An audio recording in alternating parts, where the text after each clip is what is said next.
Welcome back guys, this is Potter Fanfic Hub, where we explore powerful Harry Potter world stories and hidden magic.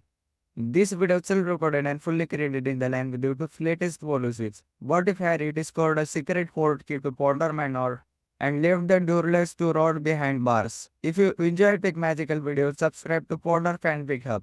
Now let's story begin. Chapter 1: The Forgotten Attic. The heat was unbearable. July in Surrey meant sticky skin, sweating glass bottles of lemonade that never came his way, and the constant hum of insects outside his tiny cupboard under the stairs. But today was worse. Today, Uncle Vernon had decided that the attic needed cleaning. "And you're going to do it, boy," Vernon had growled over breakfast, his mustache twitching as he shoveled eggs into his mouth. "Petunia wants the old junk cleared out before the new neighbors arrive. Can't have them thinking we're common." Harry had nodded silently, as he always did. His ribs still ached from the previous week, a punishment for accidentally shrinking one of Dudley's old shirts while trying to wash it. He hadn't meant to do it. He never meant to do the strange things that happened around him. They just occurred. Like breathing. Like wishing he was somewhere else. The ladder to the attic creaked under his weight. Harry was 11 years old, small for his age, with knobby knees and wrists that looked too thin even to him. His famous scar, a thin lightning bolt on his forehead, prickled slightly as he climbed. It had been doing that more often lately. He didn't know why. The attic door swung open with a groan, releasing a wave of hot, stale air that smelled of dust, mothballs, and something else, something faintly sweet, like old flowers pressed between forgotten pages. Harry pulled himself up and looked around. The attic was a graveyard of Dursley memories. Broken furniture stood in corners like sleeping skeletons. Yellowed lampshades hung from exposed wooden beams. Boxes upon boxes were stacked against the walls, their labels faded beyond reading. A single small window at the far end let in a sliver of afternoon light, illuminating dancing dust motes that swirled in the heat. "Get it done by supper," Uncle Vernon's voice boomed from below. "No slacking!" The trapdoor slammed shut. Harry was alone. He stood there for a moment, letting the silence settle around him. Up here, away from Dudley's fists and Petunia's cold stares and Vernon's purple-faced shouting, up here, he could almost breathe. The attic felt different from the rest of the house. Older. Stranger. Like it remembered things the Dursleys had long forgotten. He started with the nearest stack of boxes. The first 3 contained old clothes, Dudley's baby things, judging by the size. Harry shoved them aside without interest. The 4th box held chipped teacups and a set of silver spoons tarnished black with age. The 5th was filled with newspapers from the 1980s, their pages yellow and brittle. He was about to move to the next stack when something caught his eye. At the very back of the attic, half hidden behind a broken wardrobe with its doors hanging loose, something was glowing. Harry froze. The light was faint, barely visible in the afternoon brightness, but it was unmistakably there. A soft, golden pulse. Like a heartbeat. Like a whispered promise. He stepped closer, his bare feet silent on the dusty floorboards. The wardrobe loomed before him, its cracked wood smelling of rot and neglect. But the light came from behind it, from a small space between the wardrobe and the wall, where shadows pooled like dark water. Harry squeezed through the gap. His shoulder scraped against rough wood, and he bit his lip to keep from crying out. The space opened up into a small alcove he never knew existed, a hidden pocket in the attic's layout, as if someone had built this house with secrets in mind. And there, sitting on the floor in a thick layer of dust, was an old trunk. It wasn't like the other boxes. This trunk was made of dark, polished wood that seemed to drink the light around it. Brass fittings gleamed despite the years of neglect, and a faded crest was stamped into the lid, a crest Harry didn't recognize, though something about it made his chest tighten. A shield.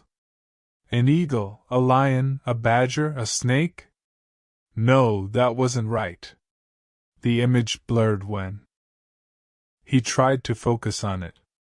And from the cracks between the lid and the body of the trunk, golden light pulsed softly. Harry knelt in the dust.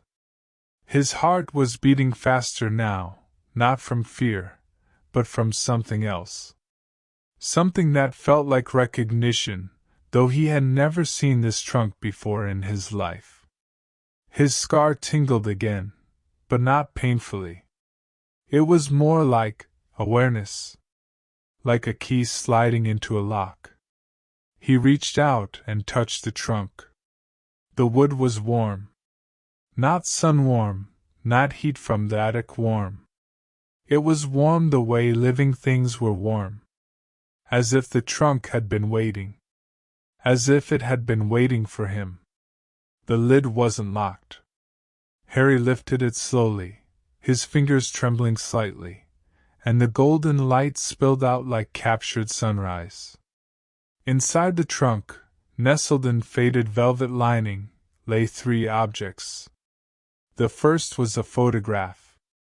Harry picked it up carefully, and his breath caught in his throat. It was his parents.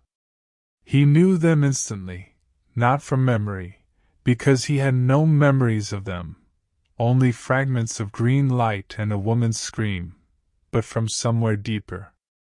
His father had messy black hair just like Harry's, falling over bright green eyes that crinkled at the corners. He was laughing at something, one arm wrapped around a woman with long red hair and a face so full of love it made Harry's eyes sting. His mother. Lily. They were waving at him. No, not at him. The photograph was moving. His father was waving at the camera. His mother was blowing a kiss, and behind them was a house. A beautiful, sprawling manor with ivy climbing its stone walls and windows that glittered like they were made of diamonds. Harry stared at the photograph for a long time, his thumb tracing the edge of the paper. His parents had been real. They had been real people who laughed and loved and died. For him. Because of him.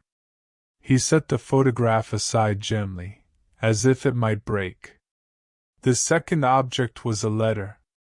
The envelope was thick parchment, yellow with age, and sealed with a blob of red wax impressed with that same crest from the trunk's lid.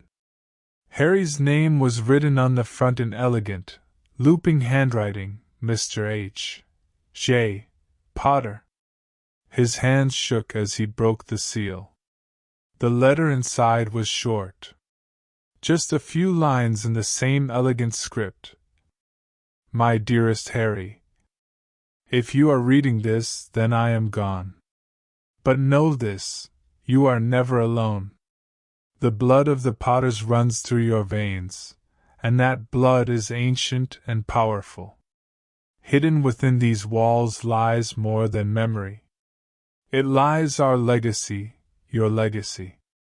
When you are ready, the Manor will welcome you home. All my love. Mum. Tears blurred Harry's vision. He blinked them back angrily, but they kept coming, hot and silent, dripping onto the parchment and smudging the ink. His mother had written this for him. His mother had known he would find it someday. She had believed he would survive, even when she couldn't. He pressed the letter to his chest and sat in the dust, crying without making a sound. It was a skill he had learned early, crying silently, so the Dursleys wouldn't hear and give him something real to cry about. After a while, the tears stopped. Harry wiped his face with the back of his hand and looked at the third object. It sat at the bottom of the trunk, nestled in the velvet like a crown in its box. A small, ordinary-looking object that glowed with that soft, golden light. A key? No, not a key. Harry picked it up, turning it over in his palm, and realized it was something else entirely. A small wooden ring, no larger than his thumb, carved with symbols that shifted when he tried to read them. In the center of the ring, where a gemstone might have sat, there was nothing but empty space. Empty space that pulsed with light. Harry had seen something like this before. Once. A long time ago, or had he dreamed it? In his cupboard late at night, when the house was dark and silent, he sometimes had dreams about places he had never been. Castles. Forests. A train made of crimson steam. In one of those dreams, a man with a long beard and twinkling eyes had shown him something just like this. Portkey, Harry whispered, though he didn't know why he knew that word. The moment he said it, the ring trembled in his hand. The golden light flared brighter, so bright that Harry had to squint. The symbols on the ring began to move faster, spinning around the empty center like tiny dancers.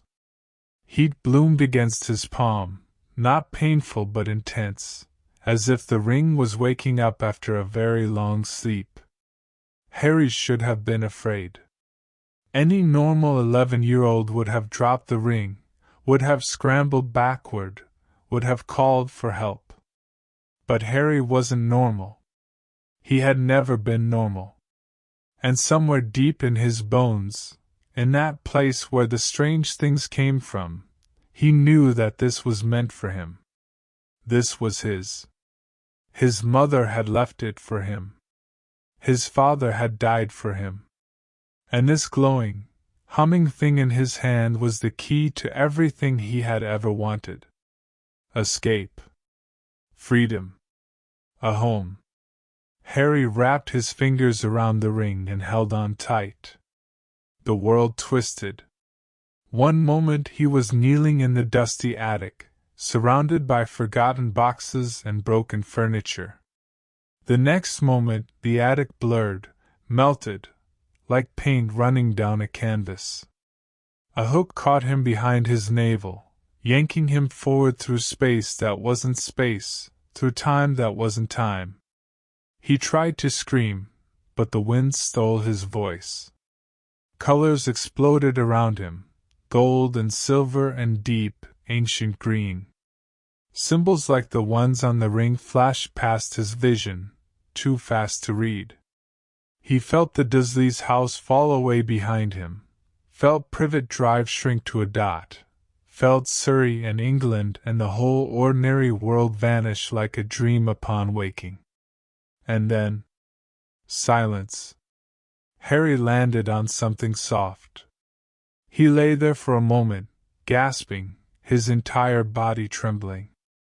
The ground beneath him was grass, real grass, cool and damp, smelling of earth and flowers and rain.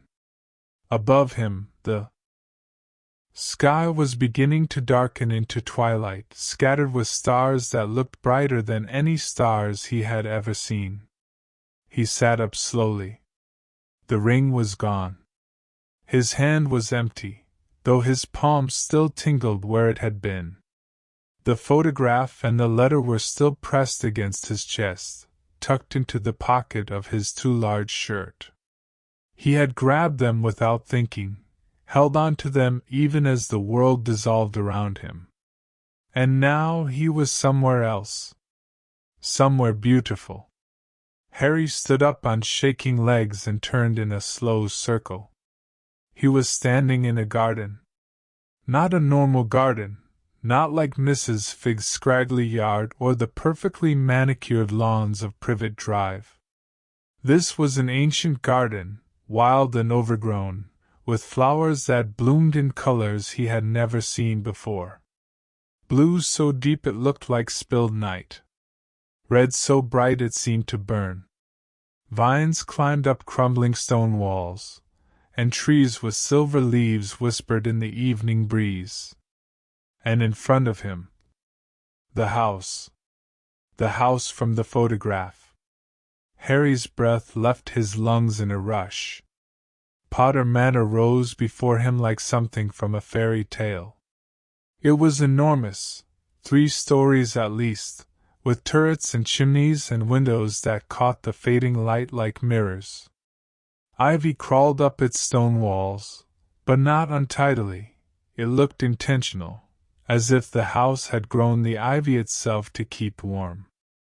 The front door was massive oak, carved with the same crest from the trunk, and above the door, a banner of stone read, Fortis in Adversus, strong in adversity. The house was dark. No lights shone in any of the windows. No smoke rose from the chimneys. It looked asleep, waiting for something. Waiting for him. Harry walked forward. His feet carried him across the garden, past sleeping flower beds and stone benches draped in moss, past a dry fountain shaped like a griffin with its beak open in a silent roar. The front door loomed larger as he approached, and he saw that the crest carved into it wasn't just decoration, it was glowing. Faintly. Softly. The same golden light as the ring. He reached out and touched the door. The wood was warm. Just like the trunk. Just like the ring. And then, the door swung open. Not because Harry pushed it. Not because the wind caught it. It swung open slowly, majestically, as if bowing to him. Warm golden light spilled out from inside, cutting through the twilight, and Harry heard something, a sound he couldn't quite identify. It might have been music. It might have been a sigh of relief. He stepped over the threshold. The entrance hall was breathtaking. A chandelier made of crystal and silver hung from a ceiling painted with clouds and angels. Marble floors gleamed beneath his dusty bare feet, reflecting the warm light from floating candles that drifted lazily near the walls. Staircases swept upward on either side, curving gracefully to the next floor. Portraits lined the walls, hundreds of them, maybe thousands, all of them sleeping, their chests rising and falling in silent slumber. But they wouldn't sleep for long. As Harry walked deeper into the hall, his footsteps echoing against the marble, the portraits began to stir. Eyes fluttered open. Heads turned. Whispers filled the air like wind through dry leaves. Is that? It can't be. The eyes, look at the eyes. Lily's eyes. But the hair is James's. The scar. It's him. It's really him. The air has returned. Harry stopped in the center of the hall, his heart pounding so hard he could hear it in his ears. The portraits were all looking at him now, witches and wizards in old-fashioned robes, some stern, some kind, all of them staring with expressions of shock and wonder and a kind of desperate hope. A portrait near the ceiling, a tall man with long black hair and a beard that reached his chest, broke free from the others, floating down until he hovered just above Harry's head. "Harry Potter," the man said, his voice deep and echoing. "We have waited so long for you." Harry opened. his mouth to speak, to ask where he was, what this place was, why the portraits knew his name, but no words came out. His throat was too tight. His eyes were burning again. The portrait reached out a painted hand, as if to touch his shoulder, though of course it couldn't. "Welcome home, my boy," the man whispered. "Welcome home." And behind Harry, somewhere in the depths of the manor, a clock began to chime. 1 bell. 2 bells. 3 bells. On and on they rang, counting out the hours, counting out the years, counting out all the time this house had waited for its lost heir to finally come home. Harry stood in the middle of it all, a small, skinny boy in too large clothes, with messy black hair and a scar on his forehead, and felt something shift inside him. Something crack. Something break. Something new, and strong, and ancient, beginning to grow. He didn't know what would happen next. He didn't know if he could stay. He didn't know if the Dursleys were looking for him, or if anyone would come to take him back. But standing there in the glowing entrance hall of his parents' house, surrounded by portraits of people who looked at him like he mattered, like he was precious, Harry made a decision. He would never go back.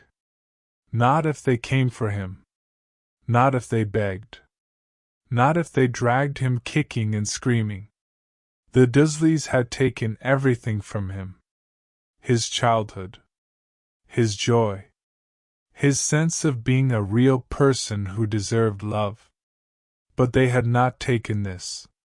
They did not know about this.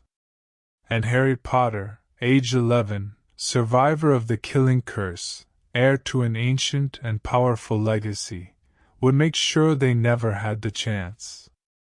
He raised his chin. He looked at the portrait of the tall man with the long beard. "Tell me," Harry said, and his voice was steady, stronger than he had ever heard it before. "Tell me everything." The portrait smiled. And somewhere back in Surrey, in a house on Privet Drive, a cupboard door stood open and empty. A family of 3 sat down to dinner at a table set for 4 before realizing, slowly, with growing horror, that the boy they had punished, the boy they had locked away, the boy they had tried so hard to squash into nothing, was gone. Vanished. As if he had never been there at all. The attic light, which had been glowing golden for just a moment, faded to darkness. And all across the wizarding world, ancient wards and protective enchantments, spells that had lain dormant for 11 years, began to pulse with life once more. The boy who lived had finally come home. But not to the home anyone expected. Chapter 2, The Mysterious Portkey. The portrait's smile faded into something more solemn. "My name is Phineas Black," the tall man said, straightening his velvet robes. "I was headmaster of Hogwarts once, long before your time, boy. And I am not accustomed to taking orders from 11-year-olds. Harry blinked. "Then, why are you talking to me?" Phineas's painted eyes glinted. "Because this house has been asleep for 11 years, Mr. Potter. 11 years of silence. 11 years of dust and darkness.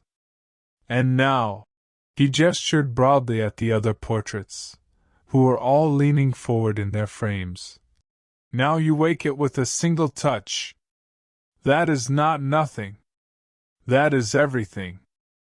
Harry looked around the entrance hall again, really looking this time.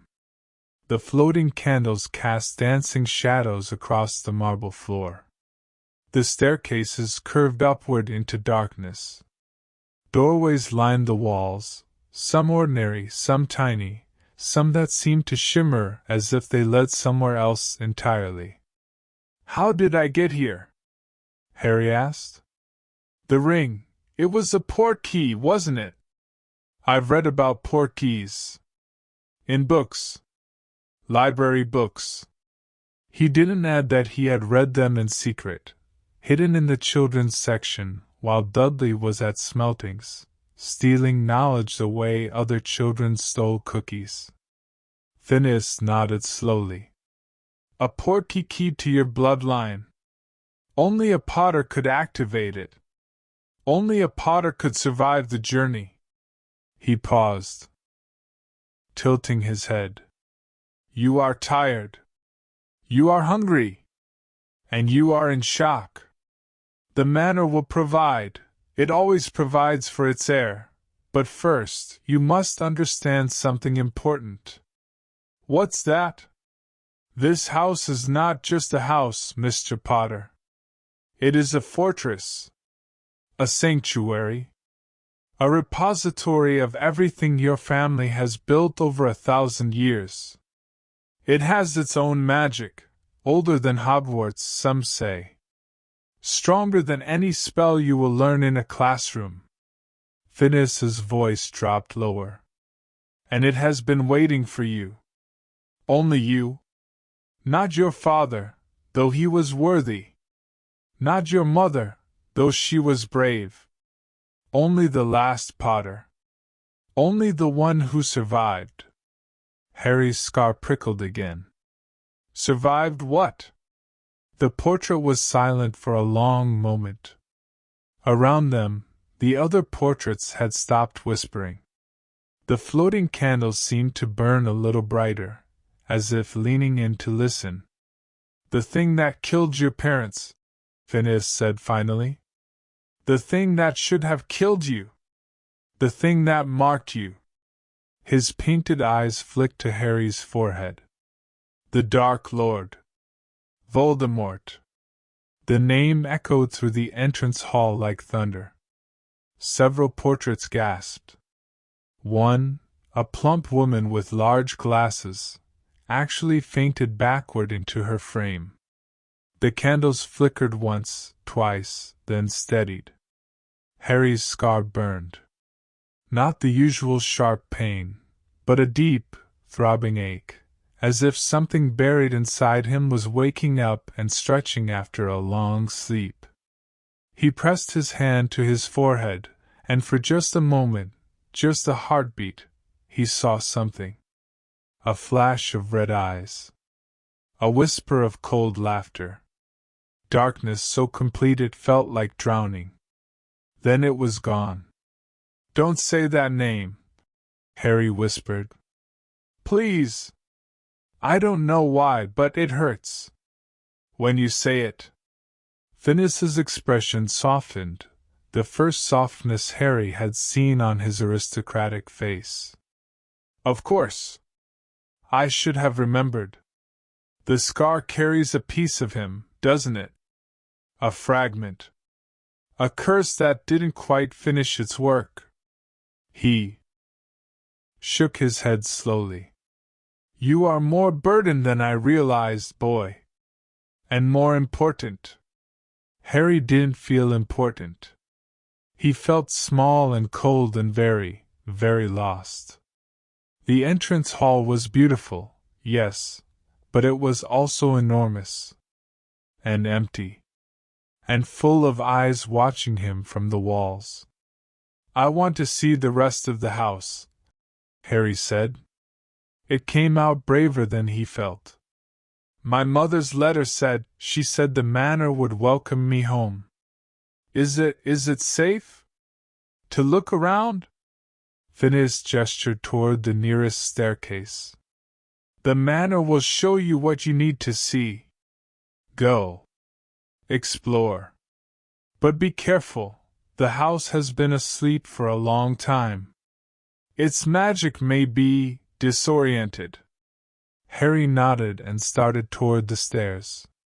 His bare feet made soft sounds on the cold marble. Halfway to the first step, he paused and looked back at Phineas. Why did you tell me? About Voldemort, I mean. The other portraits didn't want to hear it. The old headmaster's eyes were distant. Because someone should have told you years ago. Because the truth, no matter how painful, is better than the lies you have been living. He straightened his robes again. And because I made a promise to your great-grandfather that I would watch over any Potter who entered this hall. He was a fool, your great-grandfather. Arrogant. Reckless. But he loved his family more than anything. I intend to honor that. Harry didn't know what to say to that. So he just nodded again and climbed the stairs. The first floor was a maze of corridors. Harry walked for what felt like hours, though it might have been minutes. Time moved strangely here, stretching and compressing like taffy. Doors lined every hallway, hundreds of them, some labeled with brass plaques, some carved with images that seemed to move when he wasn't looking directly at them. He passed a door marked Greenhouse Access and another marked Private Library, Family Only. He passed a door that had no handle at all, just a small sign that said * knock 3 times and state your business star. He passed a door that was crying, actually crying, tears dripping from its hinges onto the floor, and decided very quickly not to open that one. The portraits on these walls were different from the ones in the entrance hall. They were smaller, older, their occupants sleeping so deeply that Harry's footsteps didn't wake them. Their painted faces looked familiar somehow, the same messy hair, the same green eyes, the same stubborn chin. His family. His ancestors. Harry stopped in front of one portrait. A young woman with bright red hair and freckles scattered across her nose like tiny stars. She looked a bit like his mother, though the clothes were different, old-fashioned robes in deep emerald green, with puffed sleeves and a high collar. Underneath the portrait, a small plaque read, * Iolanthe Potter, née Peveril, 1875 to 1948. Keeper of the Cloak. *. Harry didn't know what that meant. He filed it away in his mind anyway, next to all the other strange things he had seen tonight. The corridor ended at a set of double doors, tall oak, banded with iron. Unlike the other doors, these were not labeled. Instead, words were carved directly into the wood, letters so old that the edges had softened with age. Only the heir may enter. Only the worthy may leave. Only the brave may seek. Harry reached for the handles. Before he could touch them, a voice spoke behind him. I wouldn't do that if I were you. Harry spun around. A house elf stood in the corridor. At least, Harry thought it was a house elf.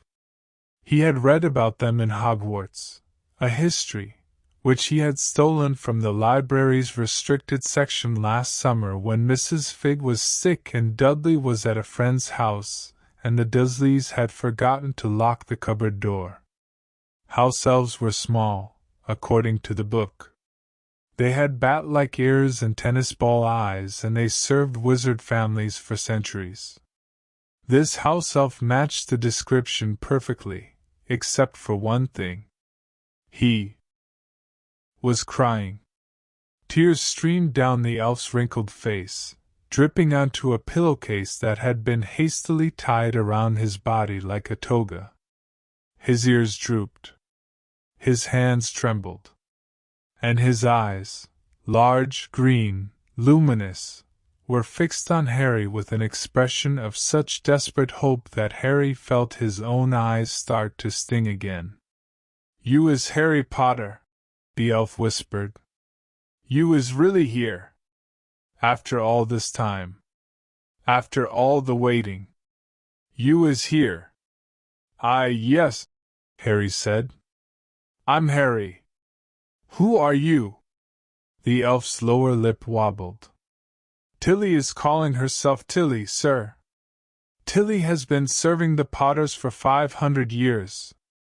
Tilly served Master Charles and Mistress Doria. Tilly served Master Fleamont and Mistress Euphemia. Tilly served Master James and Mistress Lily. His voice cracked. And now Tilly is serving you, Master Harry. If you is wanting her.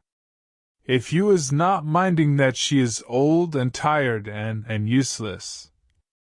The elf dissolved into sobs.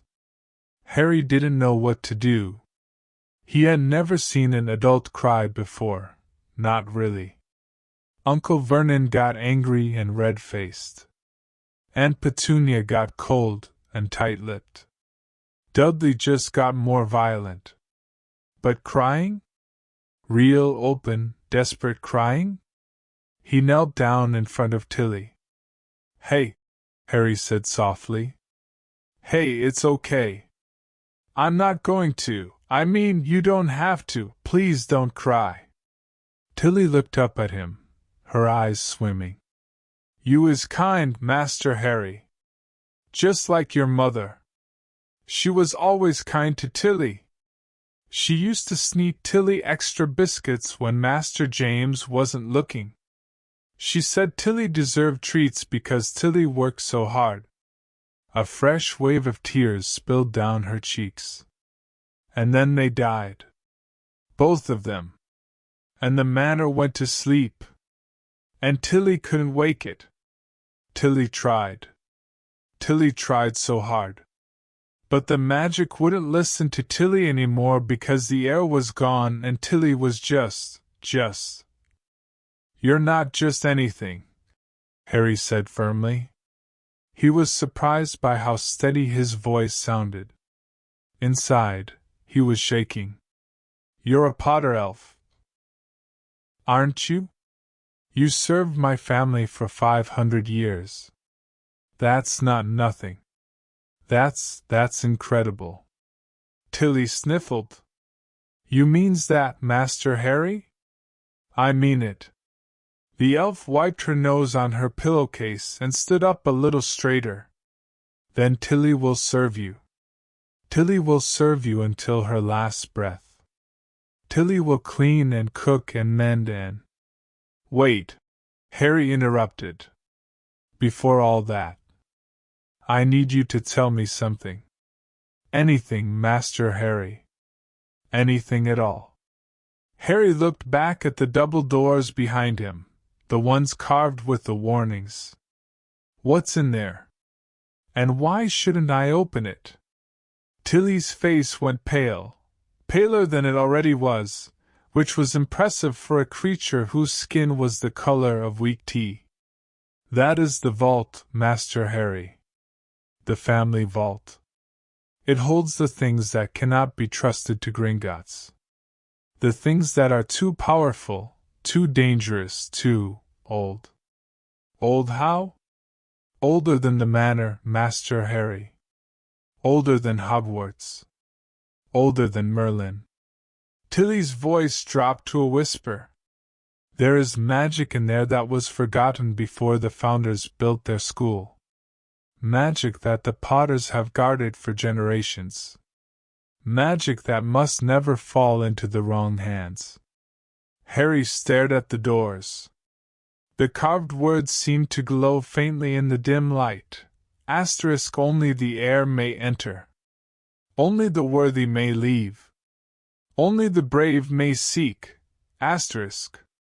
"And you think I should wait," Harry said slowly, "to open it? Tilly thinks you should eat dinner first, Master Harry. And sleep. And grow. You is very small for 11. Tilly noticed it right away. You was not eating enough where you was living before." The elf's eyes narrowed. "Where was you living before, Master Harry? Who was taking care of you?" Harry thought of the cupboard. The spiders. The locked door. The way Aunt Petunia's voice sounded when she said freak. He thought of the hunger, constant, aching, familiar. He thought of Dudley's fists and Uncle Vernon's belt and the strange things that happened when he got too scared or too angry. He thought about telling Tilly the truth. And then he decided not to. Not yet. Not until he understood this place better. Not until he knew if he could stay. It doesn't matter, Harry said, standing up. I'm here now. And you're right, I should eat something. Do you have food? Tilly's face transformed. The sadness vanished, replaced by fierce determination. Oh, yes, Master Harry. Tilly has food. Tilly has been keeping the kitchens ready for 11 years, just in case. Tilly has been making pies and roasts and puddings every day, even though no one was here to eat them. Tilly has been. She snapped her fingers. A table appeared in the corridor. Not a small table, an enormous one, groaning under the weight of more food than Harry had ever seen in his life. Roast chicken and buttered potatoes and peas swimming in gravy. Bowls of steaming soup and crusty bread. Plates of sandwiches and pastries and cakes. A pitcher of pumpkin juice that refilled itself every time Harry looked at it. Harry's stomach growled so loudly that Tilly actually jumped. Eat, Master Harry, the elf said, pushing a chair toward him. Eat until you is full. And then eat some more. Tilly will not have you starving in your own house. Harry sat down. He picked up a fork. And then, for the first time in his life, he ate until he couldn't eat another bite. Later, much later, Harry lay in a bed that felt like a cloud.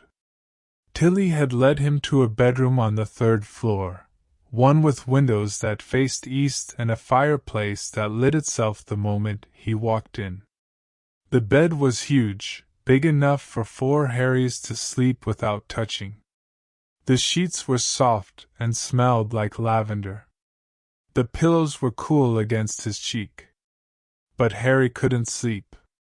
He lay in the darkness, staring at the canopy above his head, deep blue velvet embroidered with silver stars, and thought about everything that had happened today. The attic. The trunk. The portkey. The manor. The portraits. Tilly. And the ring. Where had it gone? It had been in his hand when the portkey activated, but it had vanished by the time he landed in the garden. Had he dropped it? Had it dissolved? Or was it still here somewhere, waiting to be found again? Harry reached under his pillow and touched the photograph and the letter he had tucked there. His mother's face. His father's smile. The house that was now his house. He didn't understand any of this. Not really. He didn't know why the Dursleys had lied to him. He didn't know why magic existed. He didn't know why a Dark Lord had tried to kill him when he was just a baby, or why his parents had died, or why the whole wizarding world seemed to know his name. But he knew one thing. He was never going back. Not if they found him. Not if they came with the police or the social workers or Dumbledore himself. Not if the whole world told him he had to return to number 4, Privet Drive. He would burn that house to the ground before he stepped inside it again. The thought startled Harry. It was darker than anything he had ever allowed himself to think before. But lying here in this beautiful bed, in this beautiful room, in this beautiful house that was his, the anger he had buried for 11 years was starting to surface. Not the hot, panicked anger that came with Dudley's fists or Uncle Vernon's punishments. Something colder. Deeper. More dangerous. Harry closed his eyes and tried to push the anger down. It wouldn't go. It sat in his chest like a stone, heavy and immovable. He thought about his mother's letter again. When you are ready, the manor will welcome you home. Was he ready? He didn't feel ready. He felt 11 years old and scared and small and lost. But he was here. And tomorrow, he would start figuring out what that meant. Tomorrow, he would explore the manor. He would read the books. He would learn the spells.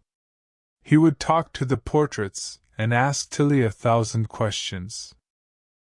And unlock every secret this place had to offer. Tomorrow, he would begin becoming the heir the Potters had been waiting for. Tonight, he just needed to sleep. Harry turned onto his side and hugged one of the pillows to his chest. It smelled like flowers and sunshine and something else, something that reminded him of the photograph. Something that felt like home. He was crying again, he realized. Silent tears dripping onto the pillowcase. But this time, for the first time in his life, he wasn't crying because he was scared or hungry or hurt. He was crying because he was safe. And he had never been safe before. Far away, in a small house on Privet Drive in Surrey, Vernon Dursley stood in his living room with a telephone pressed to his ear.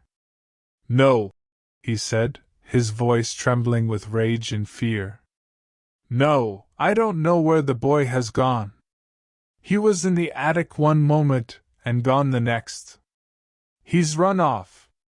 He's done one of his freakish things and vanished into thin air." The voice on the other end of the line crackled with static. "Sir, are you telling me that your nephew, a minor child in your care, has disappeared from your home?" "Yes," Vernon shouted. "That's exactly what I'm telling you. Now send someone to find him before he does something unnatural." The voice was quiet for a moment. When it spoke again, it was colder. "We will send an officer to take a statement. In the meantime, sir, I suggest you remain calm. Children run away all the time.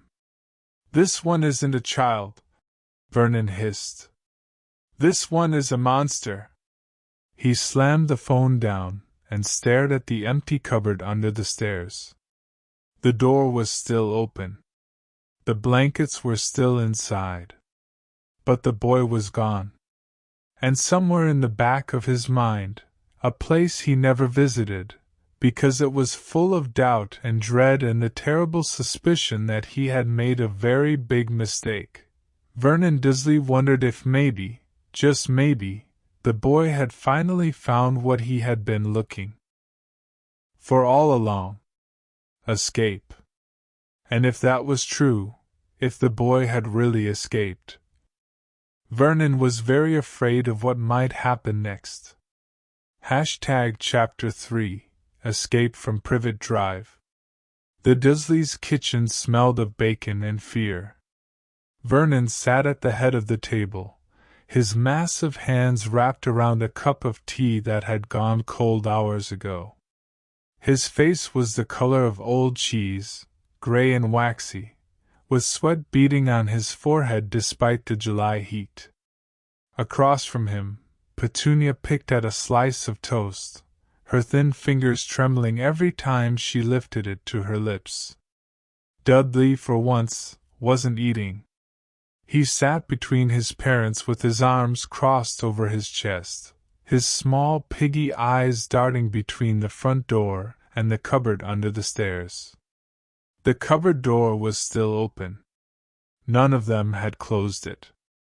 None of them could bring themselves to go near it. "It's been 12 hours," Petunia whispered. Her voice cracked on the last word. 12 hours since he vanished, Vernon finished. His mustache quivered. "The boy vanished into thin air." Right in front of us. We heard him in the attic, heard him moving around, and then there was a flash of light and he was just gone. We didn't see a flash of light, Dudley said sullenly. We didn't see anything. We were watching telly. Vernon slammed his fist on the table. The teacups jumped. Petunia flinched. Don't you take that tone with me, boy. Your freak cousin has disappeared from this house, and when the authorities come asking questions, we need to have our story straight. Dudley's lower lip jutted out. What story? He ran away. Good riddance, I say. Now I can have his bedroom. There is no bedroom. Petunia snapped, her usual composure cracking. There's only the cupboard. And we can't tell anyone about the cupboard. Do you understand, Dudley? We can't tell anyone where he slept. Why not? Dudley asked. Vernon and Petunia exchanged a look, a long, heavy look that carried 11 years of secrets, and shame and carefully constructed lies. Because if anyone found out about the cupboard, Vernon thought, they would ask questions. They would want to know why the boy had been locked in there. They would want to know about the bars on the window, the ones he had installed after the snake incident. They would want to know about the locked door, the thin blankets, the meals of bread and water when the boy had been particularly naughty. They would want to know about all of it. And Vernon Dursley, respected businessman, pillar of the community, normal man, would be exposed as a monster. We didn't do anything wrong, Vernon said out loud, though he wasn't sure who he was trying to convince. We took him in when no one else would. We gave him a roof over his head, food in his belly, clothes on his back. Old clothes, Dudley muttered. My old clothes. Clothes! Vernon roared. We gave him clothes. What more could anyone expect? We're not a charity. We're not. The doorbell rang. Petunia went white as the flower on her counter. They're here. Oh, goodness. They're here. Pull yourself together, woman, Vernon hissed, standing up. He straightened his tie, the one with the little fish on it, the one he wore for important occasions, and marched toward the front door. His footsteps were heavy on the carpet, each one a small thunderclap of authority he no longer felt. Petunia grabbed Dudley's arm. Go to your room. Now. And don't say a word about anything. Do you understand? Not a single word. Dudley's eyes widened. For once in his 11-year-old life, he did exactly what he was told. The police officer was a woman. Vernon hadn't expected that. In his experience, which was extensive, because he watched a lot of crime dramas on television, police officers were always men. Big men. Burly men. Men you could look in the eye and intimidate with your sheer size and loud voice. This woman was none of those things. She was tall, yes, almost as tall as Vernon himself, but thin as a rail, with sharp cheekbones and cold gray eyes that seemed to see right through him. Her uniform was immaculate. Her boots were polished to a mirror shine. And when she stepped into the Dursleys' living room, she didn't sit down until Vernon invited her to. Detective Inspector Matthews, she said, flashing her badge. Missing Persons Unit. You reported a missing child? Not missing, Vernon said quickly. Run away. The boy, my nephew, he's always been troubled. Difficult. prone to running off when he doesn't get his way. Matthews pulled out a small notebook and a pen. His name? Harry. Harry Potter. Age? 11. Date of birth? July 31st. Matthews wrote it all down without looking up. And when did you last see him? Vernon cleared his throat. Yesterday afternoon. Around 4 o'clock. He was cleaning the attic, his chore for the day, and when we went to check on him, he was gone. Gone how? Just gone. The attic door was open. The ladder was down. But the boy wasn't there. Matthews looked up. Her gray eyes were very steady. You didn't hear anything? Any sounds of a struggle? Any signs of forced entry? No. Nothing. He just vanished. The detective wrote something in her notebook. Then she looked around the living room, at the three-seater sofa, the large television, the photographs of Dudley on the mantelpiece. Her gaze stopped on the cupboard door under the stairs. What's in there? Vernon's heart stopped. Storage, Petunia said quickly. She had appeared in the doorway, her hands clasped in front of her apron. Just storage. Brooms and things. Matthews walked over to the cupboard door. She knelt down. Vernon noticed how gracefully she moved, like a cat, and peered inside. The door was open, revealing the small, cramped space inside. The thin mattress. The pile of blankets. The single barred window near the ceiling. Is this where the boy slept? The silence in the room was deafening. Vernon opened his mouth. To lie, to say no, of course not, that was ridiculous. The boy had a proper bedroom upstairs, but the words wouldn't come. Matthews was looking at him with those cold gray eyes, and somehow he knew that she already knew the truth. She had seen the cupboard. She had seen the bars on the window. She had seen the small, child-sized mattress. And she had seen the fear on his face. Mr. Dursley, Matthews said, standing up. I'm going to ask you again. Is this where Harry Potter slept? Vernon's jaw worked. His hands clenched into fists. He preferred it, he finally said. The boy had strange tendencies. He liked small spaces. Liked the dark. We were just giving him what he wanted. I see. Matthews made another note. And the bars on the window? Did he request those as well? He was a sleepwalker, Petunia interjected. We were afraid he would hurt himself. Fall out of the window. It was for his own safety. Matthews turned to look at Petunia. For a long moment, neither of them spoke. Then the detective smiled, a thin, cold smile that didn't reach her eyes. Of course, she said. For his own safety. She walked back to the center of the room and sat down on the sofa, crossing her long legs. Tell me about Harry. What was he like? Was he happy here? Did he have friends? Hobbies? Anything that might explain why he ran away? Vernon exchanged a look with Petunia. This was dangerous ground.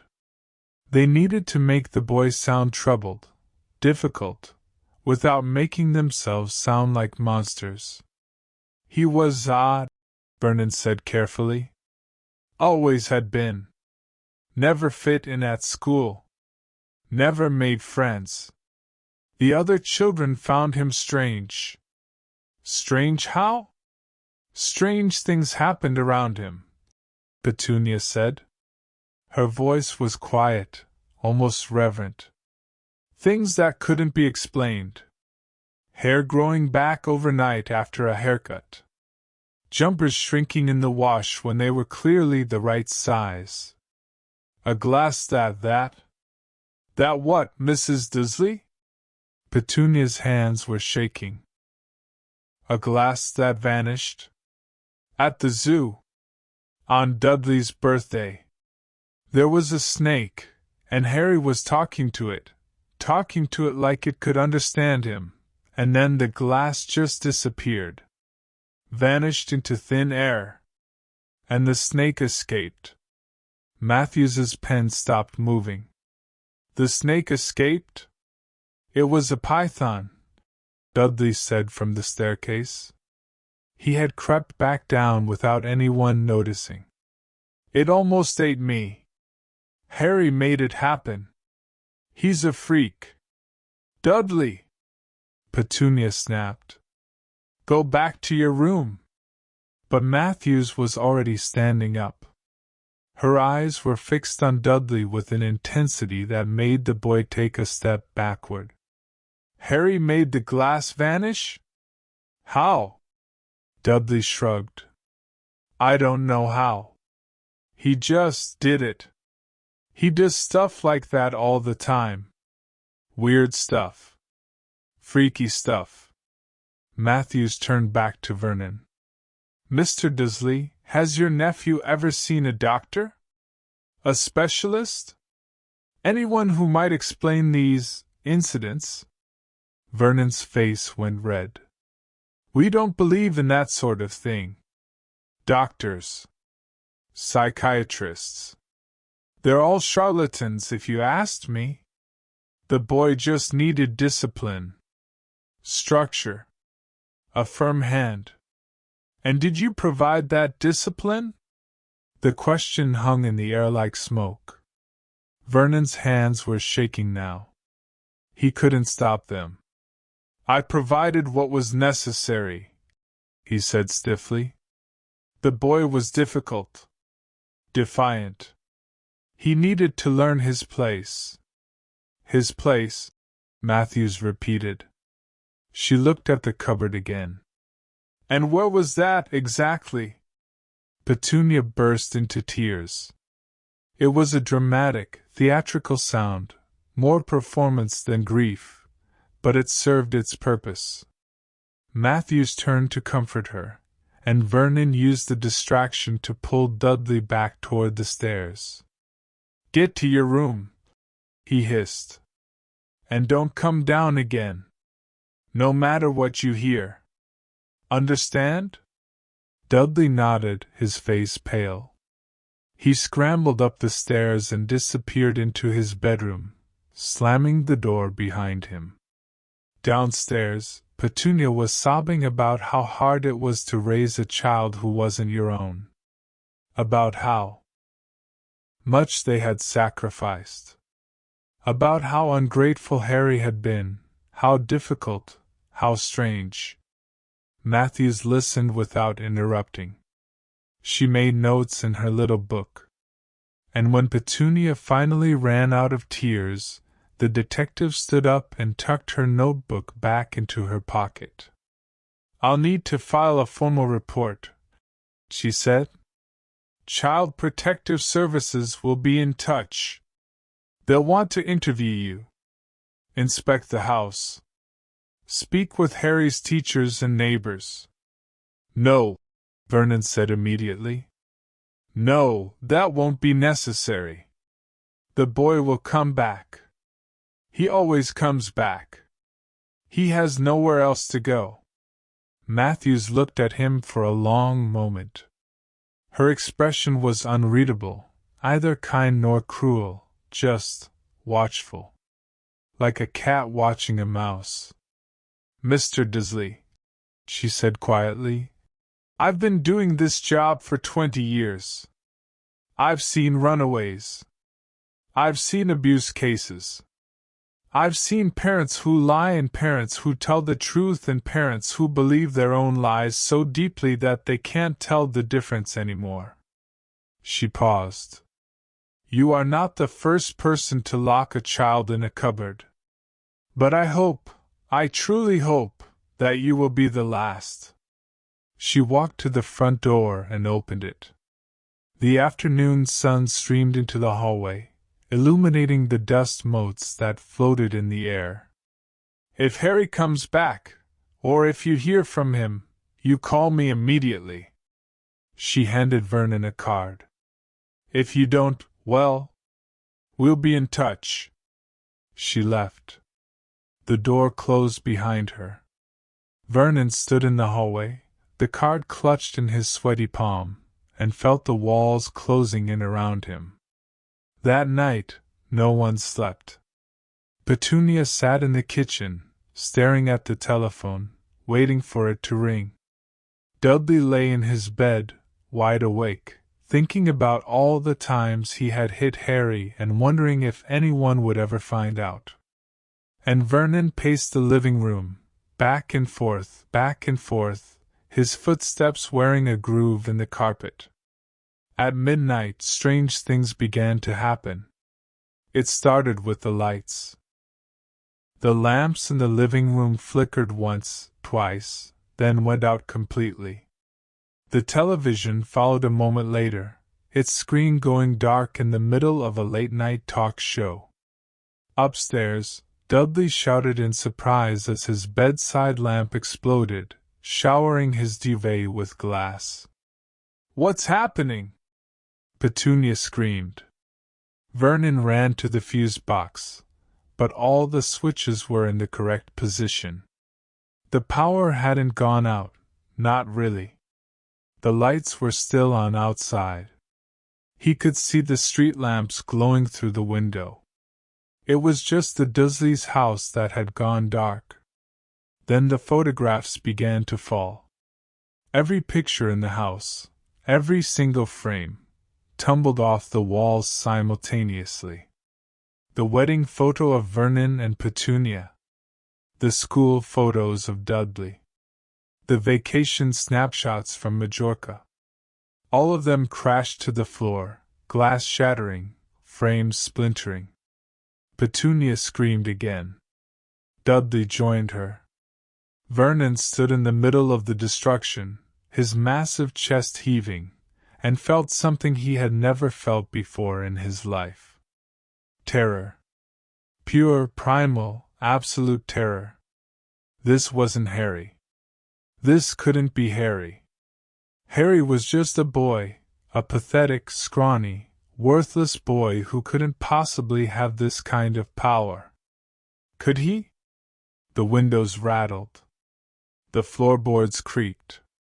Somewhere in the attic, the same attic where Harry had vanished just hours ago, something began to glow. Golden light spilled through the cracks in the ceiling, illuminating the dust and the darkness. Vernon looked up. The light was beautiful. Terrible. Ancient. It pulsed like a heartbeat, like a warning, like a promise.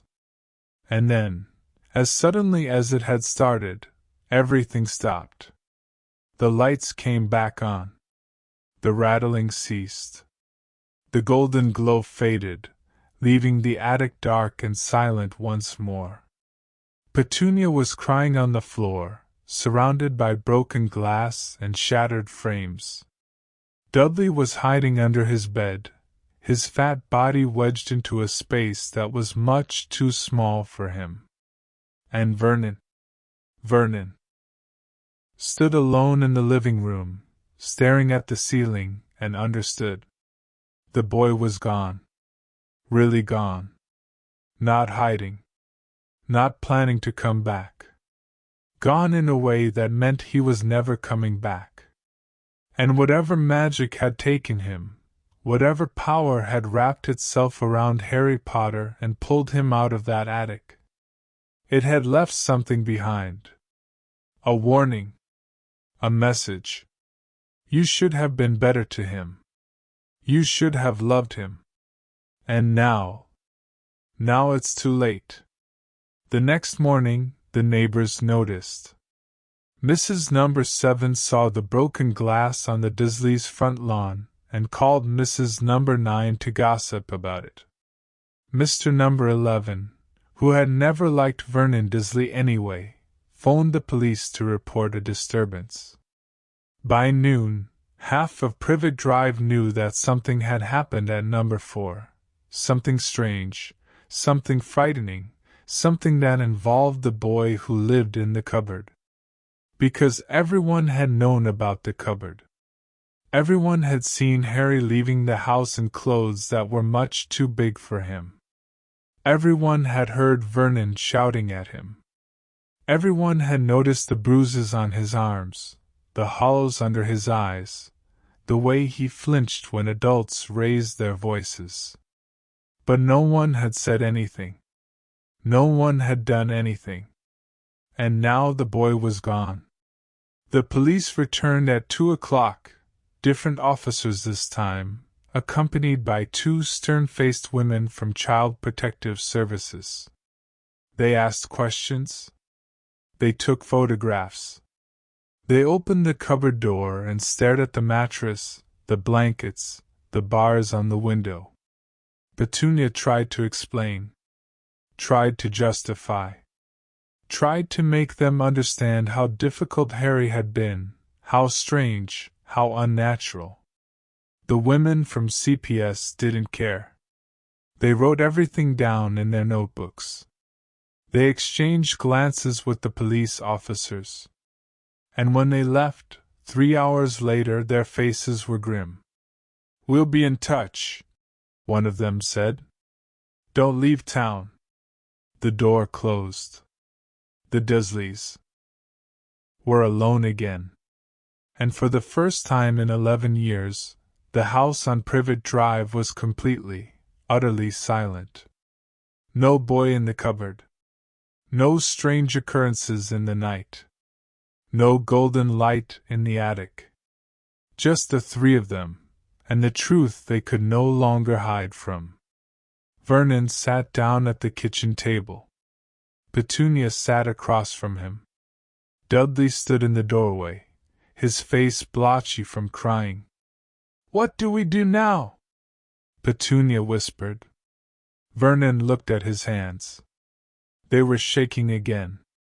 They hadn't stopped shaking since the lights went out. "I don't know," he said. It was the first honest thing he had said in 11 years. Far away, in a manor that had been asleep for a decade, a boy with messy black hair and a lightning bolt scar slept peacefully in a bed that felt like a cloud. He dreamed of green light and red eyes and a woman's scream. But he also dreamed of something new. A house that welcomed him. A legacy that waited for him. A future that belonged to him alone. And when he woke, when the morning sun streamed through the eastern windows and Tilly appeared with a breakfast tray piled high with bacon and eggs and toast and jam and fresh squeezed orange juice, Harry smiled.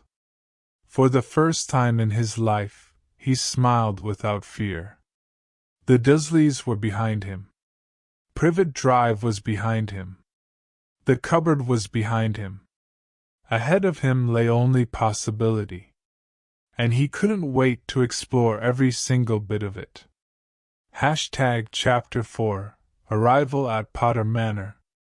The morning light painted stripes across Harry's ceiling, golden and warm, nothing like the pale, grudging light that had squeezed through the bars of his cupboard window. He lay still for a long moment, listening. No footsteps thundered above him. No voices shouted for him to get up and make breakfast. No cousin burst through the door with fists raised. Just silence. Beautiful, peaceful, impossible silence. Harry sat up slowly. The bed was so soft that he sank into it like quicksand, and he had to push himself out with both hands. His feet touched a thick carpet, dark blue, woven with silver threads that caught the light, and he wiggled his toes against it just because he could. Because it was soft. because no one was going to yell at him for being barefoot. "Good morning, Master Harry!" Tilly's voice came from nowhere, and Harry nearly fell off the bed. The house elf stood at the foot of his mattress, beaming up at him with tears already forming in her enormous eyes. She was wearing a different pillowcase today. This one was clean, white, and had been hemmed at the edges with small, uneven stitches. Her own work, Harry guessed. Her ears twitched with happiness. "Tilly has brought breakfast," the elf announced, and with a snap of her fingers, a tray appeared on the bedside table. Harry's mouth watered instantly. Bacon, eggs, sausages, toast with butter and marmalade, a bowl of fresh strawberries, a tall glass of orange juice that seemed to glow from within. "You don't have to do this," Harry said, though he was already reaching for the toast. "I mean, I can make my own breakfast. I've been making breakfast for the Dursleys since I was 6. Tilly's expression crumpled. "The Dursleys?" Harry froze. He hadn't meant to say that. "The people who you lived with before," Tilly said carefully. Her voice had gone very quiet. "Tilly assumed you had been living with relatives. The magical guardianship record showed Aunt Petunia Dursley as your next of kin. But Tilly did not know, did not understand, that they made you cook for them? At 6 years old?" Harry stuffed a piece of toast into his mouth to avoid answering. Tilly's tears spilled over. "Oh, Master Harry! Tilly is so sorry. Tilly should have come for you sooner. Tilly should have found a way. But the Manor was asleep and Tilly was trapped here and the wards would not let her leave and—" "Tilly," Harry said through a mouthful of bread. "Stop." The elf stopped. Harry swallowed. He looked at her, really looked at her. 500 years old, she had said. 500 years of serving his family. 500 years of loyalty and love and loss. "You didn't know," Harry said quietly. "No one knew. The Dursleys made sure of that. They told everyone I was difficult, dangerous, that I belonged in a home for troubled children. They made me believe it too." He paused. "For a long time, I thought maybe they were right." Tilly's hands clenched into tiny fists. "They was wrong," she said fiercely. "They was wrong, Master Harry. You is not difficult or dangerous or troubled. You is a Potter. And Potters is good people. Brave people. Strong people." Harry didn't feel brave or strong. He felt like a boy who had spent 11 years being told he was worthless, and who was only now starting to realize that maybe, just maybe, he had been lied to. He finished his breakfast in silence while Tilly bustled around the room, opening curtains and fluffing pillows and muttering under her breath about those awful Dursleys, and what Tilly would like to do to them. When the last crumb was gone, Harry pushed the tray aside and stood up. His clothes from yesterday, Dudley's old shirt and jeans, were folded on a chair, but Tilly had added something new. A set of robes. Dark blue, like the carpet, with silver clasps at the collar. They looked old but well maintained, and when Harry touched the fabric, it felt like water running through his fingers. "They belonged to your father," Tilly said softly. "When he was a boy. Tilly saved them. Tilly hoped. Tilly always hoped." Harry pulled the robes on without a word. They fit perfectly. The manor was different in daylight. Harry stood at the top of the main staircase and looked down at the entrance hall. Sunlight poured through the high windows, stained glass, he realized now, depicting scenes he didn't recognize. A knight fighting a dragon. A wizard raising a staff toward the stars. A woman with long red hair, his mother's color, kneeling before a glowing cauldron. The portraits were awake. All of them. Hundreds of faces turned toward Harry as he descended the stairs. Some looked curious. Some looked skeptical. Some looked at him with such naked hope that Harry had to look away. "He walks like James," a voice murmured from somewhere on the left. "She has Lily's eyes," another voice responded from the right. "Too small, though. Too thin. What have they been feeding him?" "Nothing, by the look of it. Look at his wrists. Like bird bones. Shameful. Absolutely shameful." Harry reached the bottom of the stairs and stopped. A portrait near the front door, a small, round woman with kind brown eyes, beckoned him closer. "Come here, dear," she said. "Let me look at you." Harry walked over.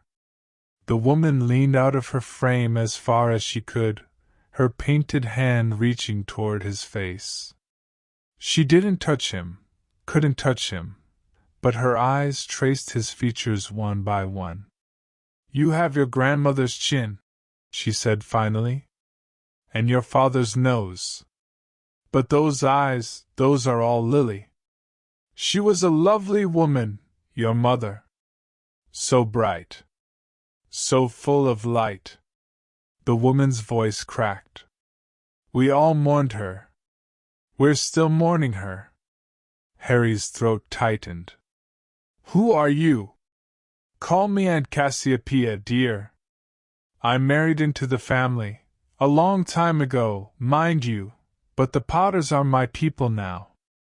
Have been for 60 years. She smiled, and her painted eyes crinkled at the corners. "Welcome home, Harry. We've been waiting so long." Harry wanted to ask her 1,000 questions. About his parents. About this house. About the magic that pulsed through its walls like a heartbeat. But before he could speak, a sound echoed through the hall, a deep, resonant chime, like a bell ringing somewhere far away. The portraits fell silent. Tilly appeared at Harry's elbow, her face pale. "The manor is waking, Master Harry. Properly waking. It knows you are here." "What does that mean?" Harry asked. But he already knew. The floor beneath his feet began to glow. Golden light spread outward from where he stood, rippling across the marble like water. The light climbed the walls, seeped into the cracks between stones, ignited the chandelier above his head until every crystal blazed like a tiny sun. The air thickened with magic, so thick Harry could taste it, copper and honey and something else, something that smelled like rain on old stone. The portraits gasped. One by one, they began to change. Their painted backgrounds shifted. Dull walls became vibrant gardens, dark rooms became sunlit parlors. The people in the portraits straightened their robes, smoothed their hair, blinked as if waking from a very long nap. Some smiled. Some cried. Some simply stared at Harry with expressions of wonder. "The heir," a voice whispered. "The heir has come. The heir has awakened the house." Harry stood in the center of it all, trembling, as the magic washed over him. It didn't hurt, not like the strange things that happened when he was angry or scared. This felt like being held. Like being wrapped in a warm blanket on a cold night. like someone had finally noticed he was there, and decided to say you belong here. When the light faded, the entrance hall looked different. Brighter. Cleaner. Alive. The dust that had coated every surface was gone. The marble floors gleamed. The tapestries on the walls, which Harry hadn't even noticed yesterday, were now vivid with color, depicting scenes of wizards and witches and magical creatures he couldn't name. And on the far wall, above the main doors, a new portrait had appeared. It was a family. 3 figures stood together: a man with messy black hair and glasses, a woman with long red hair and a gentle smile, and between them, a baby wrapped in a blue blanket. The man had his arm around the woman. The woman had her hand on the baby's head. And all 3 of them were looking directly at Harry. His parents. And himself. Harry walked toward the portrait on shaking legs. His footsteps echoed in the silence. The other portraits had fallen quiet, watching, waiting. When he reached the wall, he had to crane his neck to see properly. The portrait was huge, nearly 10 feet tall, and it seemed to glow with its own inner light. His father, James, moved first. He turned his head, and his eyes, warm brown, so like Harry's own, found his son. A smile spread across his face, slow and sweet, and Harry watched as tears began to fall down the painted cheeks. "Harry," James whispered. "My boy. Look at you. Just look at you." Harry couldn't speak. His throat had closed entirely. His mother stepped forward in the portrait, pressing her painted hand against the inside of the frame. She wasn't crying, not yet, but her lower lip trembled. "We've been watching you," Lily said softly. "Not always. The portrait only wakes when the house does. But we've seen enough." Her voice broke. "We're so sorry, Harry. For everything. For leaving you. For not protecting you. For the Dursleys. You didn't know," Harry managed to say. His voice came out raw and broken. "You couldn't have known." "We should have known," James said fiercely. "We should have made better plans. Should have left you with someone else. Anyone else." He slammed his painted fist against the frame. "If I could get out of this portrait, just for 5 minutes, I would." "James," Lily said quietly. "Stop. That won't help." James turned away, his shoulders shaking. Lily knelt down in the portrait, bringing herself closer to Harry's eye level. She looked exactly like the photograph, the one he had found in the trunk, the one he still carried in his pocket. Red hair like fire.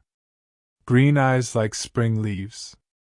A face full of love that made Harry's chest ache. "We didn't know," she admitted. "But we should have suspected. Petunia was always jealous. Of me. Of my magic. She hated anything she couldn't understand." Lily's eyes darkened. "I told myself she would change. That she would love you because you were family. I was wrong." "It's not your fault," Harry said.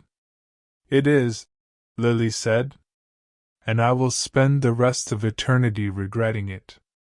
She reached toward him again, that same gesture, that same impossible longing to touch through the paint. "But you're here now. You're safe now. And we're going to help you. Whatever you need. Whatever you want to know. We're here." Harry pressed his palm against the portrait frame, as close to his mother's hand as he could get. The wood was warm under his fingers, the same warmth as the trunk, as the portkey, as the front door. "I don't know what to do," Harry admitted. "I don't know anything. About magic. About this house. About what I'm supposed to be." "You're supposed to be Harry," James said, turning back around. His face was wet, but he was smiling now, a crooked, lopsided smile that Harry recognized because it was his own. "Just Harry. Our son. The rest, the magic, the manor, the legacy, that will come. One step at a time. One step at a time," Lily echoed. "And we'll be with you. Every step." Harry stood there for a long time, his hand on the frame, looking up at his parents' painted faces. He had dreamed of this moment for as long as he could remember. A moment when someone, anyone, would look at him like he mattered. Like he was loved. Now it was real. And Harry didn't know what to do with it. Tilly found him an hour later, still standing in front of the portrait. His parents had retired to the background, holding each other, watching him, giving him space, but they smiled every time Harry glanced their way. Harry hadn't moved. He couldn't. It felt like if he walked away, they might disappear. Like all of this might be a dream he would wake from in his cupboard. "Master Harry," Tilly said gently, "you needs to eat lunch. And then Tilly wants to show you something." Harry tore his gaze away from the portrait. "What something?" Tilly's eyes sparkled, the first real sparkle he had seen from her, not clouded by tears. "The library, Master Harry. The real library. Not the one on the first floor. The one beneath the manor. The one that only the air can enter." Harry felt a shiver run down his spine. "Another vault?" "Not a vault," Tilly said. "A treasure. A treasure of knowledge. Your family has been collecting books for 1,000 years, Master Harry. Books about magic that has been forgotten. Spells that have been banned. Histories that have been erased." She leaned closer. "And letters. Hundreds of letters. From your parents.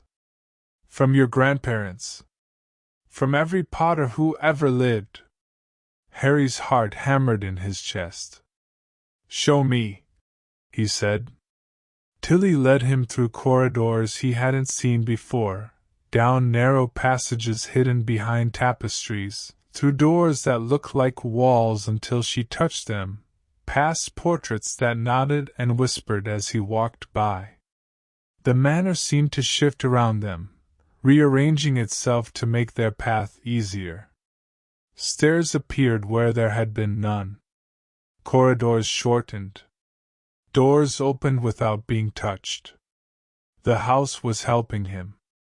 Harry didn't understand how, but he felt it, the magic humming in the walls, the floors, the ceilings. It was old and powerful and deeply, fiercely protective. It wanted him here. It wanted him safe. And it wanted him to learn. The library entrance was hidden behind a bookshelf in a dusty study on the second floor.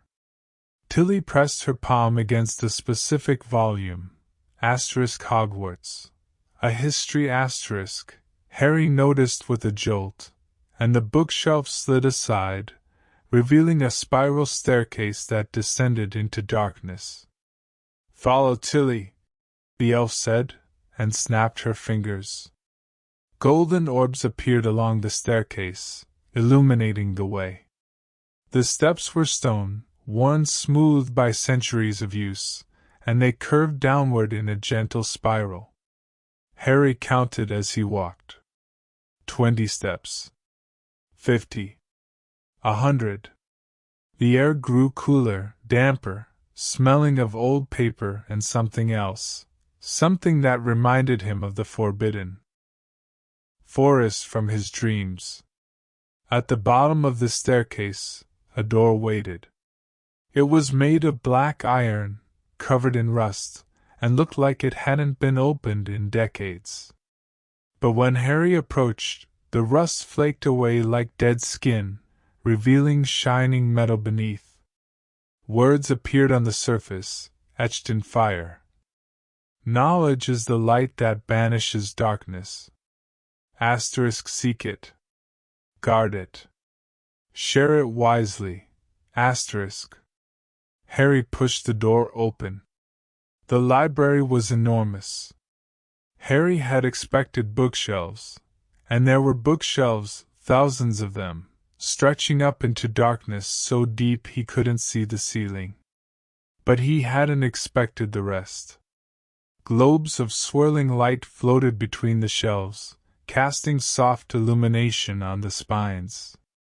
Reading nooks were carved into the walls, each one plush with cushions and blankets. A fireplace roared at the far end of the room, though there was no chimney, no source of fuel, just flames that burned blue and green and gold. And in the center of the library, on a pedestal of white marble, rested a single book. Harry walked toward it, drawn by something he couldn't name. The book was old, older than anything he had ever seen, with a cover of cracked leather and pages so thin they were almost translucent. No title. No author. Just a single symbol embossed on the front, a triangle, a circle, a line. The Deathly Hallows. Harry didn't know how he knew that. He had never seen the symbol before in his life. But as he stared at it, his scar began to burn, not painfully, but insistently, like someone tapping him on the shoulder to get his attention. "Don't open it, Master Harry," Tilly said. Her voice was strained. "Not yet. Not until you is ready." "What is it?" Harry asked. Tilly swallowed. "It is the beginning, Master Harry. The beginning of everything." She paused. "And the end." Harry stared at the book for a long moment. Then he stepped back. "Show me the letters," he said. "The ones from my parents." Tilly nodded, relief flooding her features. She led him away from the pedestal, toward a section of the library filled with wooden boxes, each one labeled with a name and a date. She pulled down a box near the top, handing it to Harry with trembling hands. James and Lily Potter. Letters to Family. 1978-1981.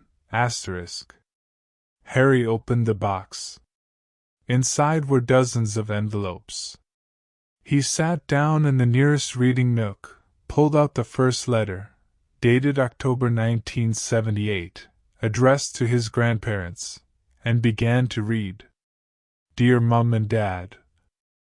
We're engaged. Lily said yes, can you believe it? I know you've been waiting for this day. Hell, I've been waiting for this day since 4th year when she hexed me for pulling her hair. Best hex I ever received. We're thinking of a summer wedding. Small. Just family. Sirius will be my best man, of course, and Lily wants Marlene as her maid of honor. We'll figure out the details later. I love her, Mom. I really love her. I know I was an idiot as a kid, pranks and jokes and never taking anything seriously. But she makes me want to be better. She makes me want to be a man my children can be proud of. Speaking of which, Lily says she wants 4 kids. 4. Can you imagine? I told her I'd settle for 1 and see how it goes. Asterisk. Right back soon. Love. James. Harry laughed, a real laugh, surprised out of him, and reached for the next letter. Dear Mum and Dad. Lily's pregnant. I'm going to be a father. Asterisk. I don't know how to do this. I don't know how to be a dad. My own father was, well, you know. But I'm going to try. I'm going to try so hard. Asterisk. Asterisk. We're hoping for a boy. Lily thinks it's a boy. She says she can feel it. A boy with messy hair and green eyes and a mischievous smile. Asterisk. A boy we're going to name Harry. Harry's hands shook as he read the word. His name. His parents had picked his name before he was born. They had dreamed about him. Hoped for him. Loved him before they even met him. He read every letter in the box. Then he opened the next box. And the next. And the next. Hours passed. The floating globes dimmed and brightened with the passage of time, but Harry didn't notice. He read until his eyes burned and his throat ached, and his heart felt too big for his chest. His parents had been real. They had laughed, argued, made mistakes, apologized, grown up together. They had been so excited to meet him, and they had died trying to protect him. When Harry finally closed the last box, the library was dark except for the eternal fire. Tilly was asleep in a chair nearby, her small body curled into a ball, her ears twitching in her sleep. Harry sat in the silence and let himself feel everything. The grief, the anger, the love, and underneath it all, a new feeling. Something he had never allowed himself to feel before. Hope. He was Harry Potter. He was the heir to a 1,000-year legacy. And he was never, ever going back to the Dursleys. No matter what it cost him. Harry stood up, walked to the fire, and watched the blue and green and golden flames dance. Behind him, the book on the pedestal pulsed once, a heartbeat of ancient magic, and then fell silent again. Waiting. Always waiting. For the heir to be ready. For the story to truly begin. Chapter 5. The House Awakens. Harry dreamed of green fire that night. Not the cold, killing green of the curse that had taken his parents, but something warmer. Something alive. Flames that danced in the shape of serpents and lions and eagles, twisting together in patterns that almost made sense before dissolving into smoke. He woke with the taste of ash on his tongue, and the strange sensation that something had changed while he slept. The bedroom was different. Harry sat up slowly, rubbing his eyes, and looked around. The room that had been dusty and faded yesterday was now vibrant.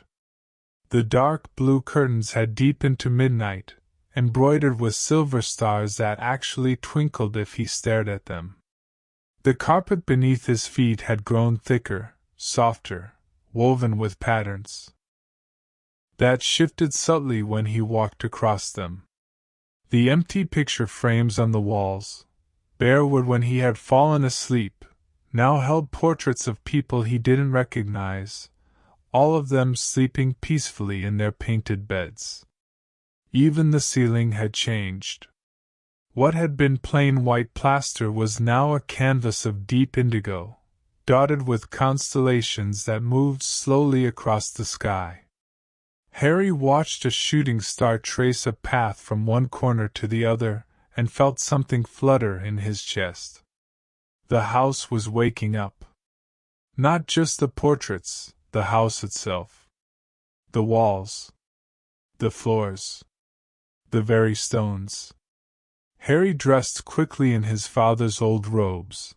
They fit even better today, as if the fabric had adjusted itself overnight, and walked to the window.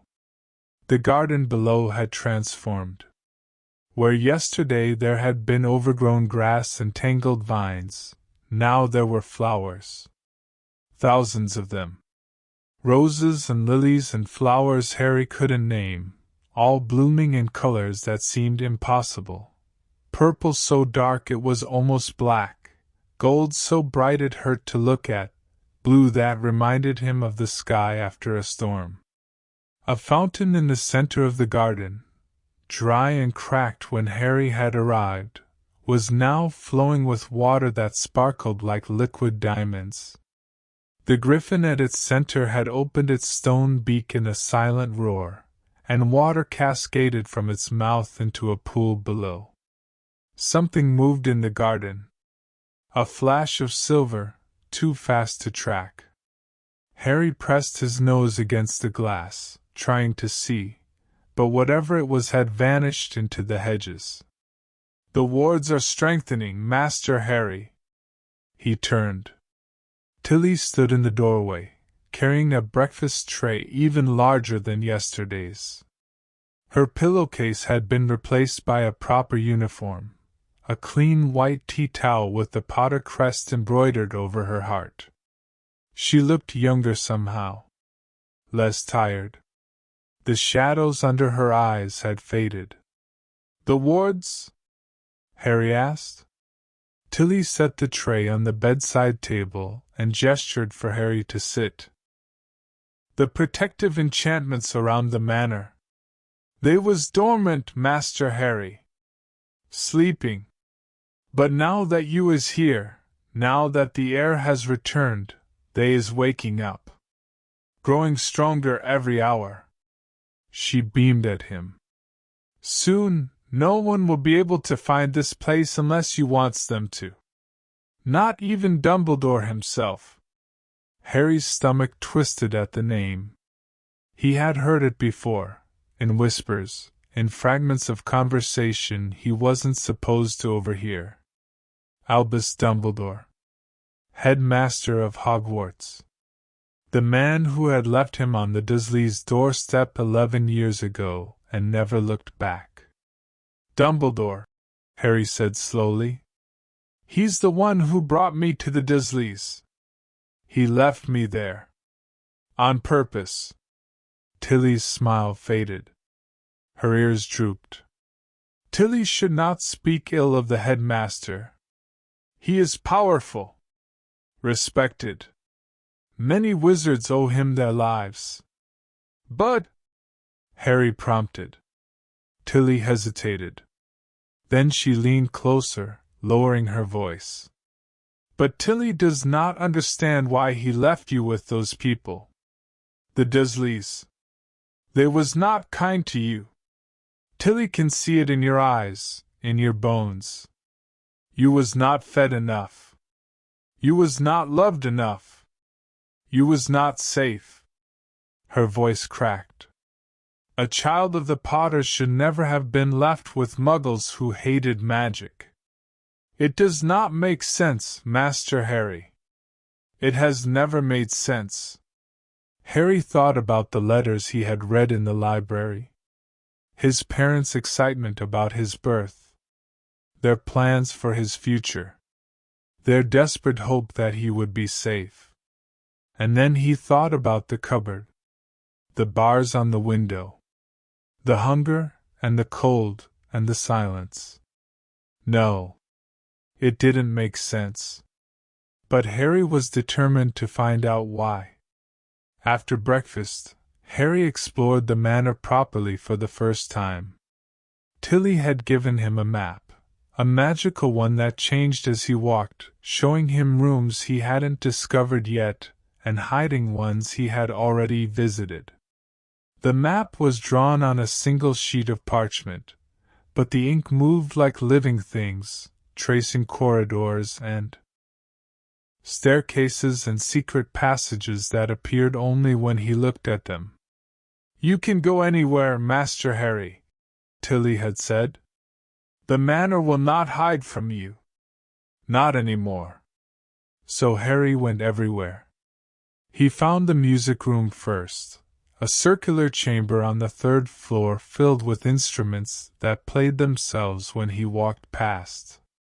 A harp strummed soft chords. A violin bow drifted across strings without a hand to guide it. Drums beat a slow, steady rhythm that matched his heartbeat. He found the trophy room next. Glass cases lined the walls, filled with awards and certificates and strange, shimmering objects that hummed with residual magic. Potter Fleamont, Most Promising Potioneer, 1926. Potter, Henry, Order of Merlin, First Class, 1894. Potter, Iolanthe, Keeper of the Cloak, 1915. Harry didn't know what the cloak was, but the name tugged at something in his memory. He found bedrooms, dozens of them, each one decorated differently, each one waiting for guests who never came. He found bathrooms with tubs the size of small swimming pools.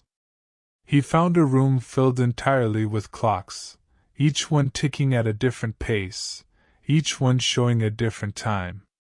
London, New York, Tokyo. And one clock, tucked away in the corner, that showed a time Harry didn't recognize, hours that didn't exist, minutes that stretched and shrank. He found the kitchen. It was enormous. Harry stood in the doorway of the Potter kitchen and felt his jaw drop. The room was easily the size of the entire ground floor of the Dursleys' house, with stone floors and wooden beams and a fireplace large enough to roast an ox. Copper pots hung from the ceiling like metallic fruit. A long wooden table ran down the center of the room, currently empty but clearly meant for feasts. And the magic was everywhere. Spoons stirred pots without anyone touching them. Knives chopped vegetables on their own, the pieces flying into bowls with perfect precision. A dishcloth scrubbed itself against a counter, removing stains that had probably been there for decades. The air smelled of bread baking and herbs drying and something sweet, honey cakes, maybe, or treacle tart. Tilly appeared at Harry's elbow. "The kitchen staff used to be 12 elves, Master Harry. But when the manor went to sleep, when the Potters died," she swallowed, "they left. Most of them. Found other families to serve. Only Tilly stayed." "You stayed alone for 11 years? Harry asked. Tilly nodded.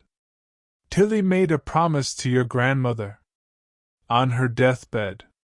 Tilly promised to watch over the manor until the heir returned. And Tilly keeps her promises."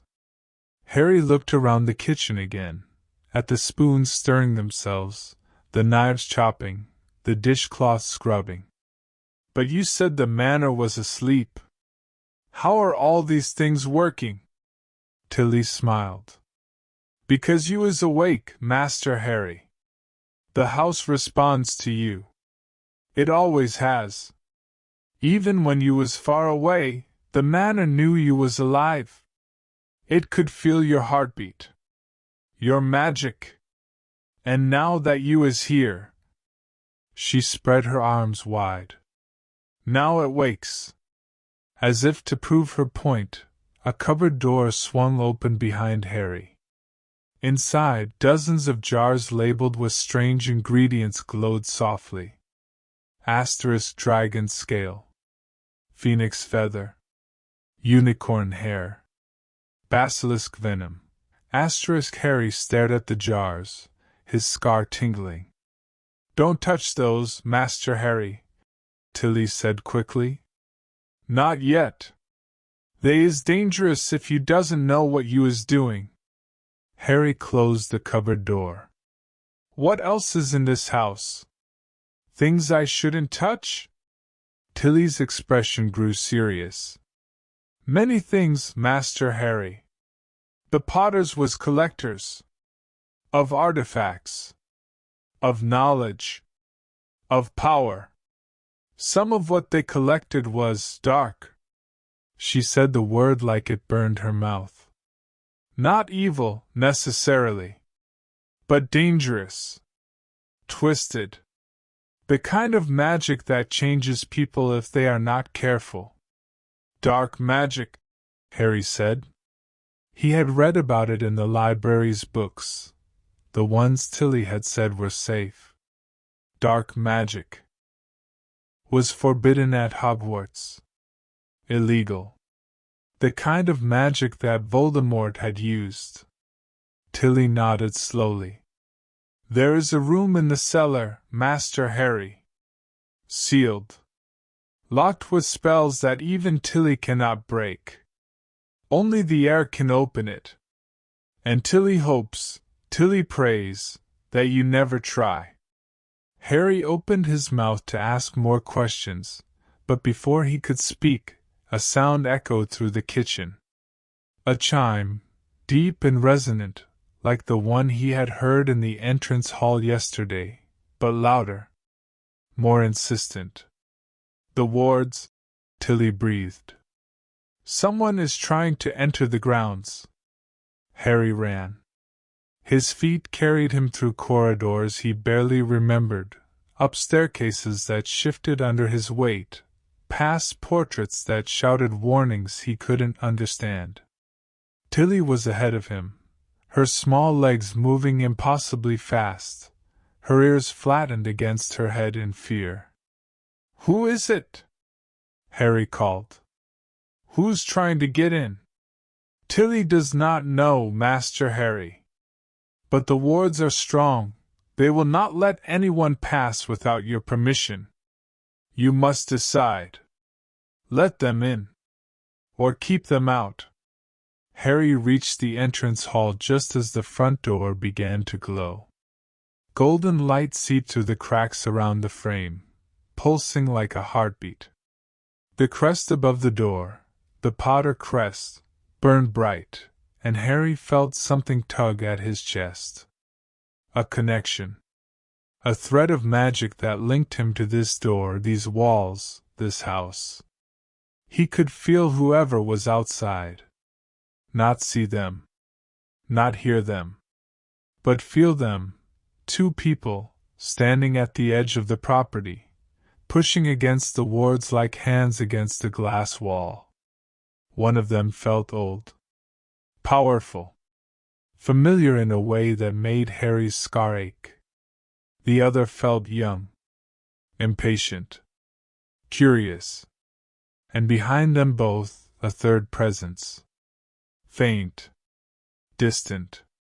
Watching. There are 3 of them, Harry said. Tilly's eyes widened. 3?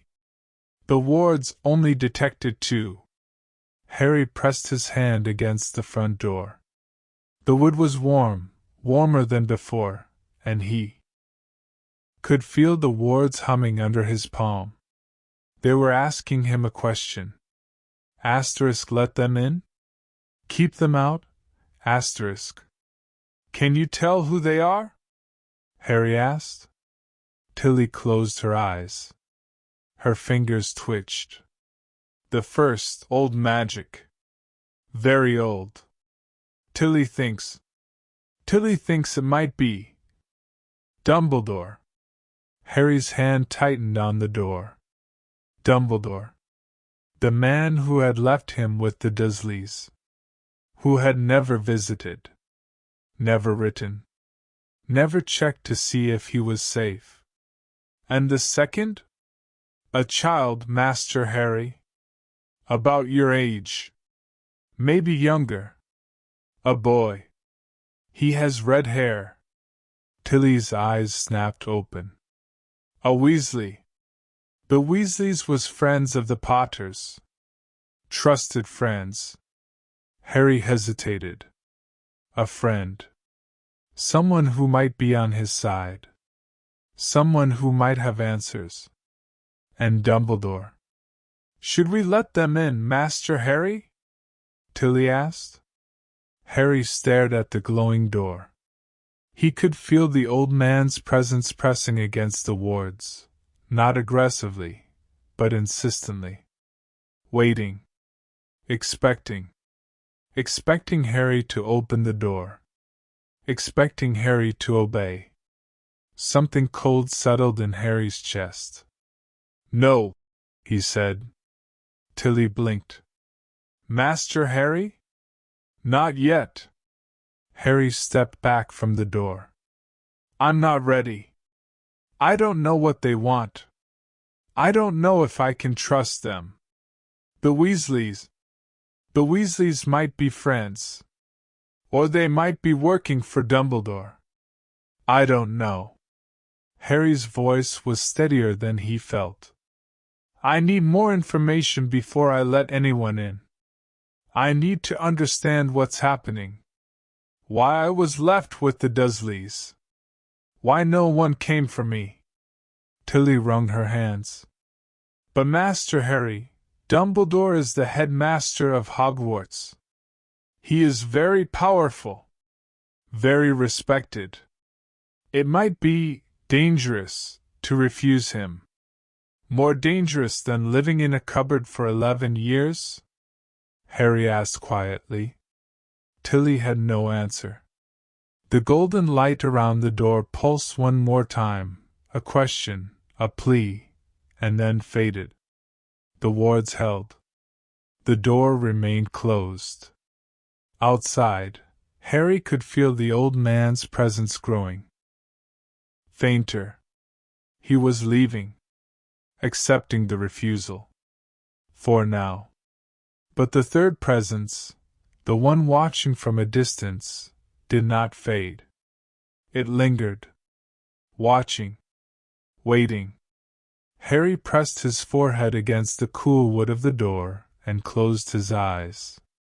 Tell me everything you know about Dumbledore, he said. About Hogwarts. About the war. About why my parents died. He opened his eyes. And tell me about Voldemort. Tilly flinched at the name. But she nodded. Yes, Master Harry. Tilly will tell you everything. She paused. But first, Tilly needs to show you something. Something your father left for you. In case he died before you grew up. Harry turned from the door. What is it? Tilly led him back through the entrance hall, past the staircase, past the portrait of his parents, who were watching him with worried expressions, to a small door hidden behind a tapestry of a phoenix in flight. Your father's study, Tilly said. He spent hours here. Planning. Hoping. Preparing. She opened the door. The study was small, cramped, even, with walls covered in parchment and photographs and newspaper clippings. A desk sat in the center of the room, cluttered with quills and ink bottles and half-written letters. A bookshelf in the corner held more books about dark magic than Harry had ever seen in one place. And on the desk, lying open as if someone had just stepped away for a moment, was a journal. Harry walked toward it slowly. The journal was leather-bound, worn, filled with handwriting he recognized from the letters he had read in the library. His father's handwriting. The page was open to an entry dated October 31st, 1981. The day his parents had died. Harry's hands trembled as he began to read. Asterisk, if you are reading this, I am gone. Voldemort has found us. I don't know how. The Fidelius charm should have been unbreakable. But he is coming. I can feel him in the darkness outside our windows. Asterisk. Lily is with Harry. She is singing to him. She doesn't know I'm writing this. She doesn't know how bad it is. Asterisk. I have to do something. I have to protect them. Asterisk. There is a secret. Something Dumbledore told me. Something about Harry's blood and Lily's sacrifice. I don't fully understand it. But I know this. Harry will survive. He has to survive. He is more important than any of us know. Asterisk. More important than the war. More important than the prophecy. Asterisk. More important than Voldemort. Asterisk. If you are reading this, Harry, my son, know that I love you. Know that your mother loves you. Know that we did everything we could to keep you safe. Asterisk. And know this, Dumbledore cannot be trusted. Not completely. Asterisk. He has his own plans. His own goals. He sees people as pieces on a chessboard, even people he cares about. Asterisk. Be careful, Harry. Trust your instincts. Trust the magic in your blood. Asterisk. And never, never, let anyone else decide your fate. Your father, James Potter. Harry read the entry 3 times. Then he closed the journal, tucked it under his arm, and walked out of the study without looking back. The house hummed around him, supporting him, strengthening him, wrapping him in magic that felt like an embrace. He had questions. He had enemies. He had a legacy he didn't fully understand. But for the first time in his life, Harry Potter had something he had never had before. A home. And he would die before he let anyone take it away from him. Chapter 6 Secrets of the Potter Legacy. The journal stayed under Harry's pillow for 3 days. He read it every night, not just the final entry, but the entire thing. Pages and pages of his father's thoughts, fears, hopes. James Potter had been more than the laughing boy in the photographs. He had been afraid. Desperately, constantly afraid. Afraid of Voldemort. Afraid of failing his family. Afraid of dying before he could see his son grow up. And hidden between the lines of those fears something else. Secrets. The journal was full of them. Mentions of conversations Harry didn't understand. Names he didn't recognize. References to objects and places and prophecies that his father had written about in code, as if even putting them on paper was dangerous. The cloak, Harry read on the second night. Father gave it to me before he died. Said it had been in the family for generations. Said it was more than just a cloak, it was a halo. I don't fully understand what that means. But Dumbledore wanted to study it. Wanted to borrow it. I said no. Asterisk the stone. I've never seen it. No one has, not for centuries. But grandfather used to talk about it. Said it was hidden somewhere only a Potter could find. Said it was too dangerous to use. Some things should stay buried. Asterisk the wand. The Elder Wand? Dumbledore has it, I'm almost certain. He won't admit it, but I've seen the way he looks at certain books. The way he avoids certain questions. He's searching for something. Or hiding something. Asterisk. A halo, Harry whispered to himself in the darkness. What are the halos? The library had answers. The hidden library beneath the manor was different now. The floating globes burned brighter.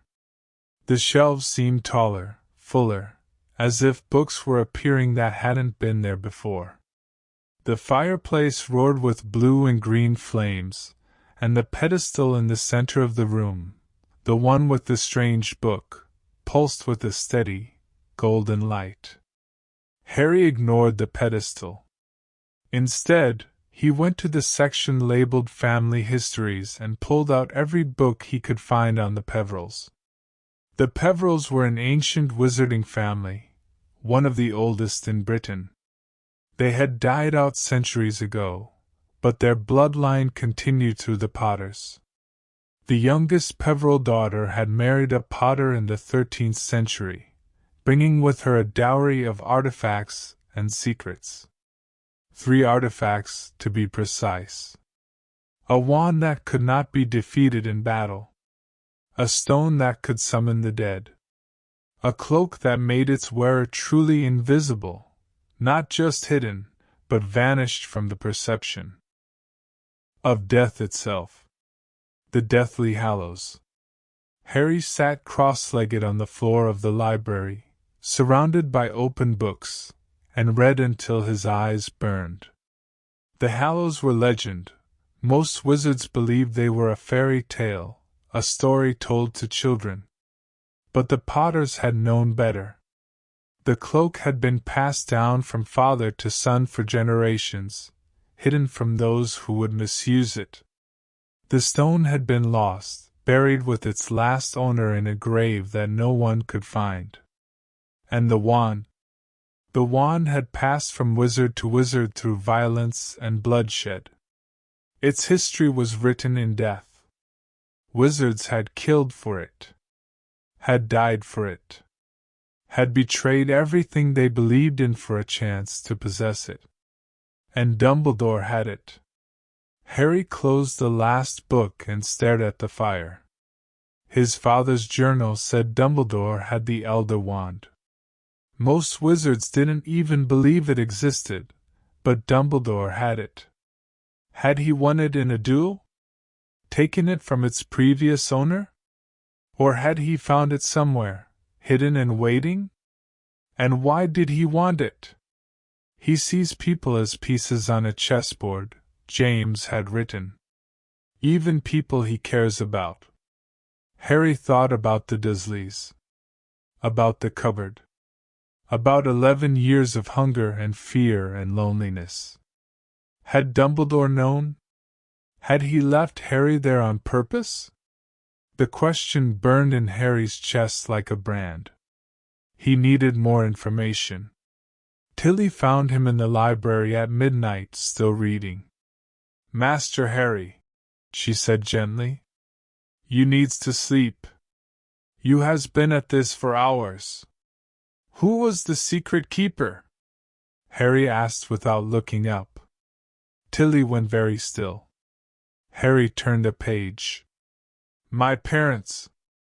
They died because someone betrayed them. Someone told Voldemort where they were hiding. Who was it?" Tilly does not know, Master Harry. The Order of the Phoenix, they kept many secrets. Even from the house elves. But you have theories." Tilly's ears drooped. Tilly has heard rumors. Among the other elves. Talk of a friend who turned. A brother. A traitor. Sirius Black, Harry said. He had seen the name in his father's journal, mentioned only once, in a passage that had been crossed out so thoroughly Harry could barely read it. Sirius would never, and then the rest was illegible. Tilly nodded slowly. The papers said he was your parents' best friend. That he was the secret keeper.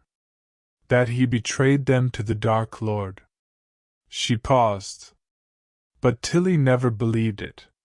Tilly met Sirius Black. He loved your father. He would have died for your family. Something else happened that night, something the papers didn't print. Harry filed that away in his mind, Another mystery. Another question. Do you know where he is now? Azkaban, Master Harry. The wizard prison. He was sent there without a trial. Without a trial. Harry added that to the list of things that didn't make sense. The next morning, Harry woke to find that his bedroom had changed again. The ceiling, which had been covered in moving constellations, was now a perfect replica of the morning sky outside. Clouds drifted across the plaster. Sunlight streamed through an invisible window, warming his face even though the real windows were on the other side of the room. The portraits on his walls were awake.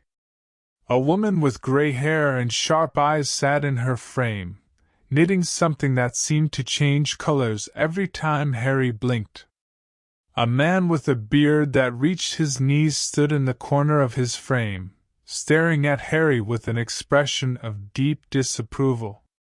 And a young boy, no older than Harry himself, kept popping in and out of his frame, running to fetch things and returning with books and scrolls that he dropped at the woman's feet. "Good morning," Harry said cautiously. The woman looked up from her knitting. Her eyes softened. "Good morning, young Harry. I'm your great-great-grandmother, Edwina Potter. This grumpy fellow beside me is your great-great-uncle Algernon. And the excitable one is your cousin, Bertram. He died at 17, poor dear, but he still acts like a child." Bertram waved enthusiastically from his frame. Harry waved back.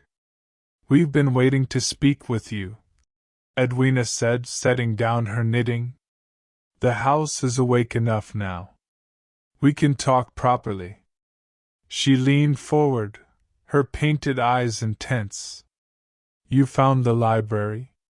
You found the journal? You're asking questions?" "Yes," Harry said. "Good."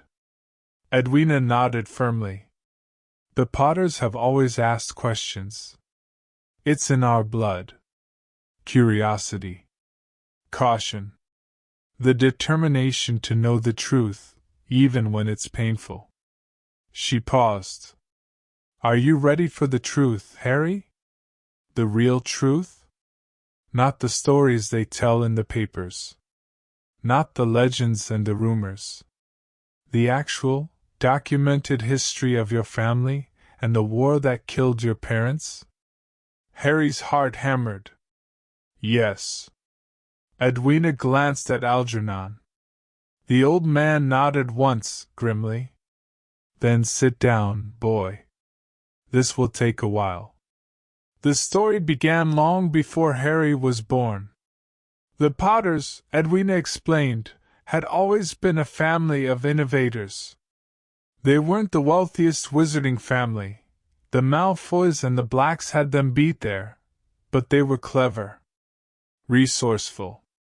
They had invented potions and spells that were still used centuries later. The Sleek Easy Hair Potion.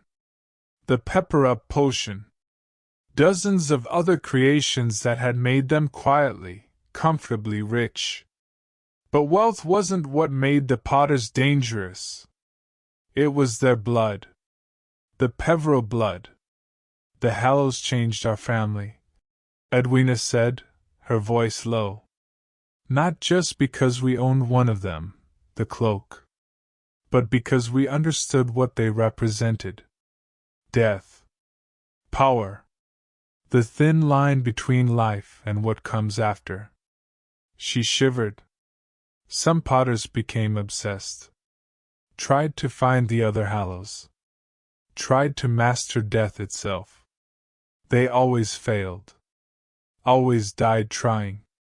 Your grandfather, Algernon cut in, was different. Fleamont. He didn't care about the Hallows. He cared about family. About protecting what mattered. He was the one who strengthened the Manor's wards. Who hid the library. who made sure that the secrets of the Peverils would only be passed to an heir worthy of them. And your father, Edwina said softly, was worthy. He was young, reckless, sometimes foolish. But he loved. Deeply. Fiercely. He would have done anything to protect your mother and you. Harry thought about the journal. The fear in his father's handwriting. The desperate, scribbled words.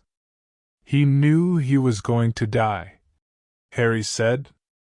Before it happened. He knew. Edwina's painted eyes glistened. Yes. I think he did. The magic of the cloak, it connects the wearer to death in ways we don't fully understand. James may have sensed what was coming. She paused. That's why he left you the journal. The letters. Everything you've found. He wanted you to know the truth. But I don't know the truth, Harry said. I know pieces. Fragments. I don't understand why my parents died. I don't understand why Voldemort wanted to kill me. I don't understand why Dumbledore left me with the Dursleys, or why no one came to check on me, or why. Because of a prophecy. The voice came from behind him. Harry spun around. A new portrait had appeared on the wall, one he hadn't noticed before. It was smaller than the others, tucked away in a corner near the door, and it showed a woman with dark hair and tired eyes. She looked familiar somehow, though Harry was certain he had never seen her before. Who are you? Harry asked. My name is Sybil Trelawney, the woman said. Her voice was dreamy, distant, as if she was speaking from very far away. Or rather, I am a portrait of Sybil Trelawney. The real me is still alive. Still teaching at Hogwarts. Still making prophecies that no one believes. Prophecies? Harry repeated. You said something about a prophecy? Trelawney's portrait nodded slowly. In 1980, I made a prophecy. In the Hog's Head Inn, of all places. Dumbledore was there. He came to interview me for the divination post. I didn't even know I was making it. The words just came. Through me. From somewhere else. Her eyes glazed over, and when she spoke again, her voice was different. Deeper. Rougher. As if someone else was speaking through her mouth. The one with the power to vanquish the Dark Lord approaches, born to those who have thrice defied him, born as the 7th month dies, and the Dark Lord will mark him as his equal, but he will have power the Dark Lord knows not, and either must die at the hand of the other, for either can live while the other survives. The words hung in the air like smoke. Harry's scar blazed. He pressed his hand to his forehead, gasping, as images flashed behind his eyes. A dark room. An old man with a long beard. A baby crying, no, not crying. Laughing. A flash of green light. A woman's scream. Then it was over. The prophecy. Harry whispered. It's about me. Trelawney's portrait nodded. The Dark Lord heard part of it. Not all, just the beginning. He believed it meant you. He came to kill you. To stop the prophecy from coming true. Her voice cracked. But the prophecy was already in motion. By marking you, by trying to kill you, he made it true. He gave you power he doesn't understand. And he sealed both your fates. Either must die at the hand of the other, Harry said. The words tasted like ash. That's what it means. Either Voldemort kills me, or I kill him. No one has to die, child, Edwina said quickly. Prophecies are not destiny. They are possibilities. Warnings. You can choose another path. Can I? Harry asked. His voice was hollow. He killed my parents because of this prophecy. He's been hunting me since I was a baby. He won't stop. He'll never stop. He looked up at the portrait of his parents, still watching from the entrance hall, though he couldn't see them from here. That's why they died. Not because of anything they did. Because of me. Because I was born at the wrong time. No, Trelawney said firmly. That is not the truth. The truth is that Voldemort chose. He chose to believe the prophecy. He chose to hunt you. He chose to kill your parents. Their blood is on his hands, not yours. Never yours. Harry wanted to believe her. But the guilt was already there, curling in his chest like a snake. He stood up abruptly. I need air. He walked out of the library without looking back. The garden was different at night. Harry sat on the edge of the fountain. The griffin had stopped roaring when the sun set, and now it just stared at him with silent stone eyes, and watched the stars. The sky above the manor was clearer than any sky he had ever seen. No light pollution here. No street lamps or car headlights or neighbors leaving their porch lights on. Just darkness. And stars. And the quiet hum of magic. He heard footsteps behind him, soft, hesitant. Tilly. I brought you tea, Master Harry, the elf said, setting a steaming cup beside him on the fountain's edge. And biscuits. Tilly knows you likes biscuits. Harry picked up a biscuit but didn't eat it. He just held it, crumbling it between his fingers. Tilly, he said. Did you know about the prophecy? Tilly was silent for a long moment. Then, Tilly heard whispers. After the Dark Lord fell, wizards talked. They said the boy who lived had been marked by fate, had been chosen to defeat the Dark Lord. She paused. But Tilly did not believe it. Tilly believed you was just a boy. A boy who deserved a childhood. A boy who deserved to be safe. Instead, I got the Dursleys. Instead, you got the Dursleys, Tilly agreed quietly. Tilly does not know why Dumbledore sent you there. But Tilly knows this, you was not meant to suffer. You was meant to be loved. And Tilly is sorry, so sorry, that no one loved you enough. Harry stared at the stars. Something was shifting inside him. Something fundamental.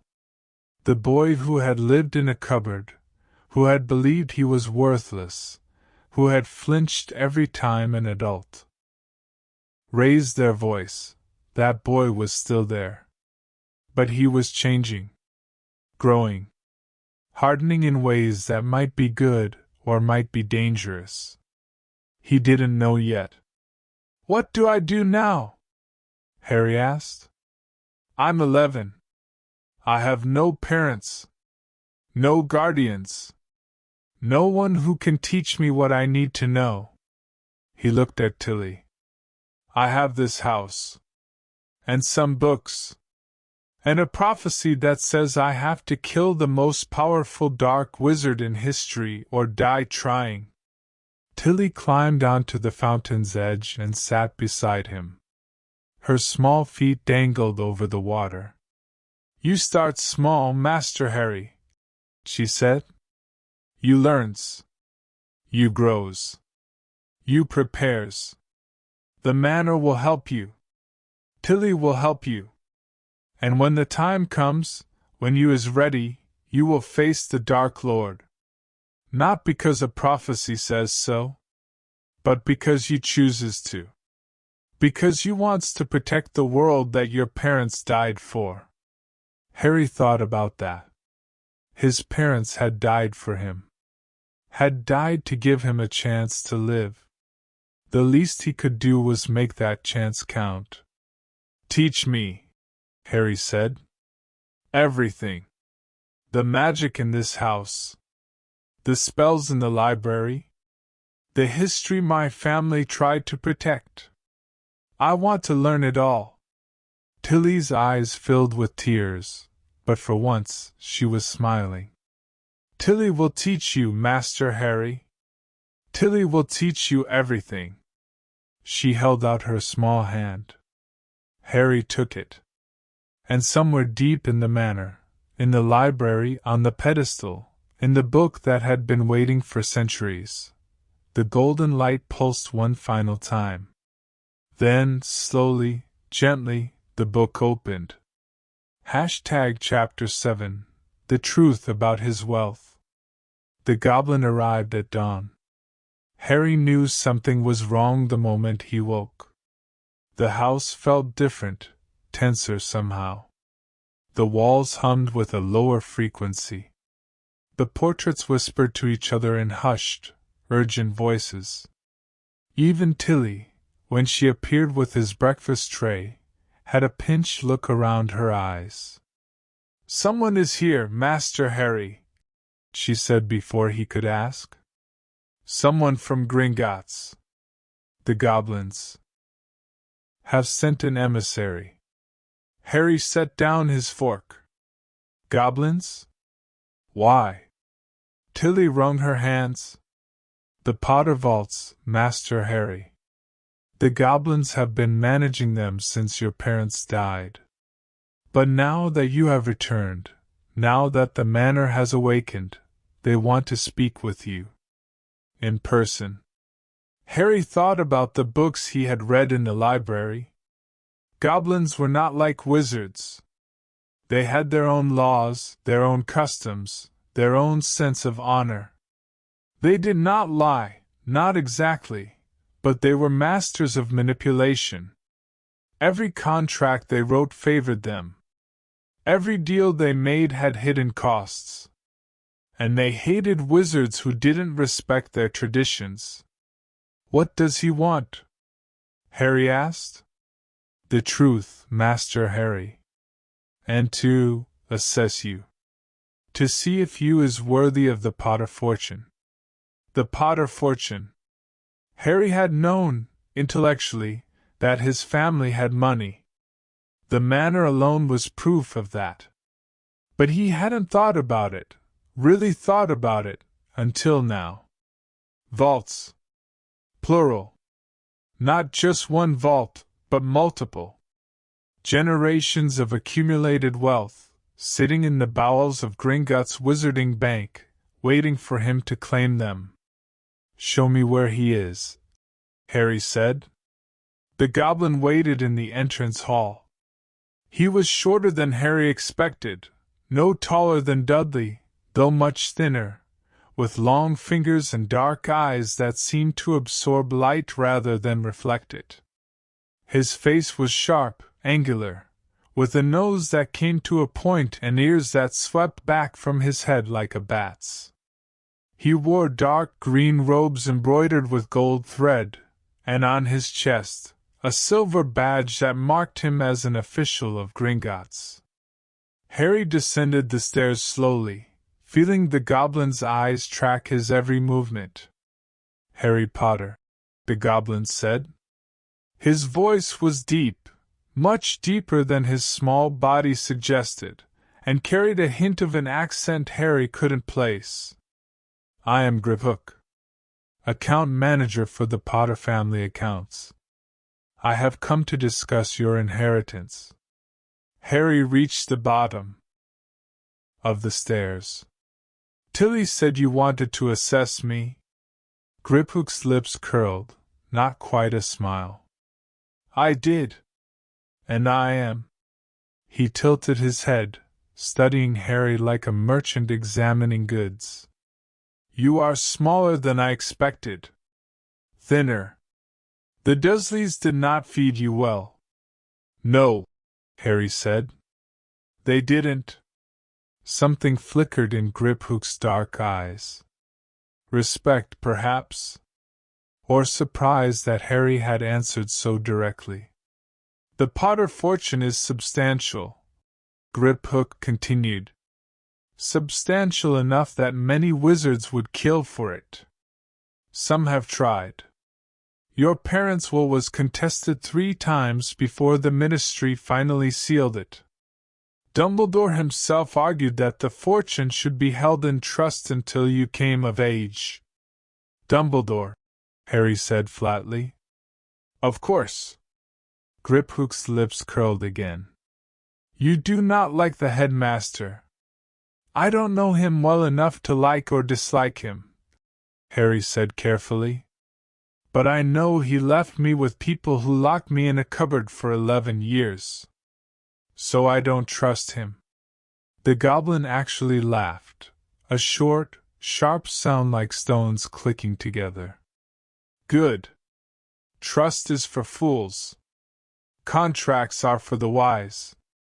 He reached into his robes and pulled out a scroll of parchment, heavily sealed with wax and ribbons.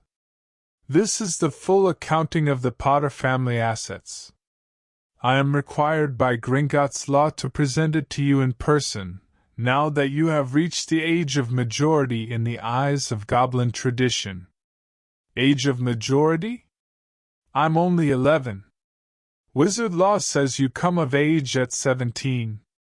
Goblin law says you come of age when you claim your inheritance. Griphook's eyes glittered. By entering Potter Manor and awakening its wards, you have claimed your inheritance. You are now, in the eyes of Gringotts, the head of the House of Potter. Harry felt the floor shift beneath his feet. Head of the house. He was 11 years old. He had spent most of his life sleeping in a cupboard. He had never even been to a real school. And now he was supposed to be responsible for a 1,000-year-old legacy? What does that mean? Harry asked. Practically. What does being head of the house mean for me? Griphook unrolled the scroll. It was longer than Harry was tall, covered in handwriting that seemed to shift and move as he looked at it.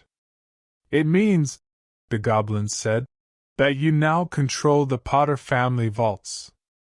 All 7 of them. It means that you have a seat on the Wisengamot, the Wizarding High Court, once you reach the age of 17, though you may appoint a proxy until then. It means that you are responsible for the welfare of any remaining Potter dependents, though there are none living. And it means, he added, his voice dropping lower, that you are now a target. Harry's scar tingled. A target for what? For every dark wizard who wants your gold. For every light wizard who wants your political influence. For every charlatan who wants to claim they are your long-lost cousin or your father's secret heir. Griphook rolled up the scroll. The House of Potter is one of the oldest and wealthiest in Britain. Its head has power, and power attracts predators. Harry thought about the prophecy. About Voldemort. About the war that was coming. He was already a target. The gold just made him a richer one. Show me the accounts, Harry said. I want to know exactly what I have. The library was the only place large enough to spread out the scrolls. Griphook had brought 7 of them, 1 for each vault, plus a thick ledger detailing every transaction made from Potter accounts since Harry's parents died. He spread them across the long table in the center of the library, weighing down the corners with stones that glowed faintly with anti-theft charms. Harry sat at the head of the table. Tilly stood behind him, her small hands on his shoulders, a silent show of support. Griphook stood at the opposite end, his dark eyes watching Harry's face as he read. The first vault was the oldest. The Founder's Vault, it was called, established in 993 AD by Linfred of Stinchcombe, the first potter to make a name for himself in the wizarding world. The vault contained artifacts from the founding of Hogwarts, letters written by Salazar Slytherin, a goblet that had belonged to Helga Hufflepuff, a diadem that Rowena Ravenclaw had commissioned for her daughter. Harry stared at the list and felt the weight of history pressing down on him. The second vault was the Liquid Assets Vault. Gold, galleons, sickles, nuts. Millions of them, accumulated over centuries of smart investments and successful potions patents. Harry tried to do the math in his head and gave up after a few minutes. The number was too large. Larger than anything he had ever imagined. The third vault was the Property Vault. Deeds to estates all over Britain, not just Potter Manor, but 3 other houses, a seaside cottage in Cornwall, a flat in London, and extensive lands in Scotland that had been in the family since the 14th century. The fourth vault was the Artifact Vault. Dangerous objects, Griphook explained. Things that could not be safely kept in the manor. Cursed jewels. Dark detectors. The remains of a basilisk that Harry's great-great-grandfather had slain in India. The fifth vault was the Legal Vault. Wills, contracts, treaties. The Potter family's political power, written in ink and sealed with wax. The sixth vault was the Personal Vault. Letters, photographs, journals. The private papers of every Potter who had ever lived. And the seventh vault. The seventh vault is sealed, Griphook said before Harry could ask. Only the head of the House of Potter can open it. And only with a key that has been lost for 300 years. Harry looked up from the scrolls. Lost? Stolen, Griphook corrected. During the Goblin Rebellion of 1718. A Potter ancestor, Henry Potter, was killed in the fighting. His body was recovered, but the key to the seventh vault was not. Gringotts has searched for it for centuries. We have not found it. What's in the vault? Griphook's eyes glinted. No one knows. The records were destroyed in a fire in 1856. Only the key itself holds the answer, and the key is gone. Harry sat back in his chair. 7 vaults. Millions of gold. Political power. Ancient artifacts. A lost key that had been missing for 300 years. And he was supposed to manage all of it. There's more, Griphook said. The Potter family also holds shares in several wizarding businesses. The Daily Prophet. Zonko's Joke Shop. Gladrag's Wizardware. And, he paused, consulting a separate scroll. A small but significant stake in Weasley's Wizard Wheezes, though that business has not yet been founded. The Weasleys? Harry said.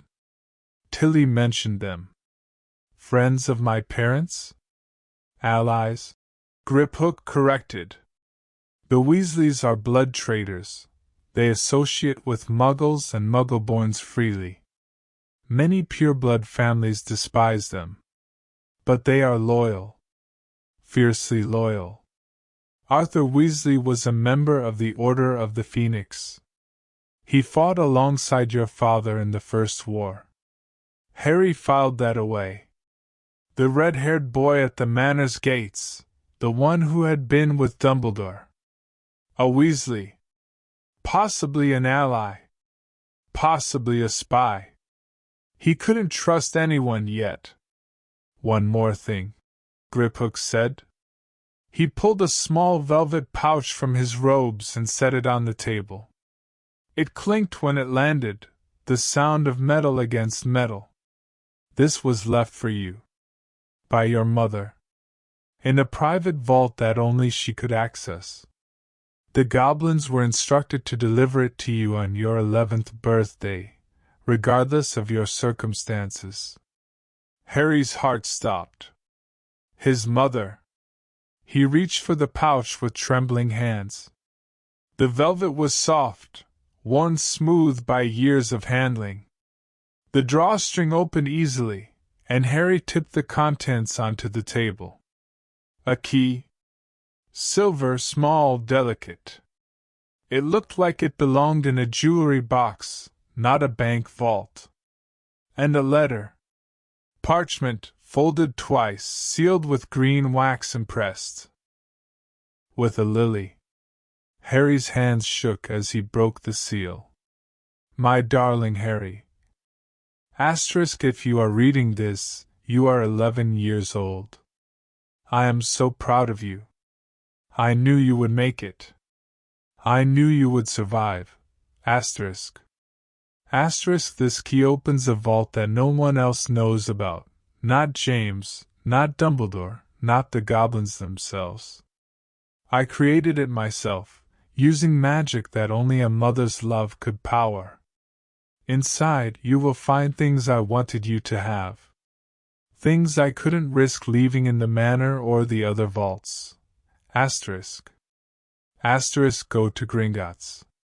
Present this key to the goblins. Tell them, Lily's light, and they will take you to where I have hidden my final gifts to you. Asterisk. Asterisk, I love you, Harry. I have always loved you. And I will always be with you, in your heart, in your blood, in the magic that protects you. Asterisk. Your loving mother. Lily. Harry read the letter 3 times. Then he looked at the key. Then he looked at Griphook. I need to go to Gringotts, Harry said. Today. As soon as possible. Griphook nodded slowly. That can be arranged. But you must understand, leaving the manor is dangerous. The Dark Lord's followers are still active. They would love to capture the boy who lived. I don't care, Harry said. My mother left me something. I'm going to find out what it is.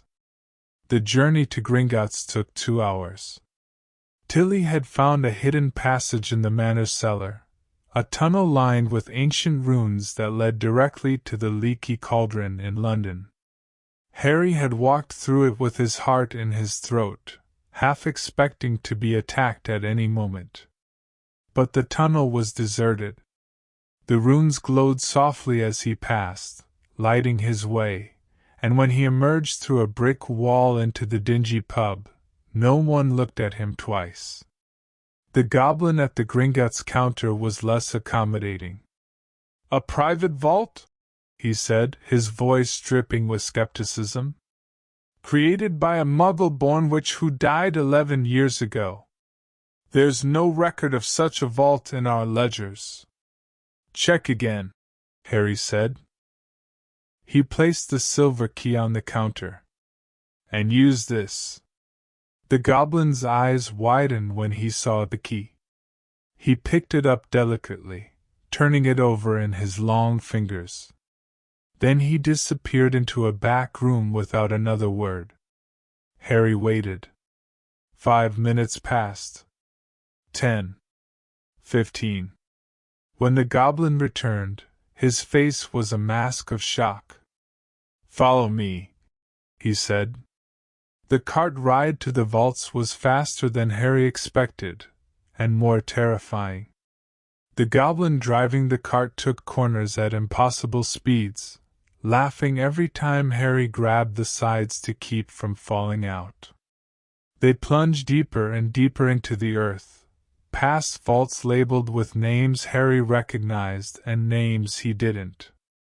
Finally, the cart stopped. They were in a cavern that Harry hadn't seen on any map. The walls were natural stone, dripping with water, lit only by the faint glow of the silver key in the goblin's hand. In front of them was a door, small, round, made of wood so old it had turned to iron. "Lily's light," the goblin said. The door opened. Inside, the vault was tiny, barely larger than Harry's cupboard under the stairs. But it was filled with light. Golden, warm, the same light that had pulsed from the trunk in the attic, the same light that had guided Harry to Potter Manor. And on a small shelf in the center of the vault, resting on a velvet cushion, were 4 objects. The first was a photograph. Harry picked it up, and his breath caught. It was his mother, young, maybe 18 or 19, with flowers in her hair and a smile that lit up her whole face. She was holding a baby. Holding him. And in the photograph, she was laughing as the baby grabbed at her hair. The second was a book. A journal, like his father's, but smaller. More delicate.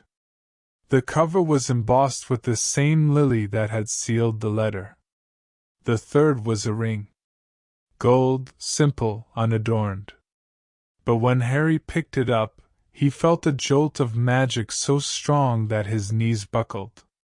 The ring was warm, warmer than it should have been, and it seemed to pulse gently, like a second heartbeat.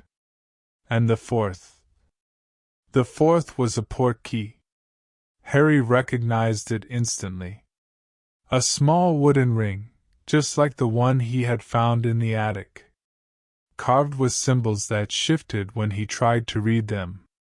Glowing with that same golden light. But this one was different. This one was keyed to him.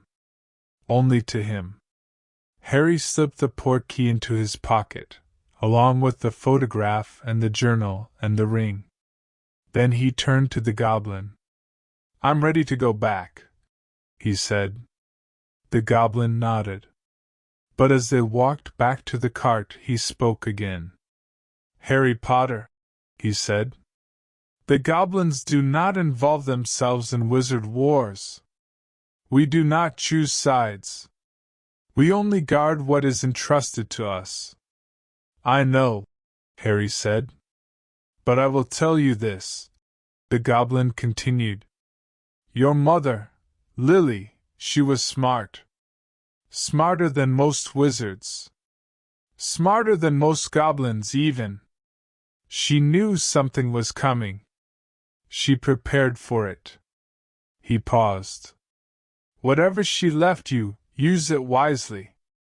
Use it well." Harry climbed into the cart. And as they raced back toward the surface, he pressed his hand against his pocket, against the portkey, against his mother's final gifts, and made himself a promise. He would not let her down. He would not let any of them down. He would become the heir the Potters deserved. No matter what it cost him. Chapter 8, A New Beginning. The manor felt different when Harry returned from Gringotts. Not the house itself. The walls still hummed with ancient magic, the portraits still whispered as he passed, the golden light still pulsed gently from hidden sources.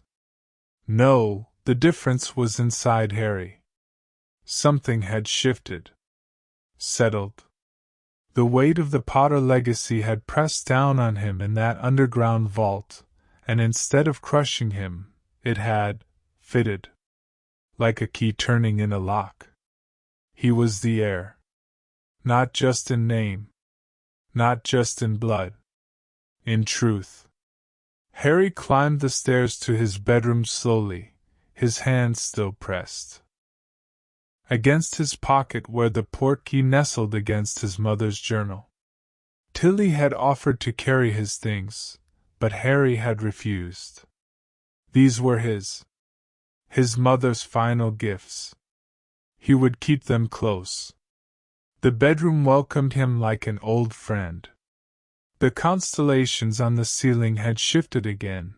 They now showed the night sky on the day Harry was born. July 31st, 1980. A meteor shower blazed across the plaster, and somewhere in the distance, a newborn baby cried. Harry stood beneath the painted stars and wondered if his parents had held him up to a window that night, showing him the real sky, whispering promises about the future. He sat down on the bed and pulled out the journal.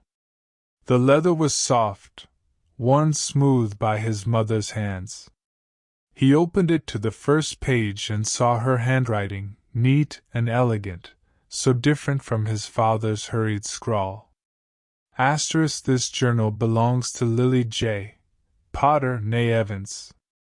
If found, please return to my son Harry.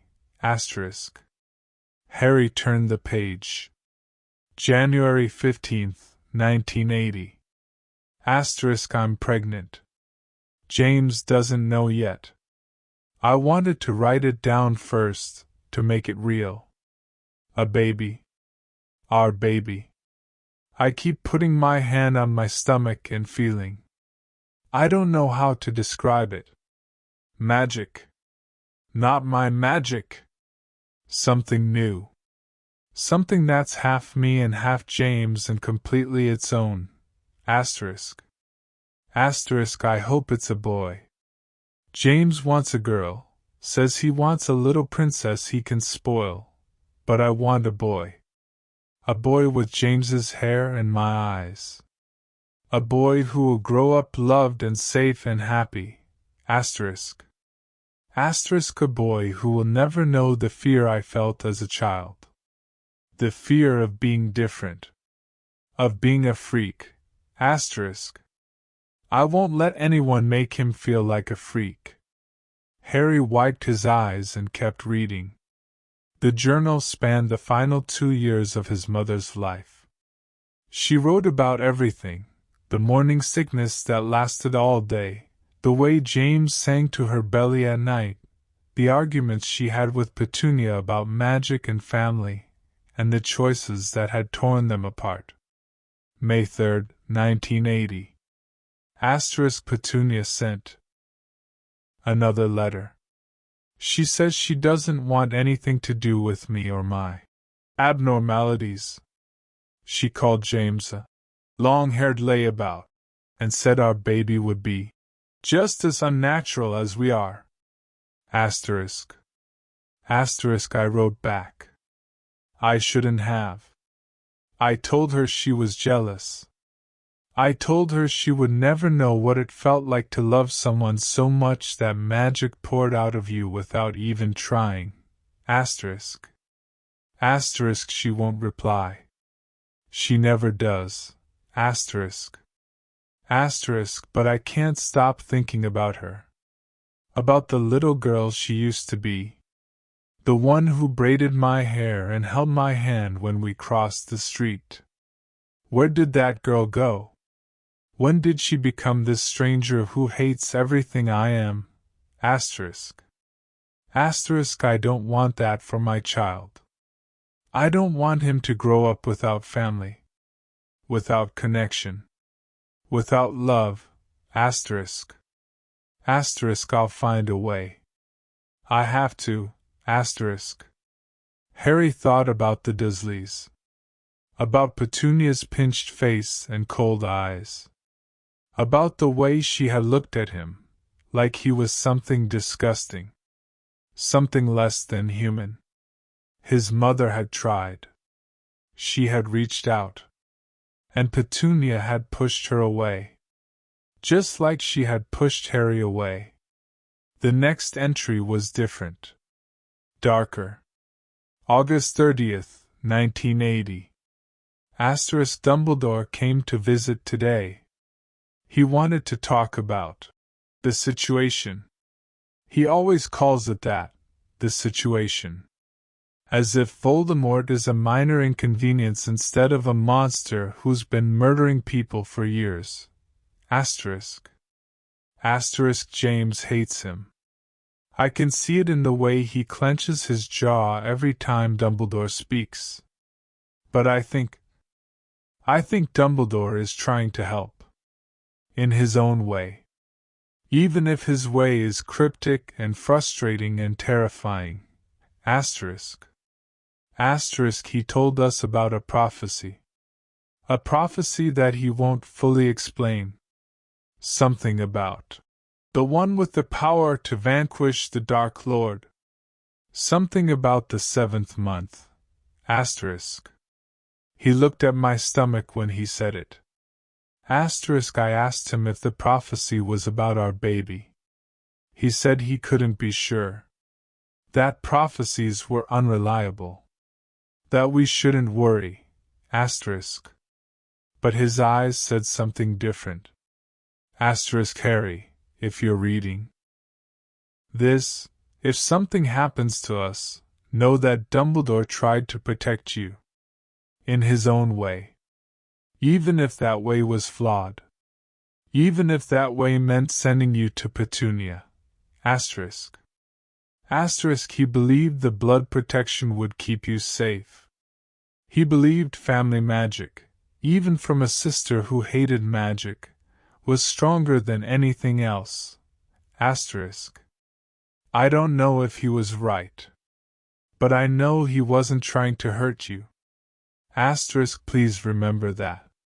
Please don't let anger eat you alive the way it's eating me. Asterisk. Harry closed the journal. His hands were shaking. Dumbledore had sent him to the Dursleys because he believed it would keep him safe. The blood protection. His mother's sacrifice, living on through her sister's blood. It wasn't cruelty. It wasn't neglect. It was, according to his mother, an attempt to protect him. But it had still been cruel. It had still been neglect.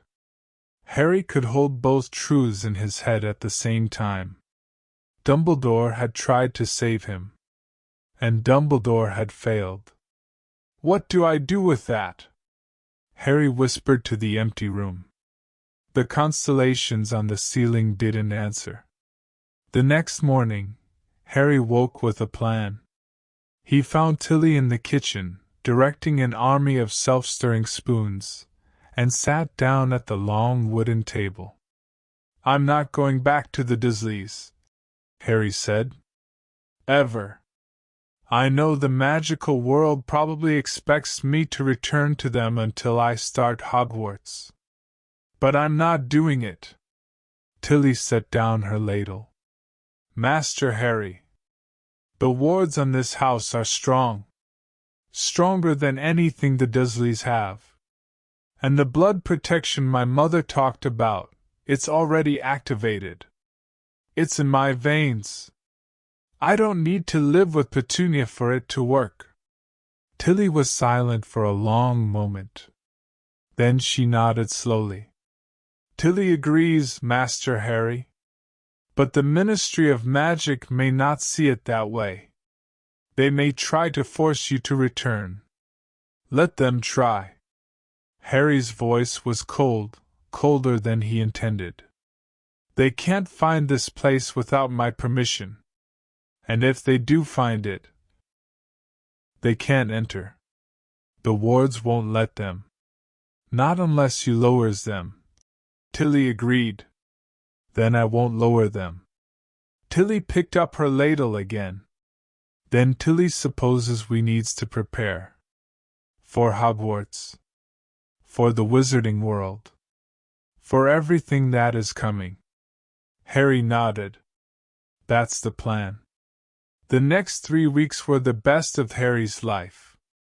Every morning, he woke to sunlight streaming through his windows and the smell of breakfast cooking somewhere below. He ate until he was full, really full, for the first time in his memory, and then he spent his days exploring the manor and its grounds. The garden became his favorite place. It had grown even more beautiful since his arrival. The flowers had multiplied, spreading across the lawn in waves of color. The fountain, the one with the griffin, now flowed with water that changed color depending on the time of day. At noon, it was clear as crystal. At sunset, it turned gold. At midnight, it glowed silver, illuminating the garden like a second moon. Harry discovered a hedge maze behind the greenhouse. The hedges were 15 feet tall and seemed to move when he wasn't looking, but the magic of the manor guided him through. At the center of the maze, he found a statue of a woman with wings, a vela, he realized from the books he had read, and a plaque that said, "For the heir who seeks truth." He found a pond filled with fish that sang when he threw breadcrumbs. He found a grove of trees with silver leaves that whispered secrets in languages he couldn't understand. He found a stone circle, ancient, older than the manor itself, where the grass never grew and the air hummed with a power that made his scar tingle. And every evening, he sat in the library and read. Tilly had organized the books by subject: history, spells, potions, creatures, dark arts, family records, and Harry worked his way through them systematically. He read about the founders and the wars they had fought. He read about the Goblin rebellions and the werewolf treaties and the International Statute of Secrecy. He read about Voldemort's rise to power, about the First War, about the Order of the Phoenix and the Death Eaters and the terror that had gripped Britain for a decade. He read about his parents. The newspaper clippings were the hardest. Headlines from the Daily Prophet that Harry had never seen, * Potter slain. Boy who lived escapes. Dark Lord defeated, * the articles were filled with speculation and misinformation. Some called his mother a brilliant Muggleborn who had defied the Dark Lord 3 times.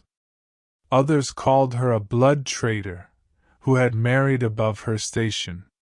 The truth, the real truth, was harder to find. But Harry pieced it together. His parents had been part of a secret organization. They had fought against Voldemort when it was dangerous to fight. They had hidden friends in their home, protected families who were being hunted, refused to bow to the terror that was consuming their world. And they had died because a friend betrayed them. The name still haunted Harry. Sirius Black. His father's best friend. His godfather, according to a letter he found tucked in one of the library books. If anything happens to us, Sirius will take care of Harry. But something had happened. Something had gone wrong. And instead of taking care of Harry, Sirius Black was in Azkaban, convicted of murder and treason. Something doesn't add up, Harry wrote in his own journal, a new one, bound in black leather, that he had found in his father's study. * If Sirius Black was my parents' secret keeper, how did Voldemort find them? Did Sirius betray them? Or was someone else the secret keeper? And why wasn't Sirius given a trial? Questions upon questions upon questions. Harry wrote them all down. He would find the answers. Someday. When he was older. When he was stronger. One step at a time, he reminded himself. One page at a time. On the 21st day, something extraordinary happened. Harry was in the library, reading about the origins of wand lore, when the book on the pedestal began to glow. Not the soft, golden pulse he had grown accustomed to. This was brighter. Hotter. The light filled the entire library, casting shadows that moved like living things. The fire in the hearth roared, turning from blue and green to pure white. The floating globes dimmed, as if bowing to a greater power. Harry stood up slowly. The book was open. He hadn't touched it. He hadn't even approached the pedestal since his first day in the library. But the book was open, its pages turning on their own, faster and faster until they were nothing but a blur. Then the light faded, and a figure stood beside the pedestal. She was young, maybe 17 or 18, with long red hair that fell in waves past her shoulders. Her eyes were green, the same shade as Harry's own, and her face was dotted with freckles that looked like scattered stars. She wore robes of deep emerald, and on her chest, a silver pendant in the shape of a lily. Harry knew her. He had never met her. He had never even seen a photograph of her at this age. But he knew her the way he knew his own reflection. "Mom?" Harry whispered. Lily Potter smiled. It was the same smile from the photograph, the one she had been blowing kisses from. But this was different. This was alive. Real. Even if she was made of light and memory and magic. "Hello, Harry," she said. Her voice was exactly as he had imagined it, warm, soft, with a hint of laughter underneath. "I've been waiting a long time to say that." Harry's legs gave out. He sat down hard on the library floor, staring up at his mother's ghost, or whatever she was, with tears streaming down his face. "You're not real," he said. "You can't be real. You're dead. You died." "I am real," Lily said gently. "And I am dead. Both things are true. This is not a ghost, Harry. This is a memory. A piece of me that I left behind in this book, in this room, for you to find when you were ready." "A memory," Harry repeated. "A magical memory," Lily corrected. "The Potters invented the spell centuries ago. It allows a witch or wizard to imprint a part of themselves, their knowledge, their experiences, their love, into an object. The book on the pedestal contains everything I knew when I died. Everything I wanted you to learn." Harry wiped his eyes with the back of his hand. "Why didn't you just write it in a letter? Like the other things?" Lily's smile faltered. "Because some things can't be written. Some things have to be taught. Shown. Felt." She knelt down in front of him, her image flickering slightly. "I don't have much time. This memory will fade after tonight. So we need to begin." "Begin what?" Lily held out her hand, translucent, glowing, impossibly real. "Your real education, Harry. The magic that Hogwarts won't teach you. The magic that will keep you alive." Harry stared at her hand. Then he reached out and took it. Her fingers were warm. "I love you, Harry," Lily said. "I have always loved you. And I will always be proud of you." "Teach me," Harry said. And Lily smiled. The library dissolved. And Harry's new beginning truly began. Chapter 9, The Dursleys' Downfall. The magic holding Lily's memory flickered like a candle in the wind. Harry could feel her fading, not quickly, but inevitably. Each lesson, each conversation, each moment in her presence cost something. The book on the pedestal had dimmed from gold to amber to a pale, tired yellow. Soon it would go dark entirely. Soon she would be gone again. But while she was here, she taught him everything. The protection your father and I died to give you, Lily said on the third night, her voice softening as she spoke of that Halloween. It lives in your blood, Harry. Not because of a spell or a potion, but because of a choice. I chose to die for you. I stood in front of Voldemort and refused to step aside. That choice, that sacrifice, created magic older than any wand. Older than Hogwarts. Older than Merlin. Harry sat cross-legged on the library floor, his mother's translucent form hovering before him. But why did it work? People must have sacrificed themselves for their children before. Why was my survival different? Lily's green eyes, his eyes, glinted with pride. Because you were the target. Voldemort intended to kill you. Not me. Not James. You. He gave me the chance to live. He told me to step aside. And I refused.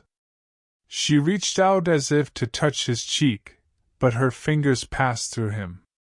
The magic recognized my refusal. Recognized that I chose to die for you even though I didn't have to. That's what made the protection unbreakable. Harry thought about the Dursleys. About the blood protection his mother had mentioned, the reason Dumbledore had sent him to Privet Drive. Does it still work? The protection? Lily's expression grew complicated. Yes. And no. As long as you can call Petunia's house home. As long as there is a place where her blood resides and you can return to it, the protection remains. But you have not returned, Harry. You have not called that house home since you left. Because it was never home, Harry said quietly. It was a prison. Lily nodded slowly. I know. And I am not angry with you for leaving. I am angry with myself for not finding another way. She paused, her image flickering. But the protection weakening means you are more vulnerable now. The Manor's wards are strong, stronger than almost anything in Britain, but they are not invincible. You must be careful. You must be smart. I will be, Harry promised. Lily smiled. I know you will. You're a Potter. We're too stubborn to be anything else. The lessons continued for a week. Lily taught Harry about the old magic, the kind that didn't require wands or incantations. The magic of intention, of emotion, of sacrifice. Voldemort doesn't understand this, she explained. He has spent his life pursuing power. Wands. Spells. Artifacts. But he has never understood that the greatest magic comes from love. Love, Harry repeated. It felt like a dusty word. Something from fairy tales, not from real life. Yes, love. Lily's voice was firm. Not romantic love, though that has its own power. But the love between parent and child. Between friends. Between people who would die for each other. That love creates magic that cannot be replicated by any spell. Harry thought about his father's journal. The fear. The desperation. The determination to protect his family no matter the cost. Dad loved you that way, Harry said. He died for you. For me. Lily's eyes glistened. He did. And his sacrifice is part of your protection too. Not as strong as mine. He was not given the same choice Voldemort gave me, but it matters. It all matters. She looked down at her hands, translucent, fading. Every person who has loved you has added to the magic that surrounds you. You are not alone, Harry. You have never been alone. Harry wanted to believe that. He wanted to feel that warmth. But 11 years in a cupboard had left scars that love alone couldn't heal. He would have to find his own way to believe.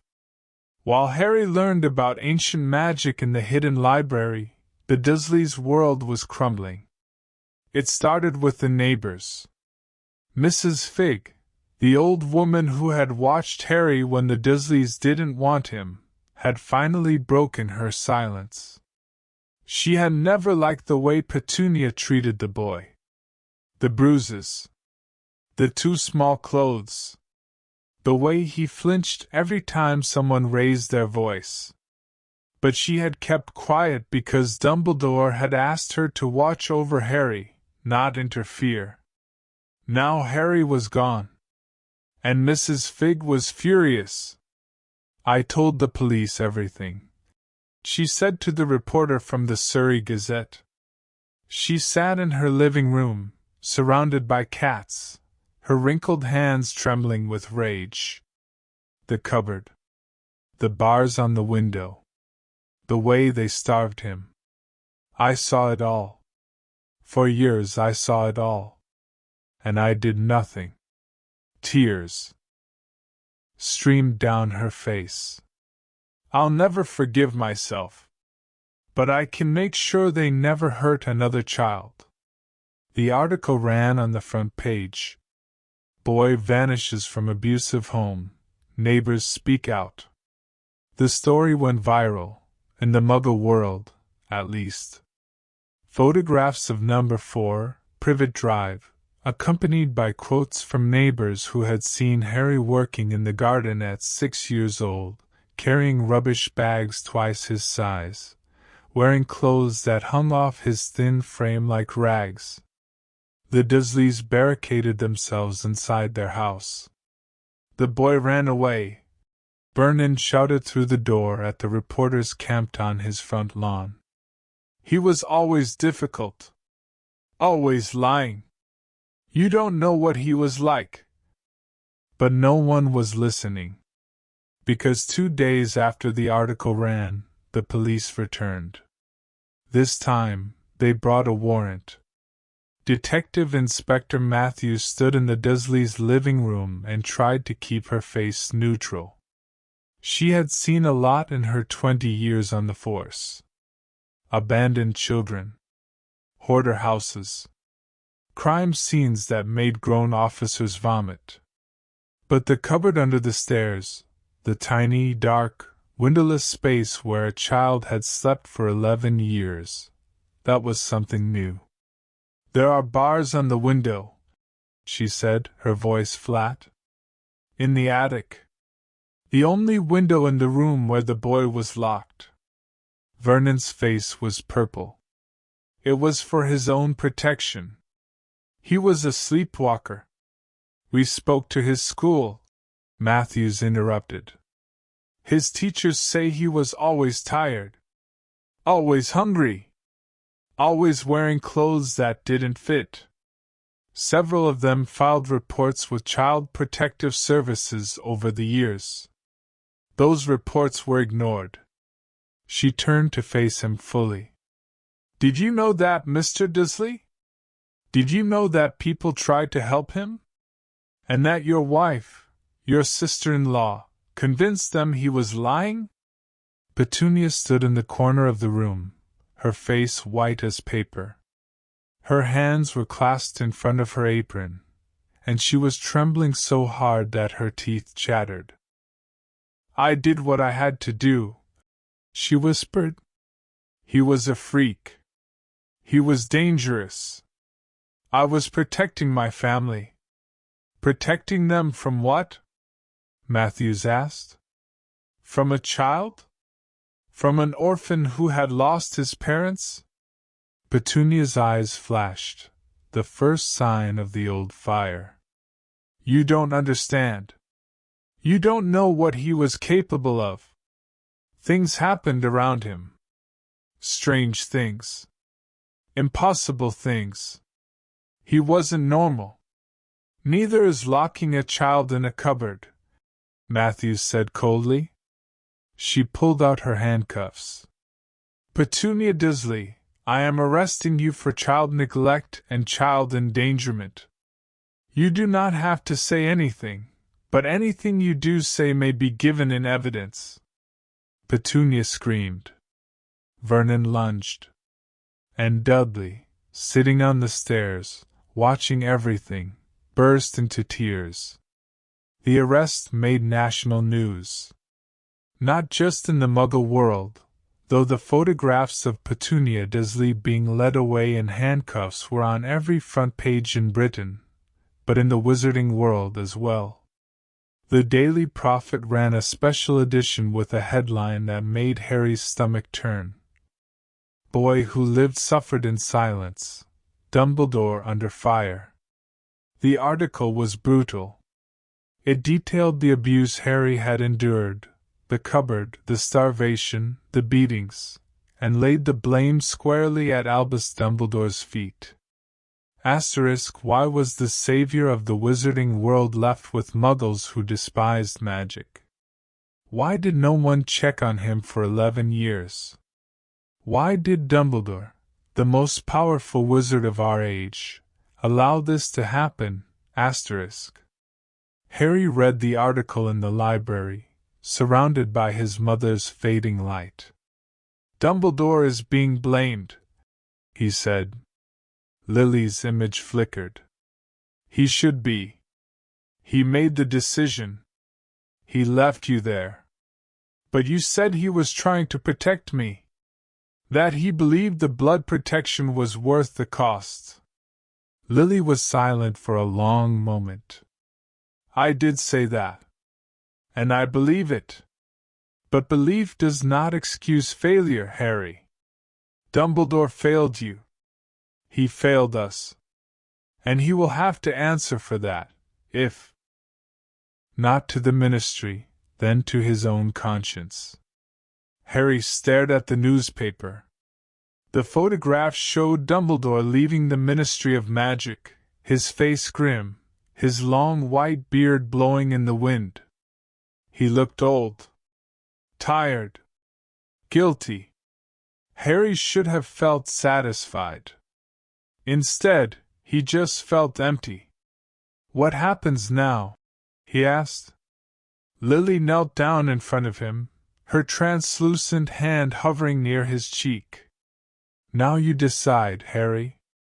The Dursleys are facing justice. You are safe here. The wizarding world is waking up to the truth. You could let go of the past.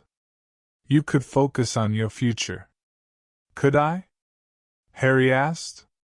Really? Lily smiled sadly. Probably not. You're too much like me. You feel things deeply. You hold on to them. She paused. But you can try. And trying is the first step. Harry folded the newspaper and set it aside. He would think about the Dursleys later. They were no longer his problem. They were no longer his family. They were just people who had hurt him. And people who had hurt him didn't deserve his attention anymore. The trial was held in a Muggle courtroom, but the wizarding world watched through enchanted mirrors. Vernon and Petunia Dursley sat in the dock, looking smaller than Harry remembered. Vernon's mustache had been trimmed, by a prison barber, probably, and his face had lost its purple hue. He looked gray. Defeated. Petunia sat beside him, her hands folded in her lap, her eyes fixed on some point in the distance. Dudley had been placed in foster care. The newspapers called him an innocent victim of his parents' abuse. Harry didn't know if that was true. Dudley had hurt him too. Had punched him and kicked him and called him names. But Dudley had also been a child raised by monsters to be a monster. Harry hoped the Foster family would be kind to him. The prosecution called witness after witness. Teachers from Harry's school. Neighbors from Privet Drive. The social workers who had failed to intervene. Each one painted a picture of a lonely, frightened boy who had been failed by every adult in his life. And then they called Mrs. Figg. The old woman looked even smaller on the witness stand than she did in her living room. Her cats were not with her. The court had drawn the line at felines. But she clutched a handkerchief in her trembling hands and spoke in a voice that shook with emotion. "I watched him," she said. "For years I watched him. He would come to my house to get away from them. I would give him tea and biscuits and let him play with my cats. He was so grateful, so desperate for kindness." She paused, dabbing her eyes. "I should have done more. I should have called the police. I should have taken him myself. But I was afraid. Afraid of Dumbledore. Afraid of breaking the rules he had set." She looked directly at the jury. "I failed that boy. I failed him every single day for 11 years. And I will carry that guilt for the rest of my life." The jury deliberated for 4 hours. Then they returned with their verdict. Guilty on all counts. Vernon Dursley was sentenced to 5 years in prison. Petunia Dursley received 3 years, reduced because of her cooperation with the investigation. They were led away in handcuffs, their faces blank with shock, and the courtroom erupted in applause. Harry watched through the enchanted mirror in his library and felt nothing. No anger. No satisfaction. No relief. Just emptiness. "Is this supposed to feel good?" he asked. Tilly stood beside him, her small hand on his arm. "Tilly does not know, Master Harry. Tilly has never seen justice served before. Tilly thinks, maybe it is not supposed to feel good. Maybe it is just supposed to feel done. Done. Yes. That was the word. The Dursleys were done. And Harry was free. That night, Harry sat in his mother's memory one last time. The book on the pedestal was barely glowing now, a faint, dying ember that would soon go dark forever. Lily's image flickered in and out, her form growing more transparent with each passing moment. "I have to go soon," she said. "The magic is almost gone." Harry nodded. He had known this was coming, had dreaded it. But he had also accepted it, the way he had accepted everything else. "Thank you," he said, "for teaching me, for staying with me, for being my mom. Even just a memory of you." Lily's eyes filled with tears, translucent tears that fell through the floor and vanished. "Oh, Harry! You never have to thank me for loving you. That's the one thing I will always do. Even after this memory fades. Even after the book goes dark. I will always love you." Harry stood up. "Will I see you again? In the Manor? In the portraits?" Lily shook her head. "I never had a portrait made. I thought I had time. I thought we had years." Her voice cracked. "I was wrong." Harry stepped forward, closing the distance between them. He knew he couldn't touch her, knew his hands would pass through her insubstantial form, but he needed to be close. Just once more. "I'll make you proud," Harry said. "I'll learn everything. I'll fight. I'll survive. I'll make sure Voldemort never hurts anyone else the way he hurt our family. Lily's smile was the brightest thing Harry had ever seen. You already make me proud, Harry. Every single day. Just by being you. The light flickered. Dimmed. Remember, Lily said, her voice barely a whisper now. The magic of love is the strongest magic of all. Don't ever forget that. Don't ever let the darkness convince you otherwise. I won't, Harry promised. Lily reached out one last time, her hand hovering near his cheek, not quite touching. Goodbye, my darling boy. The light went out. The book on the pedestal closed with a soft thud. And Harry was alone. He stood in the silent library, surrounded by his mother's fading warmth, and let himself cry. Not because she was gone. She had been gone for 11 years, and he had survived that. But because she had come back. And he had gotten to say goodbye. The next morning, Harry woke to find the portrait of his parents in the entrance hall watching him with new eyes. They had seen everything, the lessons, the trial, the final goodbye. They had been there, silent witnesses to his grief and his growth. How are you feeling? His father asked. Harry looked up at James Potter's painted face, the messy hair, the warm eyes, the crooked smile. Heavy, Harry said. But good. Heavy and good. James nodded. That's what it feels like to grow up. Harry looked at Lily, frozen in the portrait, unable to move the way the memory had moved, but still his mother. Still watching him with love. I'm going to start training today, Harry said. Really training. Spells. Potions. Everything I need to know before Hogwarts. Lily's painted smile widened. We'll be watching. Harry nodded. He turned away from the portrait and walked toward the library. He had work to do. The Dursleys were gone. His mother's memory was gone. All that was left was the future. And Harry Potter was determined to shape it himself. Chapter 10 Justice Served. The wizarding world did not know what to do with the Dursleys. They were muggles, ordinary, non-magical people who had somehow become entangled in a story that belonged to magic. The Ministry of Magic had no jurisdiction over them.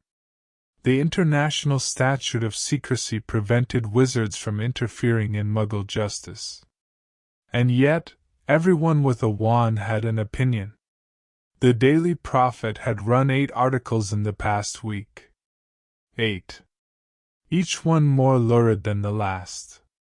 Reporters had interviewed everyone who had ever met Harry, his teachers, his neighbors, the woman who had cut his hair at the cheap salon on Wisteria Walk.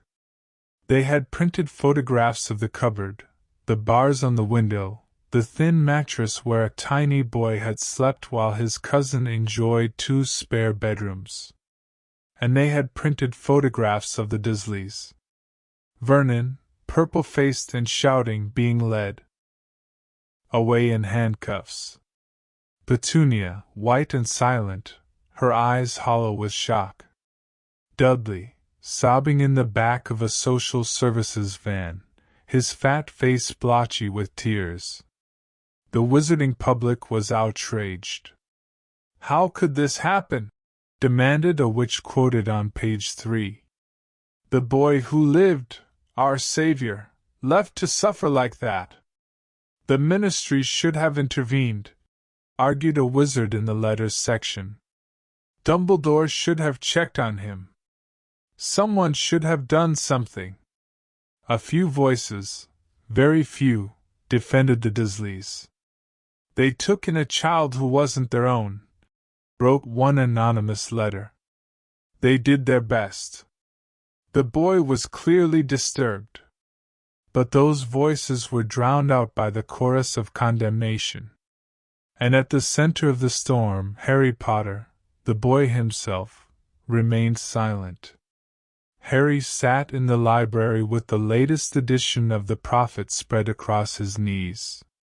The front page showed a photograph of Petunia Dursley arriving at the Muggle courthouse for her sentencing hearing.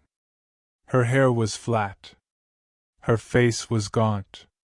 She looked nothing like the woman who had ruled Number 4, Privet Drive with an iron fist. They look different, Harry said. Tilly looked up from her dusting. Prison changes people, Master Harry. Even Muggles. Harry wasn't sure he believed that. The Dursleys had been monsters long before they were arrested. Prison hadn't changed them. It had just stopped them from hurting anyone else. Do you think they'll ever get out? Harry asked. The sentences were short. 5 years. 3 years. That's nothing compared to what they did. Tilly set down her duster and walked over to him. Her green eyes, so like his own, though he had never noticed before, were serious. Tilly cannot say what will happen, Master Harry. But Tilly knows this. The Dursleys will never hurt you again. The Manor will not allow it. The wards will not allow it. And if they try? Tilly's expression hardened. Then they will regret it. Harry had never seen the house elf look so fierce. He realized, in that moment, that Tilly would kill for him. Would die for him. The thought should have been frightening. Instead, it made him feel safe. Thank you, Tilly, he said. The elf's ferocity melted into a shy smile. You is welcome, Master Harry. Always. The sentencing hearing was held on a grey Tuesday in October. Harry watched through the enchanted mirror, the same one he had used for the trial, as Vernon and Petunia Dursley stood before the judge. They were dressed in prison jumpsuits now, orange and ugly, their faces stripped of the pride and arrogance that had defined them. The judge spoke for 20 minutes, recounting the evidence, the cupboard, the malnutrition, the untreated injuries, the emotional abuse. He talked about the reports from teachers that had been ignored, the visits from social workers that had been dismissed, the 11 years of suffering that could have been prevented if anyone, had done their job. Then he sentenced them. Vernon Dursley, 6 years in prison, with eligibility for parole after 4. Petunia Dursley, 4 years, with eligibility for parole after 2. Harry's chest tightened. 6 years? 4 years. It wasn't enough. It would never be enough. But it was something. The court would like to address one more matter, the judge said, shuffling papers on his bench. The whereabouts of the victim, Harry James Potter, remain unknown. If anyone has information regarding his location, they are urged to contact the police immediately. The courtroom buzzed with whispers. Harry saw Mrs. Figg in the gallery, her hands clasped tightly in her lap. She looked older than he remembered. More tired. Mr. and Mrs. Dursley, the judge continued, do you have any knowledge of your nephew's current location? Vernon shook his head, his jowls wobbling. No, Your Honor. He vanished. 1 minute he was in the attic, and the next... He stopped, his face contorting with an emotion Harry couldn't identify. He was gone. Just gone. The judge nodded slowly. Very well. The court is adjourned.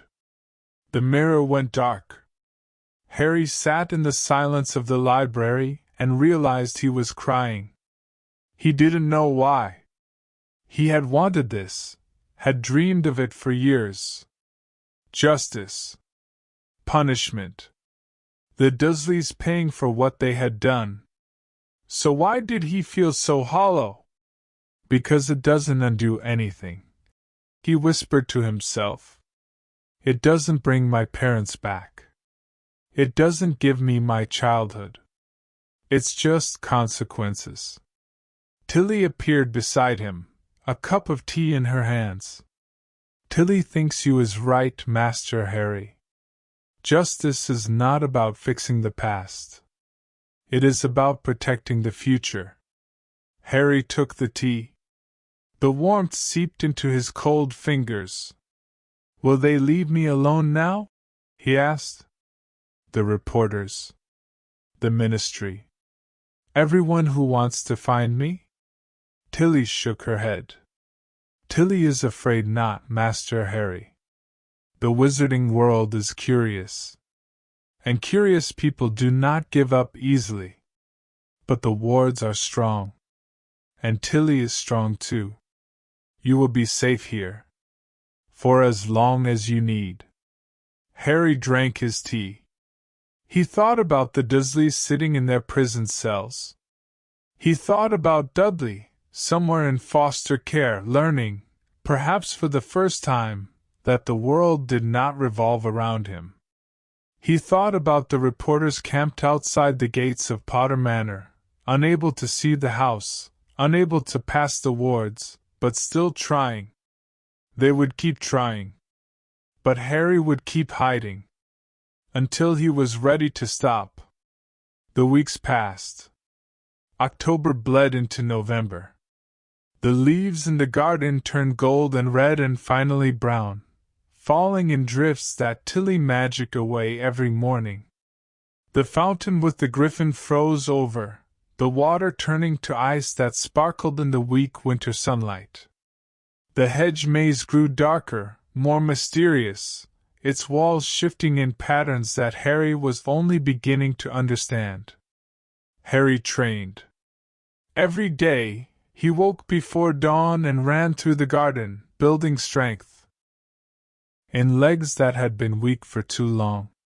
He practiced spells in the ballroom, a vast, empty space on the second floor with a floor that reflected the sky. He brewed simple potions in the kitchen, under Tilly's watchful eye, learning to stir clockwise 7 times and counterclockwise once, learning to recognize the color of a perfectly brewed draught of living death. He read. The library was endless. Every time Harry thought he had reached the last shelf, a new one appeared, filled with books he hadn't seen before. He read about defensive magic and offensive magic, and the gray area in between. He read about the history of the Ministry of Magic, the founding of Hogwarts, the rise and fall of dark lords who had come before Voldemort. He read about his family, the Potters, the Peverils, the Blacks and the Weasleys and the Malfoys, all the old families whose blood intermingled in ways that created the world he was inheriting. He learned. The memory of his mother was gone, but her lessons remained. He practiced the old magic, the magic of intention and emotion and sacrifice, until he could light a candle with nothing but his will, could move objects across the room with a thought, could feel the wards around the manor humming in harmony with his own heartbeat. He grew. The 2 large clothes Tilly had given him began to fit. His arms, once thin as sticks, developed wiry muscle. His face lost its hollow look, filling out with proper meals and peaceful sleep. He was still small, probably always would be, but he was no longer fragile. And he waited. For what, he didn't know. Hogwarts, perhaps? Or something else. Something darker. The prophecy whispered in the back of his mind, a constant reminder that his childhood was borrowed time. Either must die at the hand of the other. Harry pushed the thought away. He wasn't ready to face that yet. The first snow fell on December 15th. Harry stood at the window of his bedroom, watching white flakes drift down from a sky the color of pewter. The garden was transformed, the hedges dusted with sugar, the fountain frozen into a sculpture of ice, the silver-leaved trees glittering like something from a dream. "It's beautiful," he said. Tilly appeared beside him, a wool blanket in her hands. She draped it over his shoulders without asking. "The manor likes snow, Master Harry. It makes the wards stronger, colder, harder to penetrate." Harry pulled the blanket tighter. "Has anyone tried? To penetrate the wards, I mean." Tilly hesitated. "There have been visitors at the gates. Wizards who want to speak with you. Reporters, mostly. Some from the Prophet. Some from foreign papers. The wards turned them away." "And Dumbledore?" Tilly's ears drooped. "He has come 3 times, Master Harry. He stands at the gate and speaks to the air. He knows you can hear him, even if the wards hide his voice." She paused. "He says he wants to explain. To apologize. To make things right." Harry's jaw tightened. He had 11 years to make things right. He chose not to. "Tilly is not defending him, Master Harry. Tilly is just telling you what he says." Harry watched the snow fall. "Let him keep saying it," he said finally. "I'm not ready to listen." Christmas came to Potter Manor. Harry had never celebrated Christmas before. The Dursleys had given him presents, old socks, coat hangers, a single tissue one year, but they had never included him in the celebration. He had watched from the cupboard as Dudley opened mountain after mountain of gifts, had smelled the turkey and the stuffing and the Christmas pudding without ever tasting them. This year was different. Tilly had decorated the entire manor. Garlands of holly and ivy wound up the staircases. An enormous tree, at least 20 feet tall, stood in the entrance hall, covered in ornaments that sparkled with their own inner light. The portraits wore tiny paper hats and sang carols in creaky, painted voices. Even the griffin in the garden had been adorned with a wreath around its stone neck. Harry woke to the smell of cinnamon and chocolate. He followed the scent to the kitchen, where Tilly was directing a small army of floating spoons and self-rolling pastry pins. The table was laden with more food than Harry had ever seen: roast turkey, honeyed ham, potatoes roasted in duck fat, peas the size of marbles, gravy that shimmered like liquid gold. And in the center of it all, a Christmas pudding with a sprig of holly stuck in the top. "Happy Christmas, Master Harry!" Tilly beamed. Harry sat down at the table and stared at the feast. "All of this for me?" "All of this for you," Tilly confirmed. "And for the house. And for the magic that protects us. Christmas is a time for celebration, Master Harry. For family." "Family?" Harry looked around the kitchen, at the floating spoons, at the portraits singing carols in the next room, at Tilly's small, wrinkled face glowing with happiness.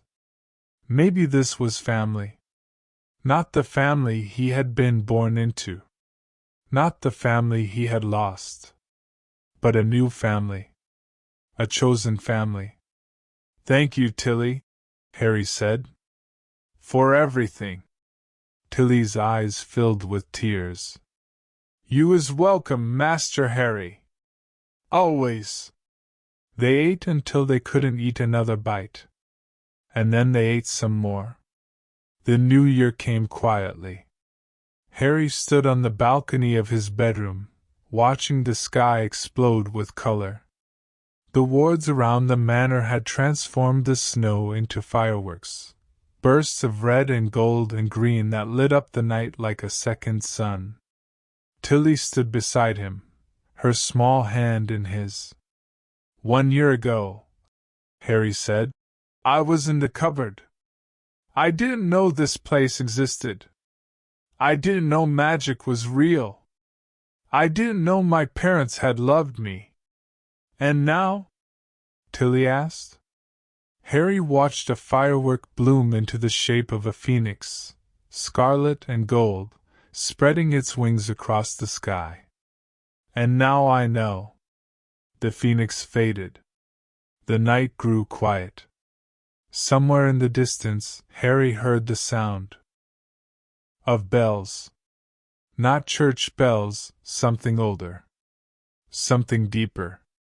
The manor was chiming the new year, counting out the seconds until tomorrow became today. Happy New Year, Master Harry, Tilly whispered. Harry looked down at the garden, at the frozen fountain and the silver trees and the hedge maze that held secrets he hadn't yet uncovered. Happy New Year, Tilly, he said. He thought about the Dursleys, sitting in their prison cells, counting down the days until their release. He thought about Dumbledore, standing at the gates of the manor, waiting for a conversation that might never come. He thought about Voldemort, somewhere in the world, gathering strength for a return that everyone feared and no one could prevent. But mostly, he thought about himself.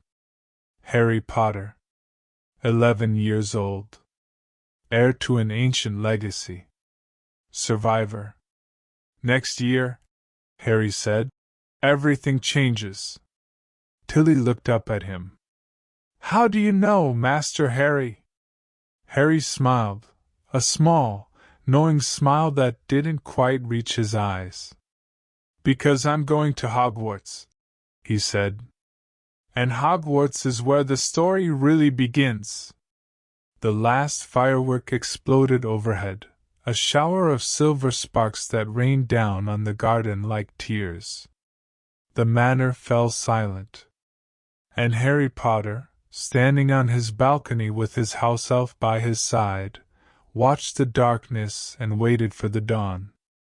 Chapter 11 Mastering Ancient Magic. The library had changed again. Harry noticed it the moment he walked through the iron door. The shelves were taller, stretching up into darkness that seemed to have no end. The floating globes had multiplied, hundreds of them now, casting soft light on aisles that hadn't existed yesterday. The fireplace roared with flames that shifted through colors Harry had never seen before. Indigo, magenta, a deep gold that hurt to look at directly. And the book on the pedestal was gone. Not hidden. Not dimmed. Gone. The pedestal stood empty, white marble bare, as if waiting for something new to take its place. The house is preparing you, Tilly said from behind him. For Hogwarts. For what comes after. Harry walked to the center of the library and turned in a slow circle. The books on the shelves were different too, more advanced, more dangerous. He could feel their magic humming against his skin, a low vibration that made his teeth ache. What do I need to learn first? Harry asked. Tilly climbed onto a nearby reading chair and folded her small hands in her lap. The old magic, Master Harry. The magic your mother taught you. But deeper now. Stronger. The manor will guide you, but you must be willing to go where it leads. Harry thought about his mother's memory. The lessons she had given him. The way she had made him feel like magic wasn't something you learned from books. It was something you felt in your bones. "I'm ready," he said. The library seemed to pulse in response. And then the floor opened beneath him. Harry fell. Not far, only a few feet, but the shock of it stole his breath. He landed on something soft, something that smelled of earth and rain and ancient stone. When he opened his eyes, he was no longer in the library. He was in a cavern. The walls were rough-hewn, darkened by centuries of moisture. Water dripped somewhere in the distance, a steady rhythm that echoed through the darkness. The air was cold, colder than the Manor had ever been, and tasted of iron and magic. Harry stood up slowly, his heart pounding. "Tilly?" No response. He was alone. A path stretched out before him, carved into the stone floor, lined with small, glowing crystals that flickered like candles in a storm. The path led downward, deeper into the earth, toward a light that pulsed gold and silver and green. Harry walked. The crystals brightened as he approached, dimmed as he passed. The walls whispered, not words exactly, but sounds that might have been words if he could only understand them. The air grew thicker, heavier, pressing against his skin like a second layer. He walked for what felt like hours. The path twisted and turned, doubled back on itself, led him through chambers filled with ancient artifacts and rooms that held nothing but silence. He passed a door made of bone, a staircase carved from a single piece of obsidian, a pool of water so still it reflected nothing at all.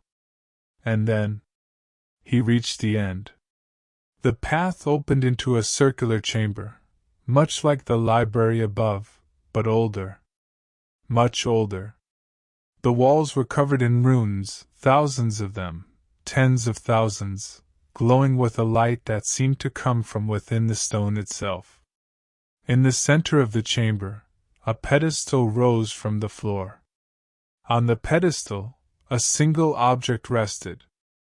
A wand. Harry approached slowly, his footsteps echoing in the silence. The wand was beautiful, long and dark, carved from wood he didn't recognize, with a handle wrapped in silver thread. It pulsed with the same golden light that had guided him from the attic, from the Dursleys, from everything he had ever known. He reached out to touch it. "Wait!" The voice came from everywhere and nowhere. Harry froze, his hand inches from the wand. A figure materialized from the shadows, a woman, tall and ancient, with silver hair that fell to her waist and eyes that glowed like molten gold. She wore robes of deep blue, embroidered with stars that moved across the fabric, and on her forehead, a crown of silver thorns. "Who are you?" Harry whispered. The woman smiled. "I have had many names, child.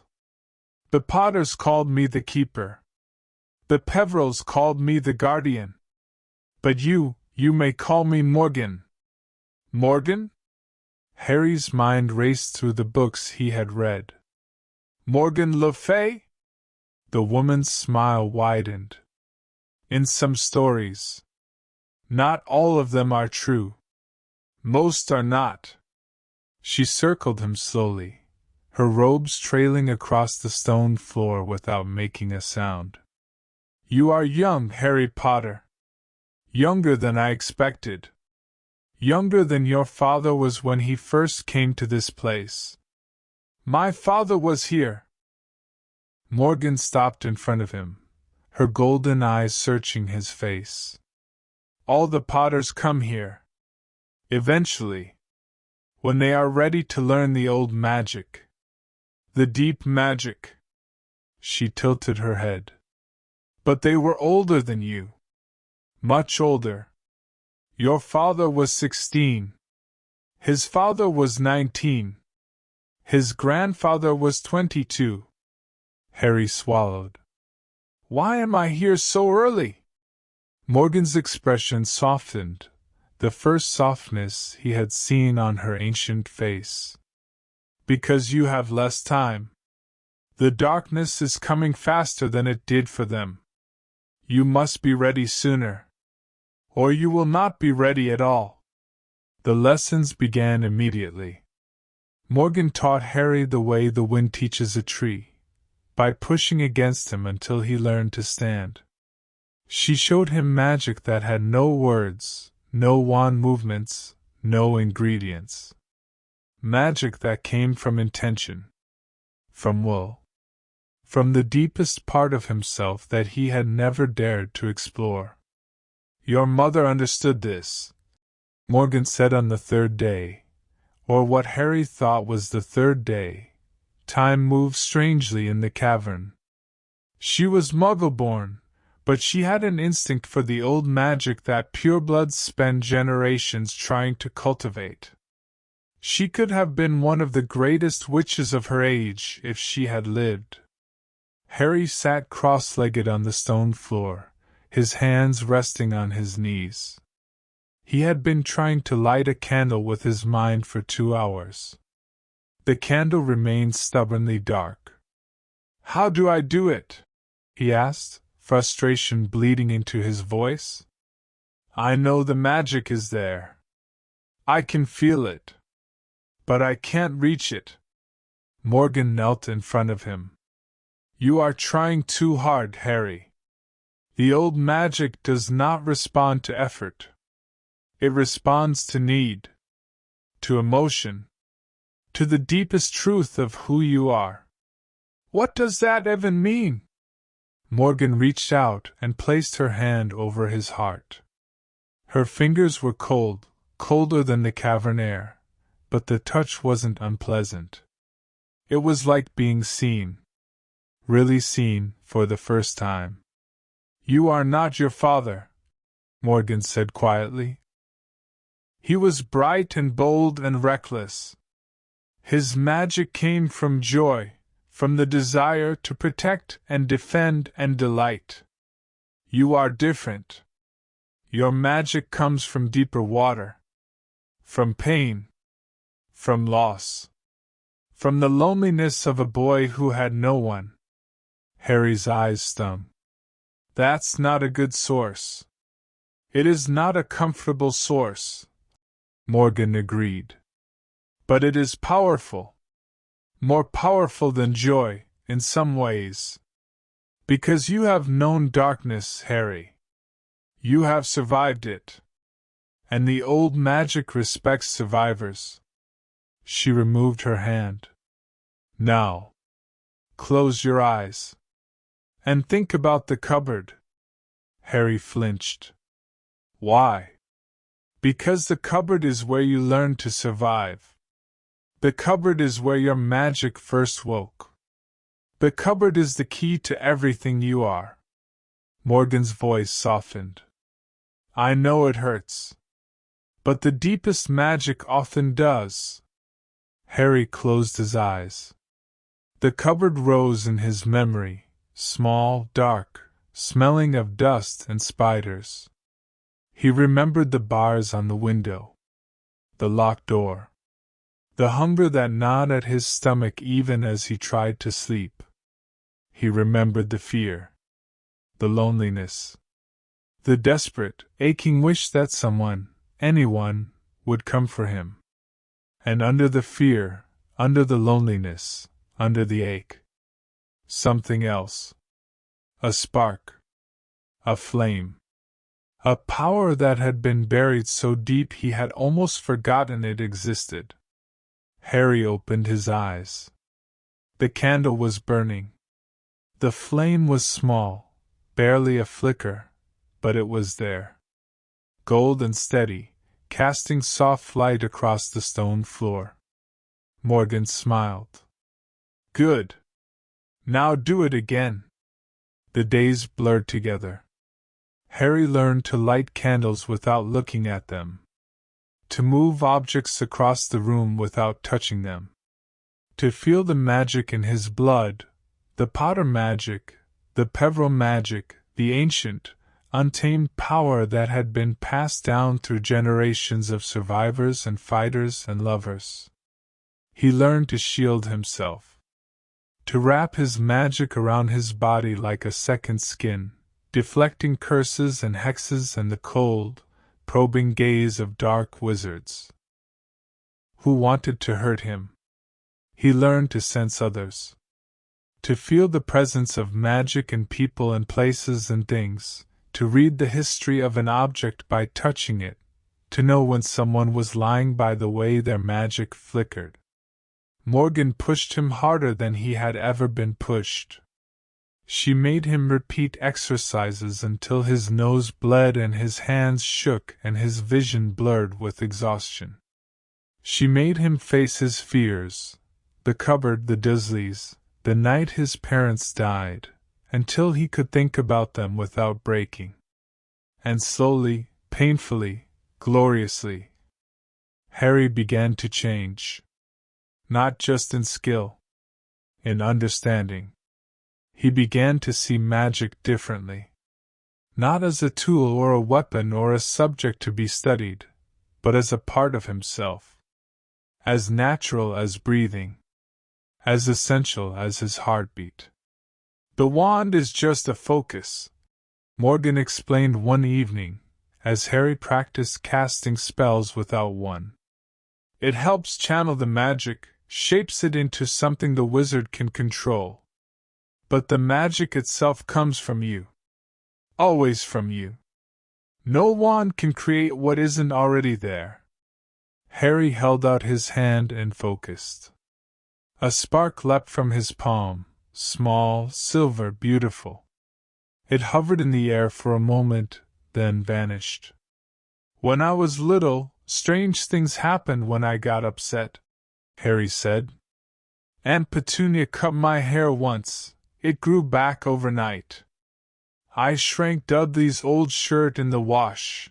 On purpose, I think, though I didn't know I was doing it. I made a glass vanish at the zoo. Morgan nodded. Accidental magic. The first expression of a wizard's power. Most children grow out of it as they learn to control their abilities. She paused. But not you. Your magic was suppressed for so long, locked away in that cupboard, hidden from the world, that it never learned the proper channels. It is wilder than most. More dangerous. More powerful? Harry asked. Morgan smiled. Power is not the same as control, Harry. You have both. You simply haven't learned to use them together. The final lesson came without warning. Harry sat in the center of the chamber, the wand still resting on the pedestal behind him. He had not touched it since his first day in the cavern. Morgan had forbidden it, said he wasn't ready.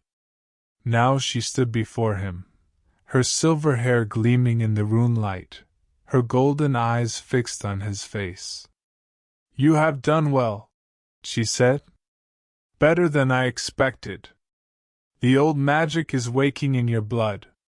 Soon it will be as natural to you as breathing. Harry's heart swelled with pride, then immediately shrank with caution. But Morgan's expression didn't change. But there is a cost. There is always a cost. A cost for what? For the power you are claiming. The old magic does not give itself freely, Harry. It demands something in return. A sacrifice. Harry thought about the prophecy. About his mother's death. About everything he had already lost. What kind of sacrifice? Morgan was silent for a long moment. When she spoke, her voice was barely a whisper. Your childhood, she said. The magic you are learning, the deep magic, it will age you. Not in body, but in spirit. You will see things that children should not see. Feel things that children should not feel. The innocence that protects most young wizards, you will lose it. Harry already felt like he had lost his innocence years ago. In the cupboard. At the Dursleys' table. On the night his parents died, even though he couldn't remember it. I understand, he said. Morgan's golden eyes glistened. Do you? Do you understand what you are giving up? The laughter. The carelessness. The simple joy of being a boy who doesn't know what darkness waits in the world. Harry thought about the Dursleys. About the war that was coming. About Voldemort, somewhere out there, gathering strength for a return that would plunge the wizarding world into blood and fire. If I don't do this, Harry said quietly, I might not survive long enough to miss my childhood. Morgan stared at him for a long moment. Then she stepped aside and gestured to the pedestal. The wand is yours, Harry Potter. When you touch it, the training will be complete. You will leave this place as something more than you were, and something less. She paused. Are you ready? Harry stood up. He walked to the pedestal. He reached out his hand. And he touched the wand. The world exploded into light. Harry felt the wand bond with him, not like a tool, but like a limb. Like an extension of his very soul. The wood was warm against his palm, the silver threads vibrating with power that sang through his bloodstream. The runes on the walls blazed. The crystals in the corridor blazed. Everything blazed, light so bright that Harry had to close his eyes, though he could still see it behind his lids, gold and silver and deep, ancient green. And then, silence. Harry opened his eyes. He was back in the library. The pedestal was gone. The cavern was gone. Morgan was gone.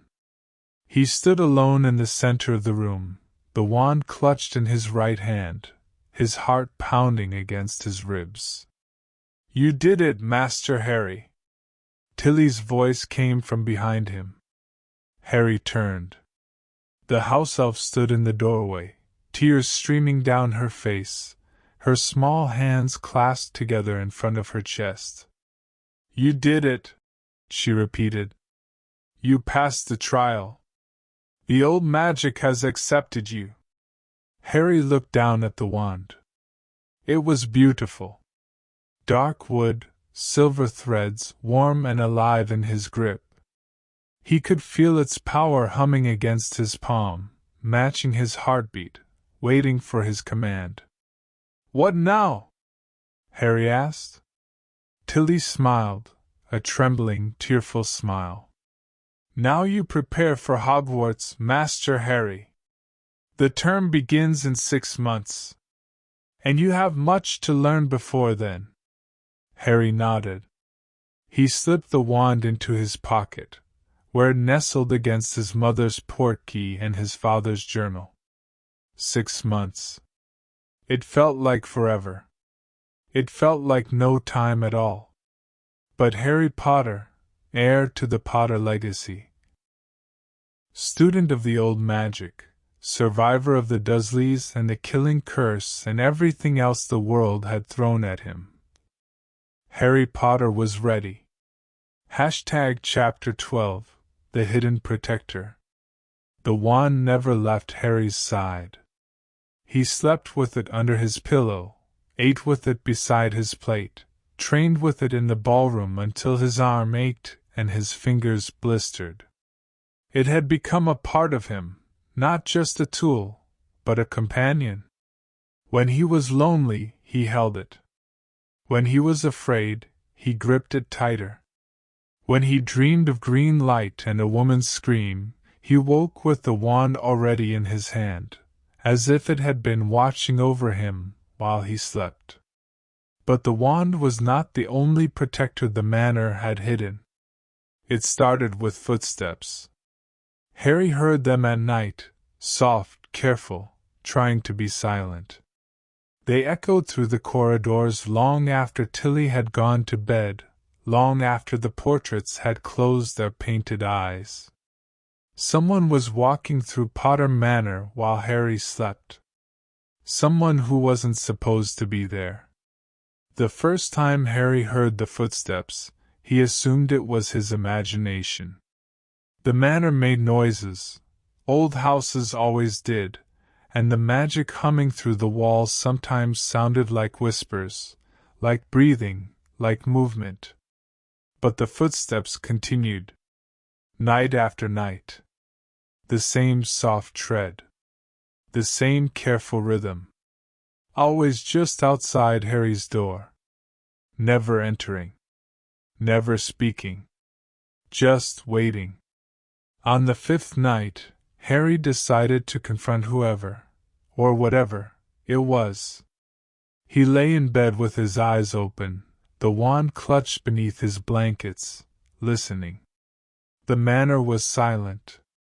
The portraits were still. Even the stars on his ceiling had stopped moving, as if holding their breath. Then, footsteps. Harry moved. He threw off the blankets and crossed the room in 3 strides, yanking open the door before the footsteps could retreat. The corridor was dark, lit only by the faint glow of the floating candles, but Harry didn't need light to see. Someone was there. Small.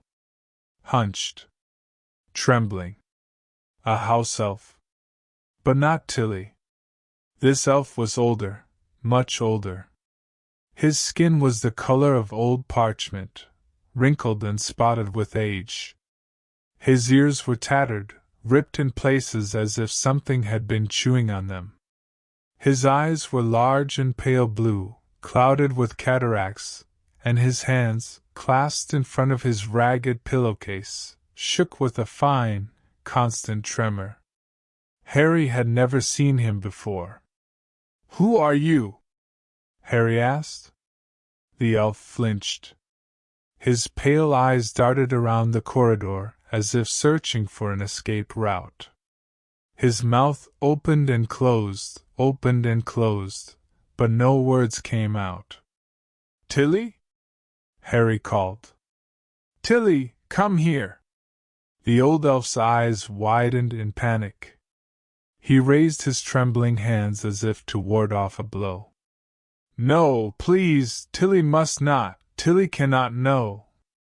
But it was too late. Tilly appeared at the end of the corridor, her small feet slapping against the stone floor. She was wearing a nightcap, pink, with a pom-pom on top, and her eyes were bleary with sleep. But the moment she saw the old elf, she froze. "Bram," she whispered. The old elf, Bram, bowed his head. "Tilly." Harry looked between them. "You know each other?" Tilly's face was pale. Bram is. Tilly thought Bram was dead. Tilly wished Bram was dead, the old elf said quietly. His voice was raspy, worn smooth by centuries of use. "Bram does not blame Tilly. Bram blames himself." Harry's confusion deepened. "Someone needs to explain what's going on. Right now." Tilly took a deep breath. "Bram was the Potter family's protector, Master Harry. Before the manor fell asleep. He served your great-grandfather. Your grandfather. Your father." She paused, her voice cracking. "And then he disappeared. When your parents died. When the wards failed. Bram was gone, and Tilly hoped. You hoped I had died. Bram finished. It would have been kinder. Harry stared at the old elf. His ragged pillowcase. His trembling hands. His eyes, clouded and ancient and full of a grief so deep it seemed to have no bottom. What happened to you? Harry asked. Bram was silent for a long moment. Then, slowly, he raised his arm. The sleeve of his pillowcase fell back, revealing his forearm. Harry's stomach turned. The skin was covered in scars, not the faint, silvery lines of old wounds, but deep, angry furrows that looked like they had been carved with a red-hot knife.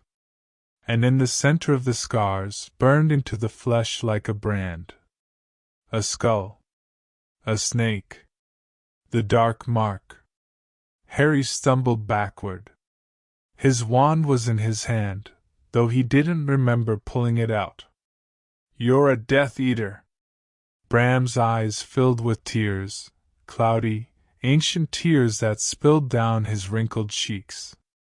Bram was not a Death Eater by choice, Master Harry. Bram was taken. After your parents died. The Dark Lord's followers came to the manor. They found Bram in the garden. They tortured him for information about the Potter vaults. About the artifacts hidden in the manor. About you. How did you survive? Harry whispered. Bram told them nothing. The old elf's voice was barely audible. 4 days. 4 weeks. They used the Cruciatus curse on Bram until his mind shattered and his body broke. But Bram did not tell. Bram could not tell. The magic of the Potters, the old magic, it protected Bram's secrets. Even when Bram wanted to scream the truth, his tongue would not form the words. Harry lowered his wand slightly. Then how did you get the mark? Bram's hand moved to his forearm, covering the brand. They marked Bram as a trophy. As a warning. As a promise that they would return. The Dark Lord himself came to the manor's gates and carved his symbol into Bram's flesh. He laughed while Bram screamed. He said the Potter elf would carry his mark forever, a reminder that no one was beyond his reach. Tilly made a sound, a small, broken whimper. Bram. Tilly did not know. Tilly thought Bram had abandoned the family. Bram said gently. Tilly thought Bram was a coward. Bram does not blame Tilly. Bram would have thought the same. Harry holstered his wand. He looked at the old elf, at his scars, his trembling hands, his clouded eyes. At the dark mark burned into his flesh, a permanent reminder of the worst night of Harry's life. Where have you been? Harry asked. For 11 years?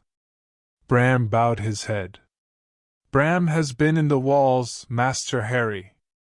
The old passages. The hidden corridors that even Tilly does not know. Bram has been watching. Waiting. Protecting the manor from the inside while the wards slept. Protecting it from what?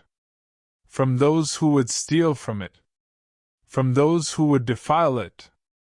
From those who would harm the heir when he finally returned. Bram's eyes met Harry's. There have been intruders, Master Harry. Over the years. Dark wizards who sensed the magic sleeping beneath the stones. Thieves who wanted to plunder the Potter vaults. Spies who wanted to find the boy who lived and deliver him to the Dark Lord's remaining followers. Harry's blood ran cold. Here? In the manor? In the grounds, Bram corrected. The wards turned them away before they could reach the doors. But Bram watched them. Bram tracked them. Bram made sure they never returned. How? Bram's expression didn't change. Bram did what was necessary, Master Harry. Harry didn't ask for details. He wasn't sure he wanted to know. The morning light brought clarity. Harry sat in the kitchen with Tilly and Bram, a cup of tea growing cold in his hands. The old elf had not eaten.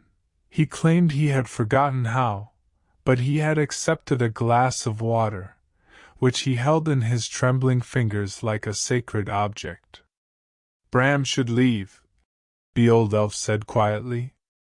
Bram is not safe to be around. The mark, it connects Bram to the Dark Lord. Even now, even after all these years, Bram can feel him. In his dreams. In his blood. In the spaces between his thoughts. Harry's scar prickled. You can feel Voldemort? Bram flinched at the name but nodded. Not clearly. Not the way the Death Eaters feel him. But Bram knows when he is angry. When he is plotting. When he is growing stronger. His voice dropped to a whisper. He is growing stronger, Master Harry. Faster now. The ritual that keeps him alive, the dark magic that sustains him, it is reaching completion. He will return. Soon. Tilly's hand found Harry's under the table. When? Harry asked. Bram does not know. Months, perhaps. A year. But not longer than that. The Dark Lord's patience is thin, and his hunger for power is never satisfied. Harry thought about the prophecy. Either must die at the hand of the other. He thought about Hogwarts, waiting for him in September. He thought about the wand in his pocket, the magic in his blood, the training that had only just begun.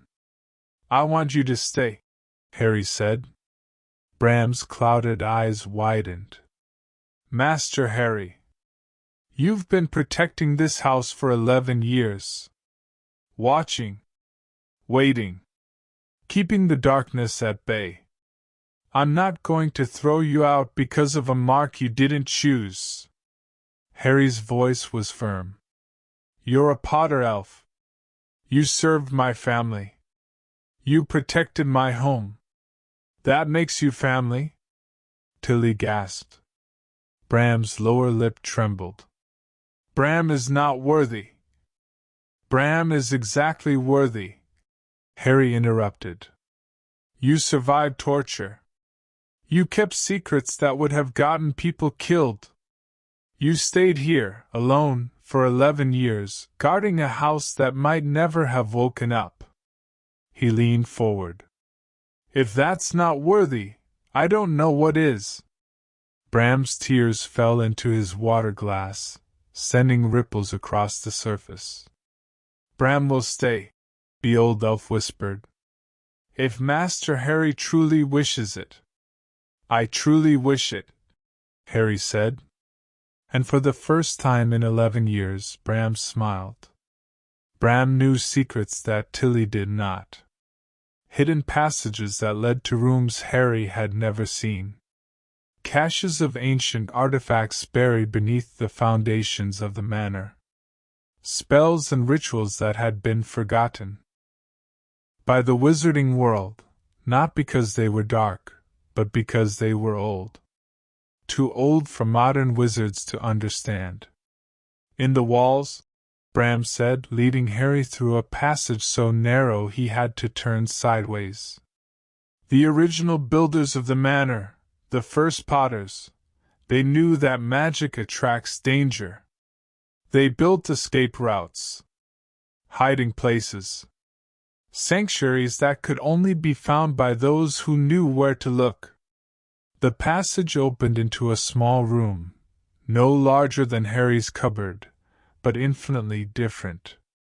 The walls were lined with shelves, and the shelves were lined with objects. A mirror that showed not reflections but memories, A compass that pointed not north but toward the nearest person who loved you. A box of candles that burned with the colors of the magic they were intended to power. Your father found this room when he was 12, Bram said. He spent hours here, dreaming, planning, imagining the future. Harry touched the mirror. His mother's face appeared, not the memory from the library, but a new image. She was laughing, her head thrown back, her red hair cascading over her shoulders. James stood behind her, his arms wrapped around her waist, his face buried in her neck. Harry pulled his hand away. The image vanished. He missed them, Bram said quietly. Your father. Every day of his life, he missed them. Even before they died, he missed the people they had been. The war changed everyone. It changed him most of all. Harry turned away from the mirror. Show me the rest. The tour took 3 days.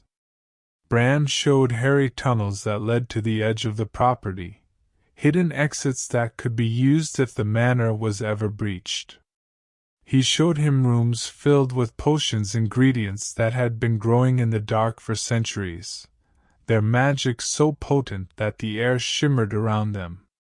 He showed him a chamber where time moved differently, where an hour outside was a day inside, and explained that the Potters had used it to prepare for emergencies. The manor protects, Bram said. But it also expects. The Potters have always been ready for war. You must be ready too. Harry stood in the time chamber, feeling the magic pulse against his skin. How much time do I have? Before Hogwarts? Bram calculated. 6 months, Master Harry. But in this room. He gestured at the walls, which seemed to breathe. 6 months could become 6 years. If you are willing to pay the price. What price? Time outside will pass normally. You will age normally. But the hours you spend in here will feel like days. Weeks. Months. It is exhausting. Many Potters could not bear it. Their minds broke under the strain. Harry thought about Voldemort. About the war. About the prophecy that said he would have to kill or be killed. Show me how to work it, Harry said. Bram's eyes filled with pride, and something else. Something that looked like fear. Yes, Master Harry. Harry began his training in the time chamber the next day. He spent 12 hours inside, which felt like 12 days, learning spells that Hogwarts didn't teach until 5th year. Shield charms. Disarming charms. Counter curses that required split-second timing and absolute focus. Bram had been a warrior once, before his body had broken, and he taught Harry the way soldiers taught soldiers. Again, Bram would say, after Harry failed a spell for the 20th time. Your enemy will not give you time to rest. Your enemy will not care that you are tired. Again. Harry trained until his muscles screamed and his mind blurred and his magic felt like a raw nerve, exposed and aching. He trained until he could cast a shield charm in his sleep, until he could disarm an opponent without thinking, until the wand in his hand felt less like a tool and more like an extension of his soul. And in the evenings, when the time chamber released him, exhausted and trembling, he sat with Tilly and Bram in the kitchen and learned other things. History. Politics. The complex web of alliances and enmities that made up the wizarding world. The Malfoys are dangerous, Tilly said one night, drawing a family tree on a piece of parchment. They supported the Dark Lord in the First War. They claimed they were under the Imperious curse, but Tilly does not believe them. The Weasleys are safe, Bram added. Arthur Weasley fought alongside your father. His children, they will be your classmates, most likely. Trust them until they give you reason not to. The Longbottoms, Tilly began. Harry interrupted. The Longbottoms? I've seen that name. In the papers. Neville Longbottom? Tilly and Bram exchanged a glance.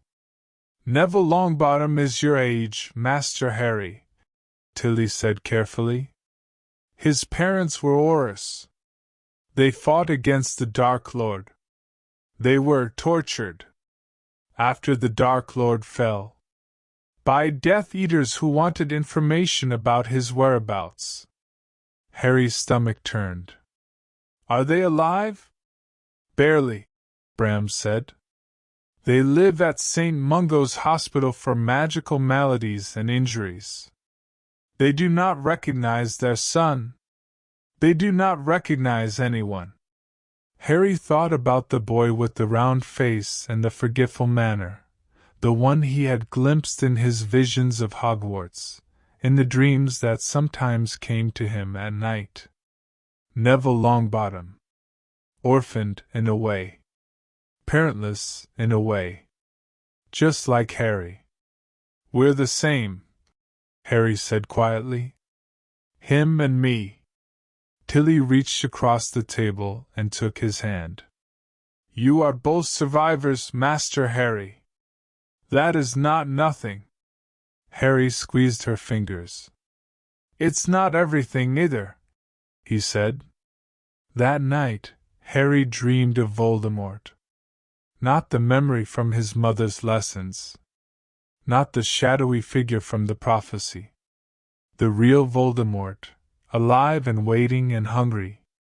He was sitting in a dark room, surrounded by snakes. They coiled around his feet, his legs, his arms, their scales gleaming in the light of a single candle. His face was not a face, it was a skull wrapped in pale skin, with slits for nostrils and eyes that burned red as embers. And he was smiling. Harry Potter, Voldemort hissed. The boy who thought he could hide. Harry tried to wake up. He couldn't. I know where you are, Voldemort continued. Not the manor, your precious blood wards hide that from me.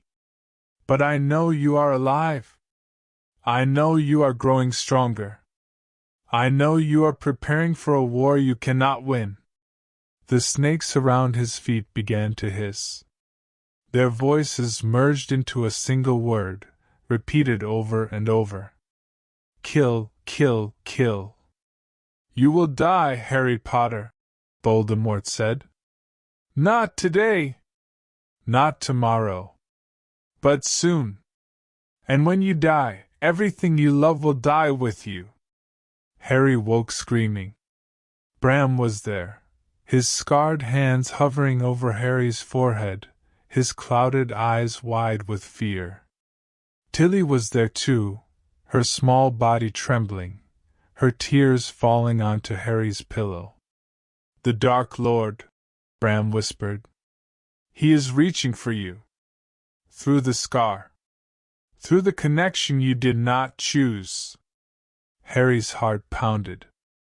Can he find me? Does he know where the manor is? Bram shook his head. The wards are too strong. But the connection, it goes both ways, Master Harry. You saw him.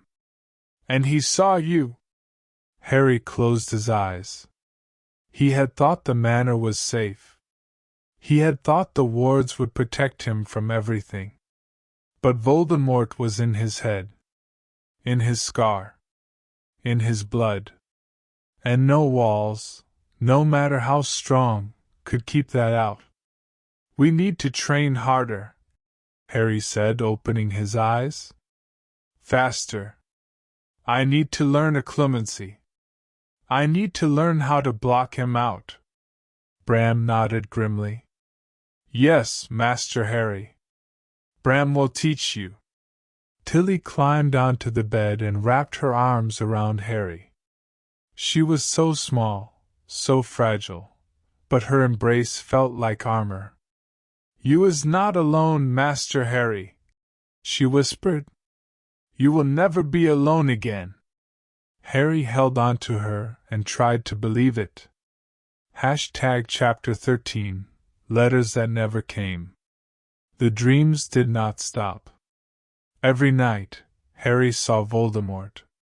Sometimes the Dark Lord was sitting in his dark room, surrounded by snakes. Sometimes he was walking through corridors Harry didn't recognize, his bare feet silent on stone floors. Sometimes he was simply there, a presence at the edge of Harry's consciousness, watching, waiting, hungry. And every morning, Harry woke with his scar burning and Bram's worried eyes watching from the foot of the bed. The connection is strengthening, Bram said on the 7th morning. He had taken to sleeping outside Harry's door, his small body curled on a threadbare cushion, his scarred hands never far from his wand. The Dark Lord is preparing something. A ritual. A resurrection. Bram can feel it in the mark. Harry sat up in bed, pressing his palm against his forehead. The scar throbbed in response, a dull, persistent ache that had become his new normal. How do I stop it? Harry asked. The dreams. The connection. How do I block him out? Bram's clouded eyes dimmed further. A clemency, Master Harry. The art of closing your mind to external influence. It is difficult. Especially for the young. Especially for those with emotional wounds that have not healed. Harry thought about the cupboard. The Dursleys. The years of hunger and fear and loneliness that had carved themselves into his bones. My wounds will never heal, Harry said quietly. Bram shook his head. They will, Master Harry. But they will leave scars, just like Bram's. And scars can be barriers. They can protect as well as ache. The training began that afternoon. Bram led Harry to a small room on the 4th floor, a room Harry had never noticed before, hidden behind a tapestry depicting the Battle of Hogwarts. The walls were bare stone, unadorned by portraits or tapestries. The floor was covered in thick cushions. And in the center of the room, a single candle burned. A clemency requires focus, Bram said, settling onto a cushion across from Harry. The mind is not a fortress, it is a city. Many entrances. Many exits. Many places where an invader can hide. Your task is to learn the city. To map its streets. To guard its gates. Harry sat across from him, cross-legged, his hands resting on his knees. How do I start? By clearing your mind. By letting go of thought. By becoming empty. Harry closed his eyes. He tried to think of nothing. Instead, he thought of everything. The Dursleys. The cupboard. The bars on the window. The hunger that had gnawed at his stomach for years.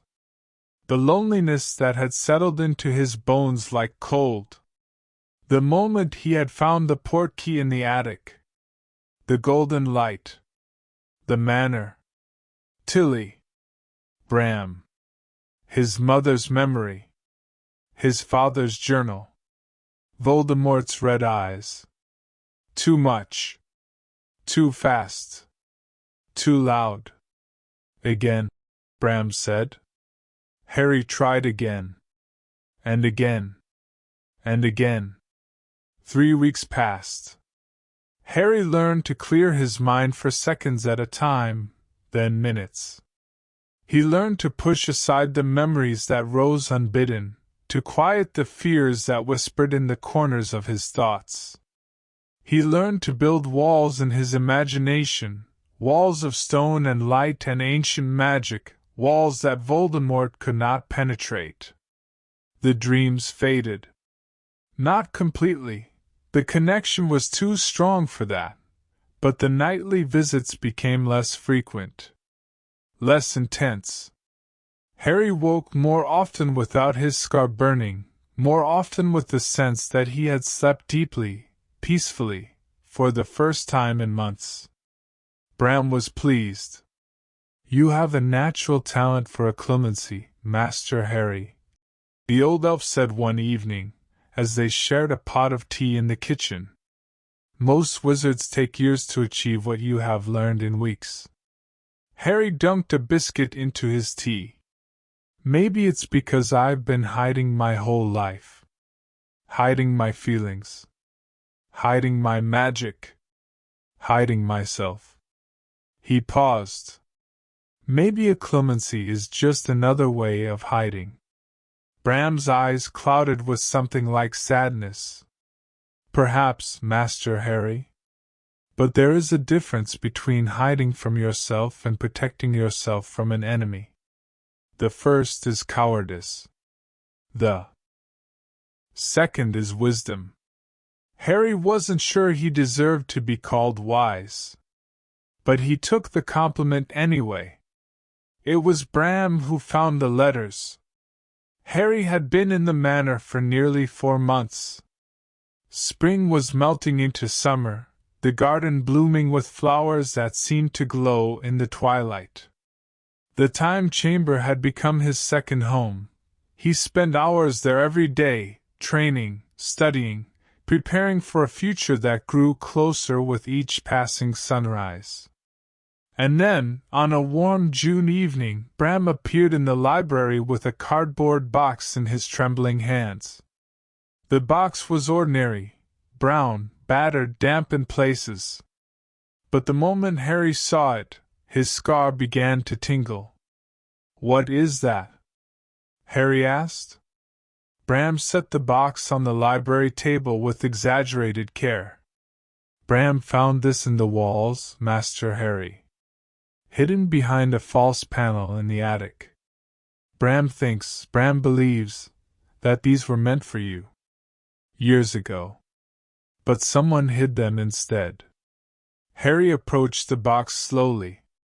His hands were shaking as he lifted the lid. Inside were letters. Dozens of them. Hundreds, perhaps. All addressed to him in emerald green ink, all stamped with a crest he had never seen in person but recognized immediately. A lion, an eagle, a badger, a snake, surrounding a letter H. Hogwarts letters. Harry pulled out the first one. His hands were trembling so badly he could barely open the envelope. "Mr. H. Potter. The cupboard under the stairs. Number 4, Privet Drive. Little Whinging. Surrey." The letter inside was dated July 23, 1991. Harry's 11th birthday had been July 31st. The letter had arrived 8 days early. But Harry had never seen it. He pulled out another letter. Same envelope. Same address. Same date. And another. And another. And another. Dozens of letters. All addressed to the cupboard. All dated before his 11th birthday. All unopened. And at the bottom of the box, a final envelope, different from the others. Thicker parchment. Darker ink. A wax seal impressed. With a symbol Harry didn't recognize, a triangle, a circle, a line. The symbol of the Deathly Hallows. Harry broke the seal with shaking fingers. The letter inside was not from Hogwarts. It was from Dumbledore. Dear Harry. Asterisk, if you are reading this, then you have found the letters that should have reached you months ago. I owe you an explanation, and an apology. Asterisk. Asterisk, the letters from Hogwarts were sent to your aunt and uncle's address, as required by law. They should have been given to you on your 11th birthday. They were not. Someone, I believe your uncle, intercepted them and hid them in the attic, hoping to prevent you from learning the truth about your heritage. Asterisk. Asterisk, I discovered this too late. By the time I realized what had happened, you were gone. The portkey in the attic, the one your mother created, had activated, and you had vanished beyond my reach. Asterisk. Asterisk, I have searched for you, Harry. For months I have searched. But the wards around Potter Manor are ancient and powerful, and they will not yield to me. Not until you invite me in. Asterisk. Asterisk, I am not writing this letter to demand entry. I am writing to explain. To apologize. To offer whatever help I can give from a distance. Asterisk. Asterisk, you deserve better than the Dursleys. You deserved better than a cupboard under the stairs. You deserved better than the silence I imposed on your life. Asterisk.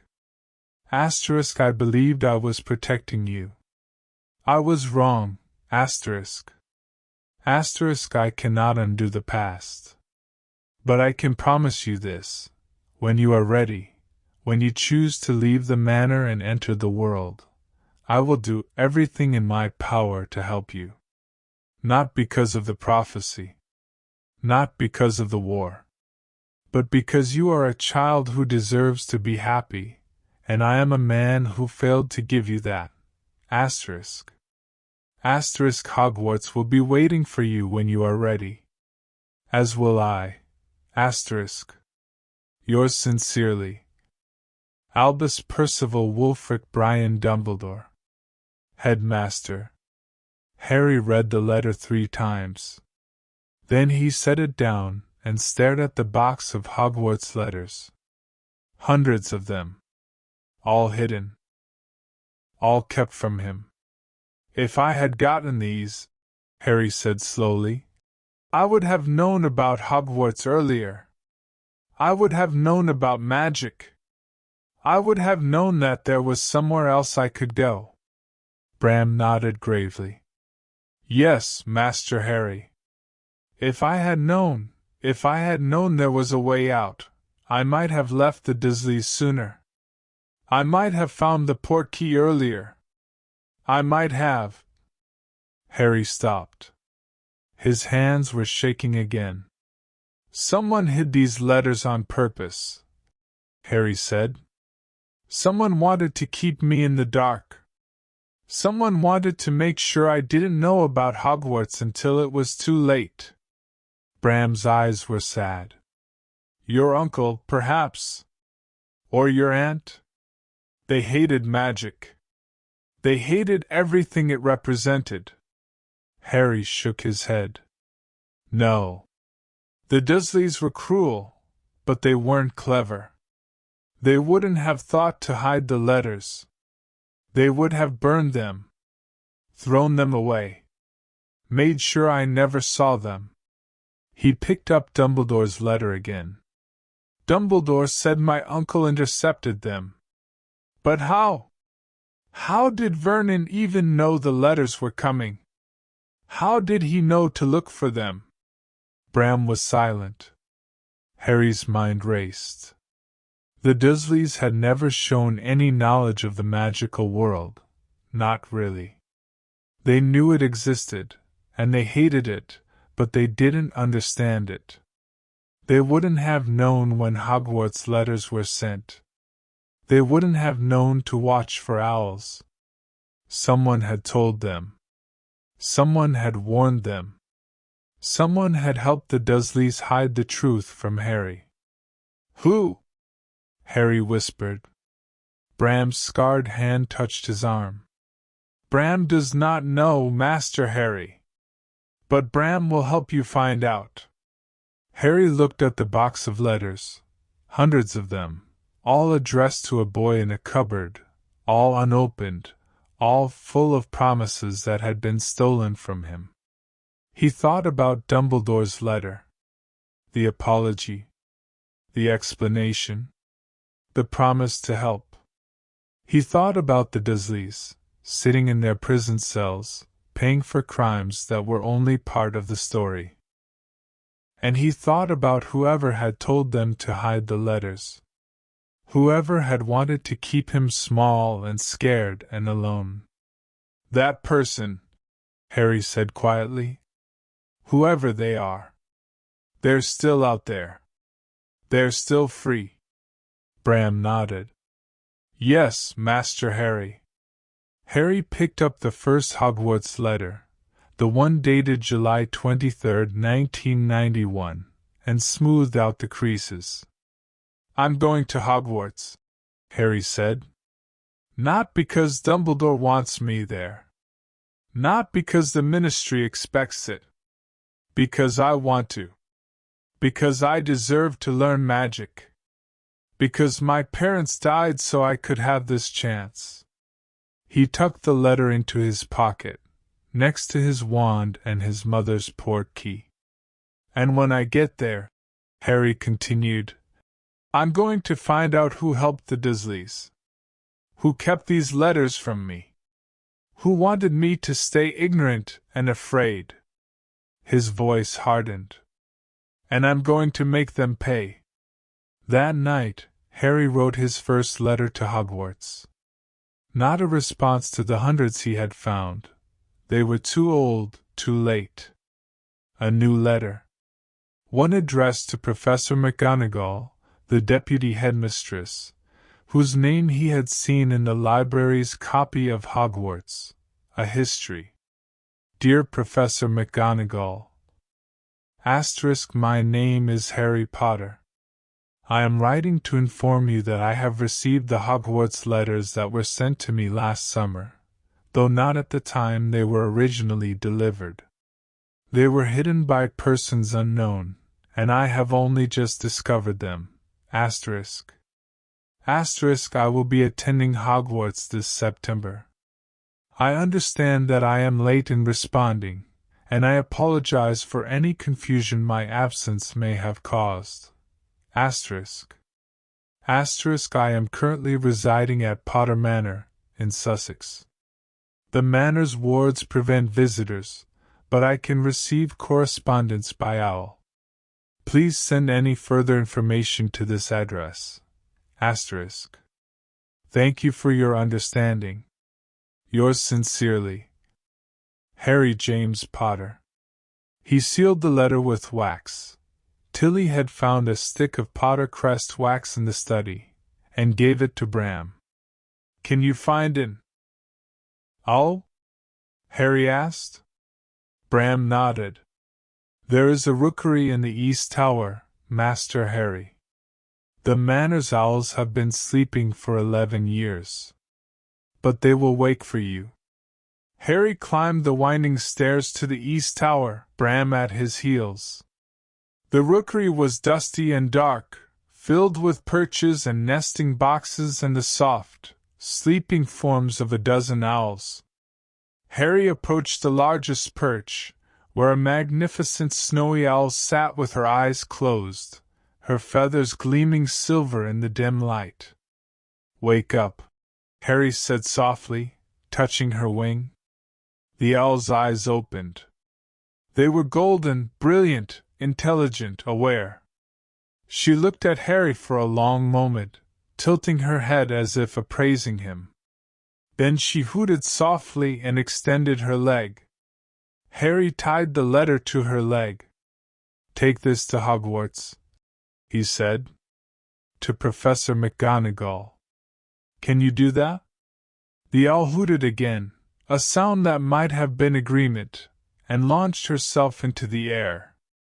She circled the rookery once, twice, then flew through an open window and vanished into the night. Harry watched her go. He thought about the letters that had been hidden from him. The months of ignorance. The years of loneliness. And he thought about the future. Hogwarts was waiting. The truth was waiting. And Harry Potter, heir to the Potter legacy, student of the old magic, survivor of the Dursleys and the Dark Lord and everything else the world had thrown at him. Harry Potter was ready to face it. The response came 3 days later. A large, tawny owl landed on Harry's windowsill at dawn, a thick envelope clutched in its talons. Harry took the envelope with trembling hands and broke the scarlet wax seal. Inside was a letter from Professor McGonagall, formal, precise, but warm underneath the formality. Mr. Potter. Your letter has caused quite a stir at Hogwarts. We had assumed, given your lack of response to our previous correspondence, that you would not be attending this year. I am relieved to learn otherwise. Your situation is unusual, but not unprecedented. The Hogwarts Board of Governors has approved your late admission, provided you can demonstrate sufficient knowledge to keep up with your peers. To that end, I am enclosing a list of required books and supplies, as well as a preliminary examination that you must complete before the start of term. Please return the completed examination to me by August 15th. If you pass, and I have every confidence that you will be placed in your appropriate year and sorted upon arrival. I will not ask where you have been for the past year. The wards around Potter Manor are famous, and I respect your privacy. But I will say this, Hogwarts has missed you, Mr. Potter. We look forward to welcoming you at last. Yours sincerely, Minerva McGonagall, Deputy Headmistress. Harry read the letter twice. Then he turned to the preliminary examination. 27 pages of questions about transfiguration, charms, potions, history of magic, astronomy, herbology, defense against the dark arts. The exam was designed for students who had completed their first year at Hogwarts, which meant Harry had 6 weeks to learn everything he would have learned in 7 months of classes. He smiled. Finally. A challenge he could sink his teeth into. Tilly, Harry called. Bram. We have work to do. The next 6 weeks would change everything. Chapter 14, A Different Hogwarts Path. The preliminary examination sat on Harry's desk like a dragon waiting to be slain. 27 pages. 7 subjects. Hundreds of questions, some of which he couldn't even understand. The Transfiguration section alone referenced spells and theories that Harry had never encountered in any of the Manor's books. Someone, probably a professor at Hogwarts, had designed this exam to separate serious students from those who simply wanted to coast through their education. Harry was determined to be the former. Tilly has organized the library, Tilly said, appearing at his elbow with a stack of books that reached her chin. All the first-year texts are on the table in the reading nook.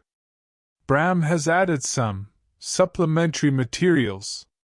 She paused, her ears twitching. Older books. Deeper books. Books that the Hogwarts library does not carry. Harry looked at the stack. 23 volumes by his quick count. Each one thicker than his wrist. Each one pulsing with the faint glow of ancient magic. How am I supposed to read all of these in 6 weeks? Harry asked. Tilly's eyes sparkled. The time chamber, Master Harry. You forget. What is 6 weeks outside can be 6 months inside. More if you push yourself. Harry had been avoiding the time chamber since his occlumency training with Bram. The room worked, he couldn't deny that. Every hour he spent inside felt like 10, giving him time to learn and practice and perfect skills that should have taken years. But the cost was high. The chamber drained him, left him exhausted and disoriented, blurred the line between real time and borrowed time. But the exam was waiting. And Hogwarts was waiting. And Voldemort was waiting. Show me the way, Harry said. The time chamber felt different this time. The walls hummed with a lower frequency, as if the room was adjusting itself to his needs. The air was cooler, crisper, smelling of old paper and ink. And in the center of the chamber, where there had been nothing before, a desk now sat, a beautiful mahogany desk, carved with the Potter crest, covered in books and parchment, and quills that dipped themselves into inkwells without being touched. Harry sat down. He opened the first book, *A Beginner's Guide to Transfiguration*, and began to read. The next 6 weeks, 6 months, in chamber time, were the hardest of Harry's life. He woke at dawn in the chamber and slept at midnight in his bed, the line between the two blurring until he wasn't sure where one ended and the other began. He read until his eyes burned and his head throbbed. And the words on the page swam before his vision. He practiced spells until his wand arm ached and his magic felt like a raw nerve, exposed and overworked. But he learned. He learned about the fundamental principles of transfiguration, that anything could become anything else, provided the wizard understood the intrinsic nature of both objects. He learned that Gamp's law of elemental transfiguration had 5 principal exceptions, food being the most famous, and that every witch and wizard spent their lives trying to find a 6th. He learned about charms, the difference between a hex, a jinx, and a curse. The proper wand movements for lumos and knocks. The theory behind the levitation charm, which required the wizard to understand not just the object's weight, but its willingness to fly. He learned about potions, the importance of stir direction and temperature, and the phase of the moon. The properties of moonstone and dragon's blood and the venom of the bicorn. The delicate balance between brewing and overbrewing, between patience and urgency. He learned about history, the founding of Hogwarts, the Goblin rebellions, the creation of the International Statute of Secrecy. The rise of dark wizards throughout the centuries, Grindelwald, Voldemort, and others whose names had been almost erased from the records. He learned about herbology, the scream of the mandrake, the healing properties of dittany, the dangers of devil's snare. He learned which plants could kill and which could cure and which could do both, depending on how they were used. And he learned about defense, the spells that could protect, the spells that could harm, and the thin, gray line between them. Bram joined him in the chamber on the 15th day, or the 15th week, by chamber reckoning. The old elf moved slowly, his scarred hands resting on a gnarled walking stick, but his eyes were sharp. "You have learned the theory, Master Harry," Bram said. "Now you must learn the practice." Harry looked up from his book. "Practice of what?" "Combat. The spells you are studying, they are not meant for classrooms. They are meant for battlefields. For dark forests. For the moment when your enemy is standing in front of you and there is no one else to save you. Harry's stomach tightened. You want me to duel you? Bram smiled, a thin, grim smile. Bram wants you to survive, Master Harry. If that means dueling an old, broken house elf, then Bram will duel you until your arms fall off and your magic gives out. Harry stood up. He drew his wand. Then let's begin. The duels were brutal. Bram had been a warrior once, before the torture, before the years of hiding in the walls, before his body had turned against him. His magic was still strong, still deadly, and he did not hold back. He disarmed Harry 57 times in the first hour. He knocked him off his feet 43 times in the second. He pinned him to the wall with a body-bind curse so strong that Harry couldn't move for 10 minutes, could only hang there, suspended against the stone, while Bram lectured him on the importance of maintaining eye contact during a duel. Your enemy will read your intentions in your eyes, Bram said, releasing the spell. If you look at where you are going to strike, they will know.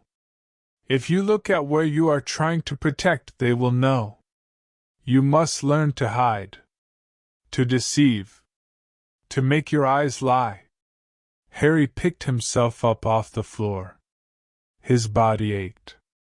His pride ached more. How do I do that? Bram tapped his own temple. Acclimacy, Master Harry. You have learned to close your mind. Now you must learn to make it lie. To show your enemy what you want them to see, not what is truly there. Harry closed his eyes. He thought about the cupboard, the loneliness, the fear. He pushed those thoughts aside, into a corner of his mind, behind walls of stone and light. Then he imagined something else. A different intention. A different destination. When he opened his eyes, he looked at Bram's left shoulder. Then he cast a disarming charm aimed at the elf's right hand. The spell hit Bram square in the chest. His wand flew from his grip and clattered against the floor.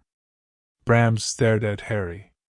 For a long moment, neither of them moved. Then the old elf began to laugh. Good, Bram said, still laughing. Very good, Master Harry. Again. They dueled until Harry collapsed from exhaustion. The days blurred together. Harry lost track of time, of real time, of chamber time, of the difference between them. He ate when Tilly appeared with trays of food, slept when his body refused to go on, woke when Bram shook his shoulder and said, Again. The exam on his desk filled in slowly, question by question, page by page, subject by subject. Transfiguration, completed. Charms, completed. Potions, nearly completed. History of magic, barely started. Herbology, half finished. Defense against the dark arts, blank.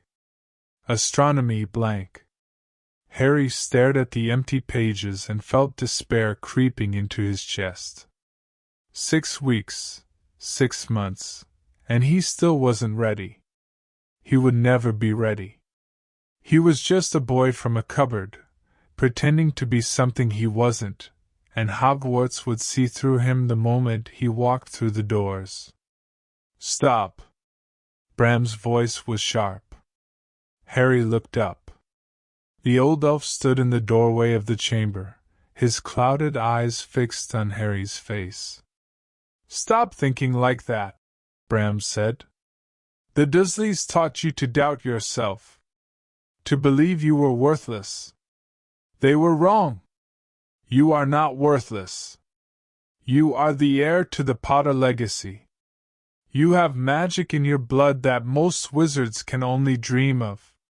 And you have worked harder in 6 months than most students work in 6 years. Harry's throat tightened. It's not enough. It will be enough, Bram said firmly. Because you will make it enough. He crossed the room and placed his scarred hand on Harry's shoulder. You have 1 week of real time left before the exam must be returned. Use it wisely. Rest. Recover. Trust in what you have learned. Harry wanted to argue. Wanted to say that he couldn't rest, couldn't recover, couldn't trust anything. But Bram was right. He was exhausted. Broken. Running on fumes. 1 week, Harry said. 1 week, Bram agreed. Harry left the chamber and didn't return for 7 days. The final week was different. Harry slept. Truly slept, for the first time in months. He woke each morning without his scar burning, without dreams of red eyes and green light. He ate breakfast with Tilly in the kitchen, lunch in the garden, dinner by the fireplace in the library. He walked through the manor and the grounds, reconnecting with the magic that hummed in every stone, every flower, every breath of air. He didn't study. He didn't practice. He simply existed. It was the most peaceful week of his life. On the 7th day, Harry returned to the time chamber. The exam waited for him on the desk, incomplete but no longer intimidating. He sat down, picked up his quill, and began to write. History of Magic. He wrote about the Goblin Rebellions, the founding of the International Confederation of Wizards, the secret origins of the Hogwarts Express. Defense against the dark arts. He wrote about shield charms and disarming charms, about the difference between a hex and a curse, about the theory behind the Patronus charm, even though he had never cast it. Astronomy. He wrote about the moons of Jupiter, the movements of Venus, the way that ancient wizards had used the stars to predict the future. He wrote until his hand cramped and his ink ran dry. He wrote until the words blurred together and his thoughts felt like they belonged to someone else. He wrote until the last page was filled and the exam was complete.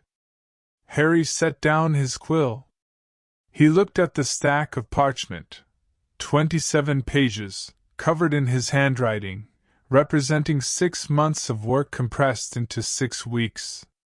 It was done. Bram carried the exam to the rookery. Harry watched from the window as the snowy owl, Hedwig, he had named her, after a name he found in a book of magical history, lifted into the air, the thick envelope clutched in her talons. She circled the tower once, twice, then flew south toward Hogwarts. "Will I pass?" Harry asked. Bram stood beside him, leaning on his walking stick. "Bram does not know, Master Harry. The exam is difficult. Designed to weed out the unprepared. And if I'm unprepared?" Bram was silent for a moment. "Then Hogwarts will send a representative to assess you in person. They will want to understand why you did not attend your first year. They may ask questions about the Dursleys. About the Manor. About you." Harry's stomach turned. He didn't want strangers in the Manor. Didn't want ministry officials poking through his home, asking questions he wasn't ready to answer. "I pass," Harry said firmly. "I have to have passed." Bram said nothing. They watched the sky together, waiting for an owl that would not return for days. The response came on August 14th.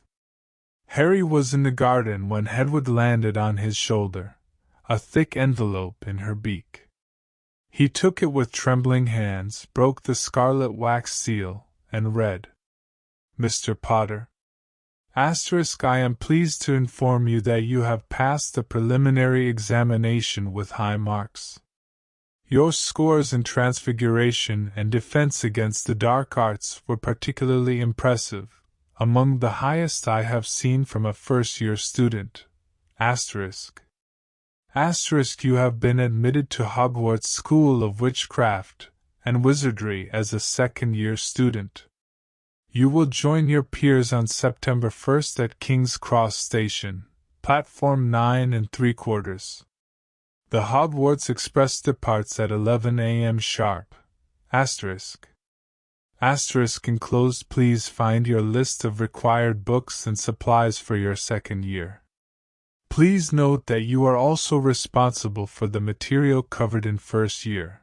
I trust your examination results reflect your mastery of that material. One additional note. Your living situation has raised questions among the Hogwarts Board of Governors. They have requested a meeting with you at the start of term to discuss your unconventional circumstances. I have advised them to wait until you have settled in, but I wanted to warn you in advance. Welcome to Hogwarts, Mr. Potter. We look forward to seeing you on September 1 SD. Yours sincerely, Minerva McGonagall, Deputy Headmistress. Harry read the letter 3 times.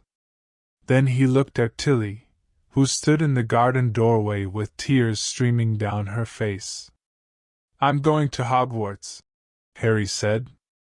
Tilly nodded, unable to speak. Bram appeared behind her, his clouded eyes bright with pride. The Potters returned to Hogwarts, Bram said quietly. As it should be. Harry folded the letter and tucked it into his pocket. He had 2 weeks to prepare. 2 weeks to say goodbye to the manor that had become his home. 2 weeks to become the person he needed to be. He was ready. Or as ready as he would ever be. The night before he left, Harry sat in the entrance hall with his parents' portrait. James and Lily watched him from their frame, their painted faces soft with love and worry. Are you scared? Lily asked. Harry nodded. Terrified. Good, James said. Fear keeps you sharp. Keeps you alive. He paused. But don't let it control you. You're a Potter. We don't run from fear. We face it. Harry looked at the wand in his hand. The dark wood. The silver threads. The power that hummed beneath the surface. I'm not the same boy who left Privet Drive, Harry said. I'm not the same boy who found the Portkey, or woke the Manor, or learned the old magic. I'm something different now. Something more. Lily smiled. You're growing up, Harry. That's all. Growing up and growing strong. Harry stood up. He looked at the portrait, at his mother's red hair, his father's messy hair, the baby between them wrapped in a blue blanket. I'll make you proud, Harry said. James and Lily spoke together, their voices merging into one. You already have. Harry turned away from the portrait. He walked up the stairs to his bedroom, to his final night in the manor before Hogwarts. Tomorrow, everything would change. But tonight he would rest. And dream of the future. Chapter 15. The Boy Who Changed Early. The mirror in Harry's bedroom showed a stranger. He stood before it on the morning of August 31st, studying his reflection with an intensity that would have embarrassed him a year ago. The boy looking back at him was 11 years old, nearly 12, but he looked older. Not in his face, which was still young, still dotted with the faint remnants of childhood freckles. But in his eyes, those green eyes, his mother's eyes, had seen too much. They had seen a cupboard and a manor. They had seen love and loss and the golden light of ancient magic awakening in his blood. They had seen Voldemort. Harry touched his scar. It was quiet today, the quietest it had been since Bram began teaching him a clemency. The walls in his mind were strong now, built from months of training, reinforced by the old magic that Morgan had awakened in the cavern. Voldemort could still reach for him, could still press against those walls like a prisoner testing his cell. But he could not break through. Not yet. You look different, Master Harry. Tilly stood in the doorway, a folded robe in her arms.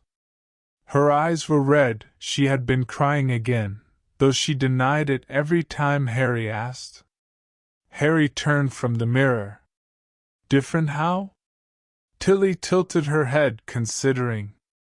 Older. Wiser. Like your father, but not like your father. You have something he did not have. What's that? Patience, Tilly said simply. James Potter was a great wizard. Brave. Loyal. Fierce. But he was also impulsive. He rushed into things. He trusted too easily. You are more careful. More guarded. She paused. The Dursleys gave you that. As much as Tilly hates to admit it, they taught you to survive. Harry thought about the cupboard. The hunger. The fear that had lived in his chest for 11 years. I don't want to be grateful to them, Harry said quietly. Then don't be, Tilly said. Be grateful to yourself. You survived because you are strong. Not because they made you strong. There is a difference. Harry accepted the robe from her hands. It was new, tailored to his measurements, the fabric soft as water, the Potter crest embroidered over the heart in silver thread. Tilly had been working on it for weeks, stitching late into the night while Harry trained in the time chamber. Thank you, Tilly, Harry said. Tilly's eyes filled with tears. You is welcome, Master Harry. Always. The trunk had taken 3 days to pack. Not because Harry had too many things, though the library had provided more books than he could carry, but because he couldn't decide what to leave behind. The manor had become his home. Every object in it held meaning, the wand from the cavern, the journal from his father, the letters from his mother. The photograph of his parents, laughing and waving, frozen in time. In the end, he packed everything. Tilly had enchanted the trunk with an undetectable extension charm, the same magic that made the time chamber work, though on a smaller scale. The trunk looked ordinary from the outside, battered leather with brass fittings, but inside it held enough space for a small apartment. Books on one shelf. Clothes on another. A desk for writing letters. A small chest for his most precious objects, the photograph, the journals, the portkey, the ring his mother had left in the Gringotts vault. And at the very bottom of the trunk, wrapped in velvet and sealed with a locking charm that only Harry could open. The wand from the cavern. His training wand. He couldn't use it at Hogwarts. It was too powerful, too distinctive, would raise too many questions. But he couldn't leave it behind either. The wand was part of him now, connected to his magic in ways he didn't fully understand. So it would come with him. Hidden. Waiting. The journey to King's Cross Station began at dawn. Harry stood at the gates of Potter Manor for the last time. Not the last time ever, but the last time for a while. The wards hummed around him, golden and warm, as if the house itself was saying goodbye. The garden was in full bloom, flowers that glowed in the early morning light. The fountain with the griffin flowed silver, catching the sunrise. The hedge maze stood silent and mysterious, its secrets waiting for his return. Bram stood beside him, leaning on his walking stick. Tilly had already gone ahead, through the tunnel that led to the leaky cauldron, to make sure the path was clear. "Remember what Bram taught you," the old elf said. "Trust no one completely. Not at first. Not until they have proven themselves." Harry nodded. "I remember. A clemency every night. Even when you are tired. Even when you think you do not need it. The Dark Lord is patient. He will wait for you to lower your guard." "I will." Bram's clouded eyes glistened. "And remember, you are not alone. The manor is waiting for you. Tilly is waiting for you. Bram is waiting for you. You will always have a home to return to." Harry knelt down and hugged the old elf. Bram stiffened at first. He was not used to physical affection, but then his small body relaxed, and his scarred arms wrapped around Harry's neck. "Thank you," Harry whispered. "For everything." Bram's voice cracked. "Go, Master Harry, before Bram makes a fool of himself." Harry stood up. He walked through the gates. And he did not look back. The leaky cauldron was nearly empty at 7 in the morning. Harry slipped through the tunnel entrance, hidden behind a tapestry in the manor's cellar, and emerged in the pub's back garden. The brick wall that led to Diagon Alley stood before him, grey and unremarkable. But Harry didn't need to go to Diagon Alley. He had already bought his supplies months ago, using the Potter family account at Gringotts. Instead, he walked through the pub's front door and into the Muggle world. London was waking up. Streets that had been dark and silent when Harry entered the leaky cauldron were now filled with early morning commuters, men in suits carrying briefcases, women in heels hurrying to catch buses, children holding their parents' hands on the way to school. Harry blended in easily. His robes were hidden under a Muggle jacket, black, simple, borrowed from a trunk in the manor's attic. His trunk floated behind him, invisible to Muggle eyes thanks to a disillusionment charm Tilly had cast. His wand was tucked into his sleeve, ready if he needed it. He walked through the streets of London, and imagined what his life would have been like if he had grown up here. If he had been raised by his parents, in the magical world, surrounded by people who loved him. If he had never known the cupboard or the Dursleys or the hunger that had gnawed at his stomach for 11 years. But those were fantasies. And Harry had learned not to live in fantasies. King's Cross Station was chaos. Harry stood in the grand entrance hall, surrounded by hundreds of Muggles rushing to catch their trains, and felt the weight of his trunk pressing against his shoulder. The station was enormous, much larger than he had expected from the photographs in his books, and the platform numbers seemed to stretch into infinity. Platform 9 3/4. He had read about it. Knew that it was hidden between platforms 9 and 10, accessible only to magical folk. But knowing and doing were different things, and as Harry walked toward the barrier between the two platforms, his heart began to pound. What if he couldn't get through? What if the magic didn't recognize him? What if he was trapped in the Muggle world forever, unable to reach the train, unable to reach Hogwarts. Harry stopped in front of the barrier. It looked solid. Real. Like any other wall in any other train station. But he had learned to see beyond appearances. The Manor had taught him that. The old magic had taught him that. He closed his eyes. He thought about Hogwarts. The castle he had seen in his dreams, in the visions that came to him when he slept. The towers and turrets and great hall. The moving staircases and talking portraits, and the lake that glittered like black glass in the moonlight. He opened his eyes. And he walked through the barrier. Platform 9 3/4 exploded into color. The Hogwarts Express waited on the tracks. A magnificent scarlet steam engine, its gold letters gleaming in the morning light. Smoke poured from its chimney, filling the platform with the smell of coal and magic.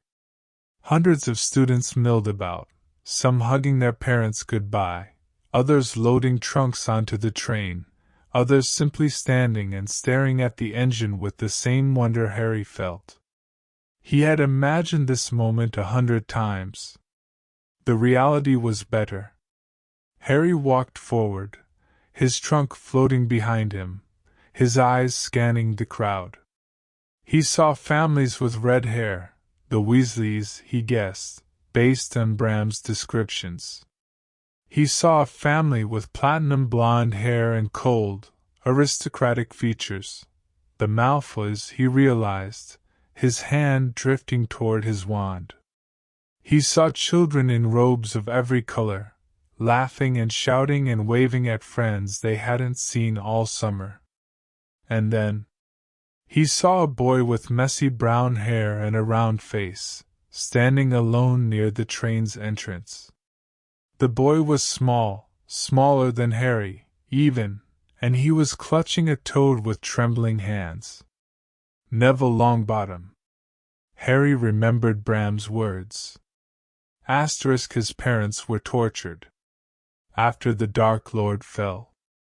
They do not recognize their son. Harry walked toward him. Hi, Harry said. I'm Harry. Is this your first year too?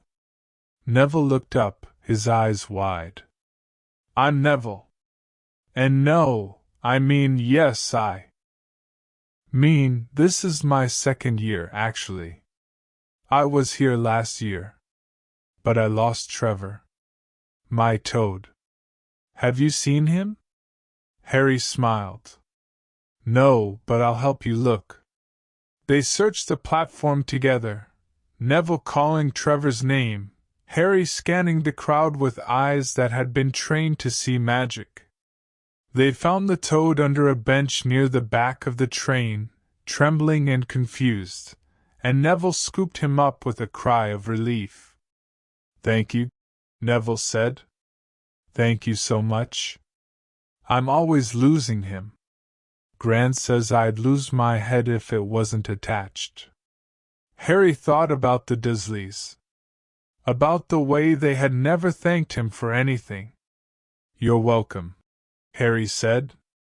The train ride to Hogwarts was 4 hours. Harry sat in a compartment with Neville and 2 other second years, a bushy-haired girl named Hermione Granger, whose parents were dentists, and a red-haired boy named Ron Weasley, whose family had been friends with Harry's parents.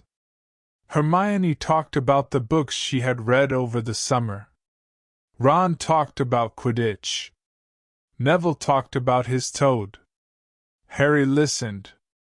He had spent months in the Manor, surrounded by portraits and house elves and the echoes of his parents' voices. He had forgotten what it felt like to be around children his own age, to laugh at stupid jokes and argue about nothing important and feel, for just a moment, like a normal boy. But he wasn't normal. And he couldn't forget that. So where have you been? Ron asked, stuffing a chocolate frog into his mouth. Everyone was talking about you last year. The boy who lived. We thought you were coming, and then you just didn't. Harry's stomach tightened.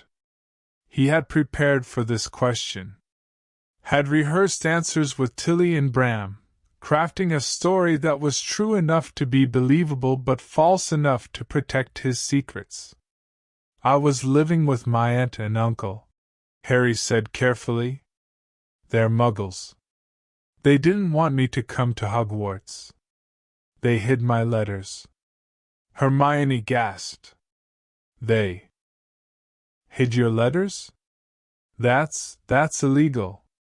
Ron's face darkened. Muggles. Bloody hell. Neville said nothing. He just looked at Harry with understanding in his eyes. What happened? Hermione asked. How did you finally get here? Harry thought about the Portkey, the Manor, the months of training and learning and preparing. He thought about Bram and Tilly and the wand hidden in his trunk. A friend helped me, Harry said. Someone who knew about the magical world. Someone who believed I deserved a chance. He didn't say more. He didn't need to. The castle appeared at dusk. Harry pressed his face against the window of the train, his breath fogging the glass, as Hogwarts rose from the darkness. Towers and turrets and glittering windows. A lake that reflected the stars. A forest that whispered with secrets. It was more beautiful than he had imagined. More beautiful than his dreams. The first years go by boat, Ron said, pointing at the lake. But we're second years, so we get the carriages. The Thestrals pull them. You can't see them unless you've seen death. Harry's scar tingled. He had seen death. His mother's. His father's.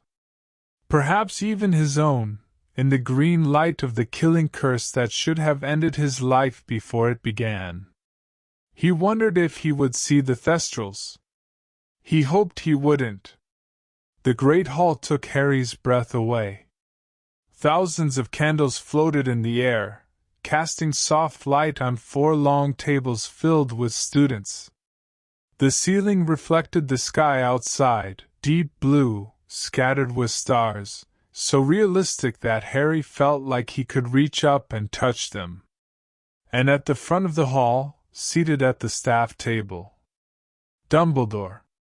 Harry had seen photographs of the headmaster, but they didn't capture him properly. He was old, older than Harry had expected, with silver hair that fell past his shoulders and a beard that tucked into his belt.